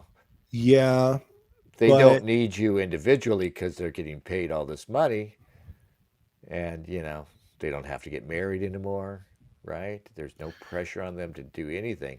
Yeah, I think if we force them out of the workplace, frankly, I'm saying we need to make them dependent on men again to restore order. Precisely. Yes, and not just monetarily, but also culturally. Because we've totally destigmatized the idea of a woman being 30 years old and not being married and not having children. And there's that used to be so taboo, man. Like if you were fucked 30 years ago. If you were 30, you weren't married, you didn't have a kid. As a woman, like the cultural enforcement of that is totally gone. It's gone.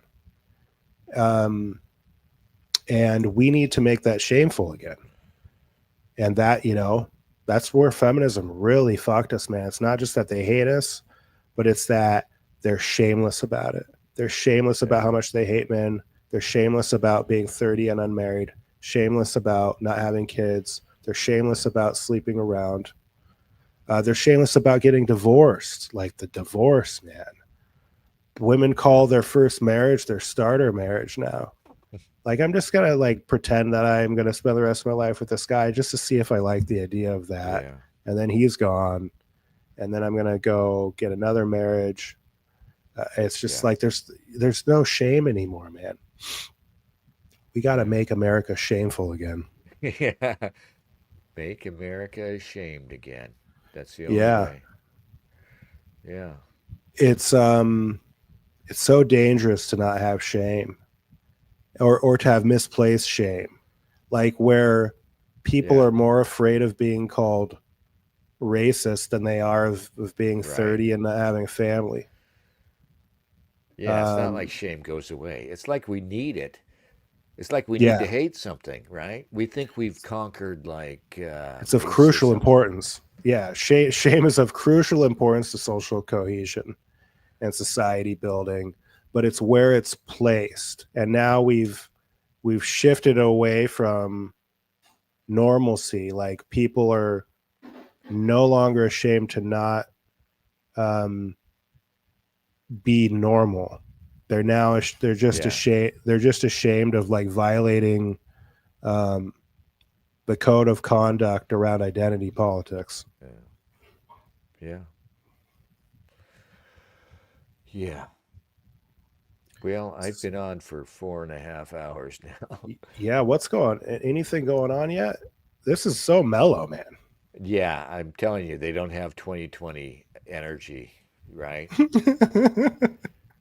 They just a few people standing around. Yeah. I'm not even sure that they needed to send the feds in. Maybe the mayor's right. We've got a new mayor, or you've got a new mayor. Sorry, Yeah. in Portland. Yeah, he's pretty funny. He's Diet Ted Wheeler. Ted Wheeler, even more wimpy. Yeah. So Ted funny. Wheeler 0. Yeah, I don't think he's quite as feckless as Ted Wheeler, but I mean, he's the same thing, man. Like more of the same fucking bullshit. Dude, of just like I just feckless. found out today that it was him against Carmen Rubio. And if you know who Carmen Rubio is, she's like this fucking dipshit. Yeah. She was Joanne Hardesty's girl. Joanne Hardesty brought her up. She's done absolutely nothing except lead some bullshit little activist organization that does nothing.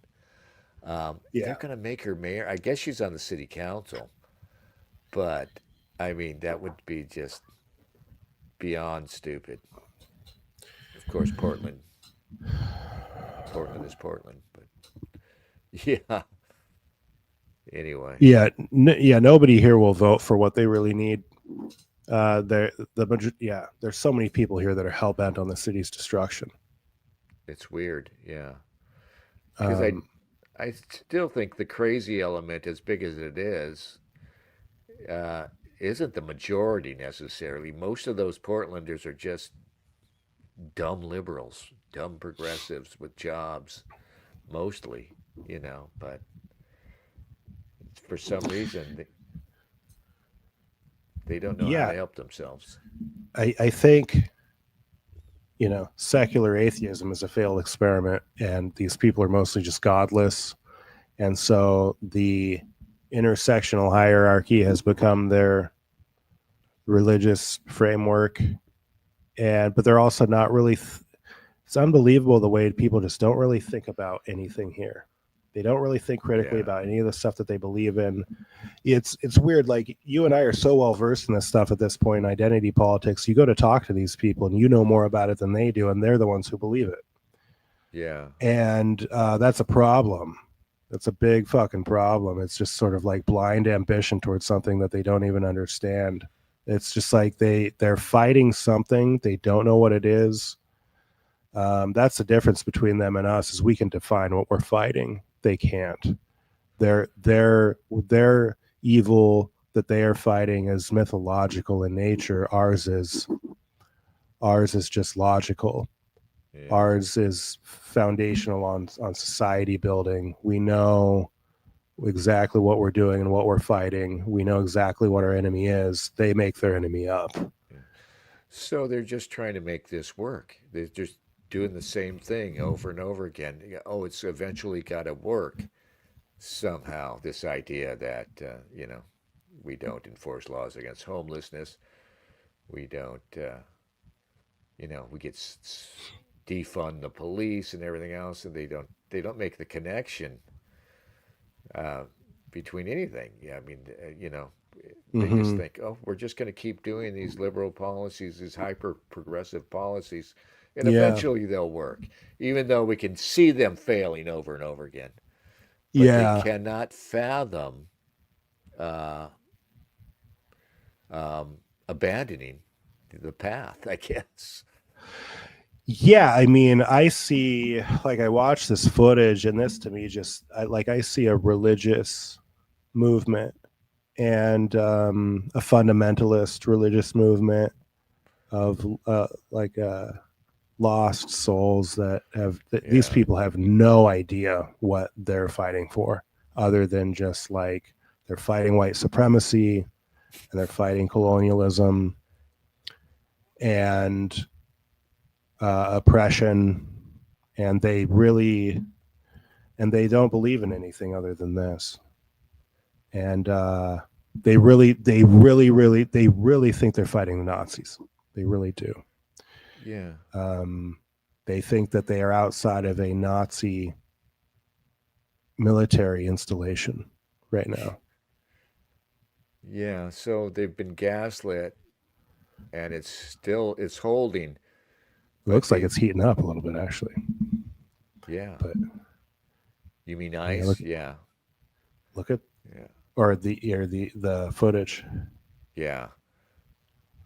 Something, a little bit of action happening, or no? They're Not really. moving around. I don't know what's going on.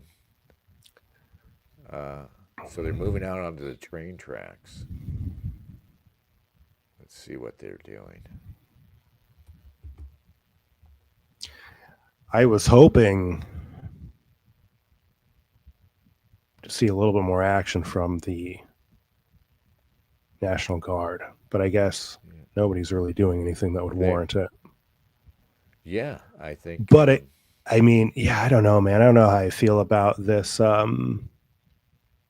The limitations of free speech and standing outside of a federal building like this, and you see all the there's apartments like right there, and these people are keeping them up all night, every night, and it's psychological terrorism to sleep deprivation. I think this should not be allowed. I don't think you should be able to violate noise ordinances and stand outside of a federal building all night like this. Yeah, see the one in the middle on the bottom, Mindy King PDX, that's from somebody's apartment window. There's an apartment building right across the street. Oh, really? I see. Yeah. Okay. And those people in that building, like one night, what they were doing this before, the Antifa was bringing out some machine to make a big droning, horrible noise. God, dude. And just letting it go. I hate these people, man. Yeah, and it's having more effect on the poor bastards in their apartment there than it is on the cops who are deep inside the yeah, they seem to be going down the train tracks here. Oh, here's some traffic. Yeah. Do they still have that Tesla? It's not a dealership, but there was. Yeah, it's still there. I always wonder if they'll go and attack the Tesla place. Yeah. I think they already have, but they've transcended current thing from Tesla back to this. Yeah. They're done with Tesla. Yeah. It looks like there are those ICE guys on the side of that fence. So there are cops, whatever kind of LEOs, on the other side of that white fence.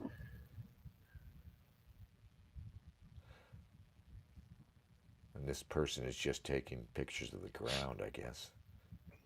Yeah. Well, yeah, but nothing's happening. They don't have enough people on the ground. They're not. Yeah. They're not all in black bloc, right?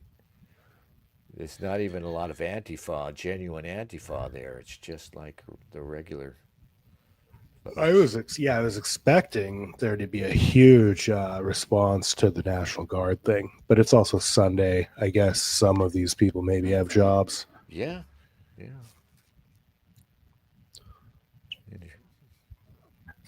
But anyway, I don't know. Yeah, I don't know if this is going to go, not even just tonight, but just in general, if it'll go anywhere, really.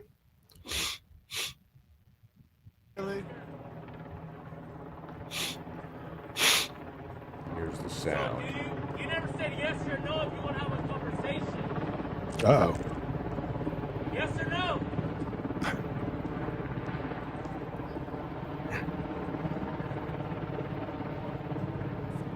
I hear the chopper. Yeah. Geeky Candy super chatted $5. Just got back to catch up. What happened to other stream? Other streams had to go off because we had the wheelchair tits were flying around this place. There were wheelchair titties everywhere. What? Just flopping around. That's Portland, Daddy. I don't know what he's talking about. I try to block it out of my mind, but they were out there doing their thing. Yeah, he was taking shots on bong rips. So all those were gone. Well, he's on all day sometimes. He's got to do something. He's got to keep the rations up. Oh, they're by Tesla now. Are they they? gonna light Tesla on? Yeah, on the Maybe. middle camera, Tesla factories right there. Or the Yeah, they're making their way in. who's this Asian guy? There's so many characters in these things, man. Yeah, You feel like you're watching a fucking sitcom or something. it really is funny. If you go out there on the ground, you start to see the same people over and over again. Yeah. Yeah. Like, look at this girl, would be normal girl.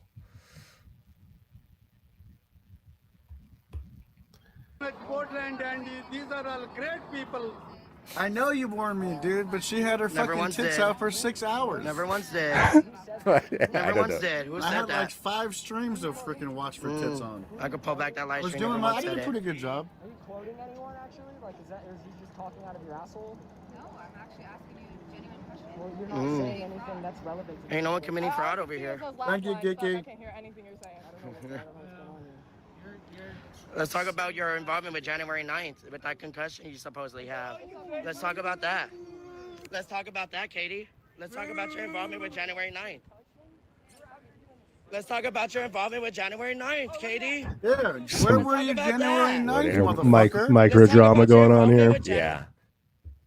They This all guy have know base- each other, Asian guy have a baseball bat? Yeah, I don't know what his story is. Yeah. He looks like a character out of Street Fighter or something. Right. Like.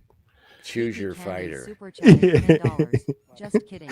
I want the fucking paraplegic in the electric wheelchair, please. Crazy That- Asian Antifa. Dude, Oh, that would look, be there's s- Tesla. Yeah. Yeah, that'd You're be right so there funny now. to make an Antifa Street Fighter game, and then the wheelchair guy is one of the characters. Not sending Is that Wheels? Is that the same guy from way back when? Do you know? I wouldn't be surprised. Where? I'm looking. I don't know if he's still around, but I just kept seeing some guy buzzing around in an electric wheelchair. Yeah, I saw him in the grocery store one day. I can pull back Fred my Meyer. live. I always download all my lives. You know? Seriously, sir, that dude followed me out here to fight me. We're not gonna put any. Let's go. That guy came out here to fight me. I got on stream. Let's go. I'm serious. I'm leaving. Wait, what? I'm not chatting with him. No way. Scumbags. That's what they do. They try to friend you. Oh, I'm gonna be your friend. You ain't my fucking friend. You ain't nobody's friend. Period. That's why you guys are down here. Do a 'cause you guys are shot. Let's scumbag do this. pieces I of ain't shit. doing Oh, shit for there's less than the 100 wheelchair. bucks I bet an that hour. is Just want Wheels. people to get new jobs. Haley You guys don't Cowman even set have the fucking bar. jobs. Anyway. But thank you. There's a guy in a frog suit. What? Oh There's a my guy in a frog God. suit. Just casually walking down the street.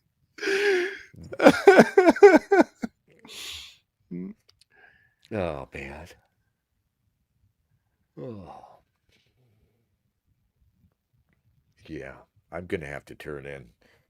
All right, man. Well, it's good seeing you. It's Yeah. It's been too long. Yeah, We'll have definitely. to. I'll have to come up to Seattle soon. Yeah. Or maybe if shit starts to pop off here, you can come down here.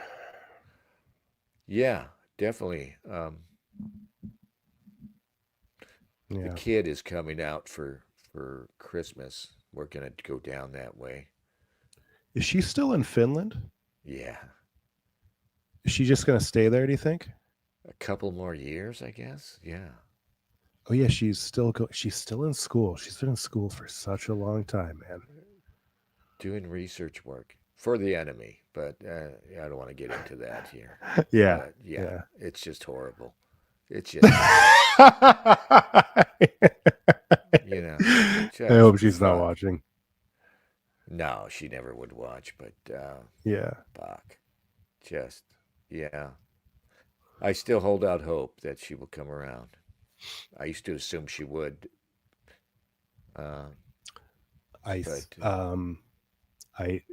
There maybe if Who things knows? get too my hope is that things will get too crazy. She will not be able to continue keeping up with it, and then she will slowly quietly Yeah. fade into rejecting some of this stuff, maybe. I don't know. People Although, get you know, invested. yeah, and I mean, at least she's like doing something with her life, and she's not down here. Yeah. That would I be know. awful. I mean, Finland's actually wholesome, I think, even though it's Yeah, they just haven't ruined it yet. But yeah, you know. yeah. I think mean, there's yeah, hope. I mean, kind of glad for her that she doesn't live here. I mean, if she stayed there, that Yeah. wouldn't be so bad because this place is fucking doomed. Yeah, yeah, and it's being exposed to these people. Like it would just further reinforce stuff, and I bet it'll Yeah. fade. The longer she stays over there, it'll probably fade, and she'll just turn into like a moderate. I bet. Yeah. All right, man. All right. Yeah. Well, I do this every Sunday. You're always welcome here. So. Yeah, I usually tune in at least for a little while, and I come over and try to give it a like for the algorithm. Thanks. Yeah. So. My preparation is shit, but yeah. I'll pop in soon. All right, man. All right, man. Good talking to you. Thanks. Good to see you. See ya. All right, that was Cam. Yeah. I have definitely got to turn in. All right. Thank you all. God bless you, boys, and don't be strangers. Don't be strange. People are strange when you're a stranger. Good night.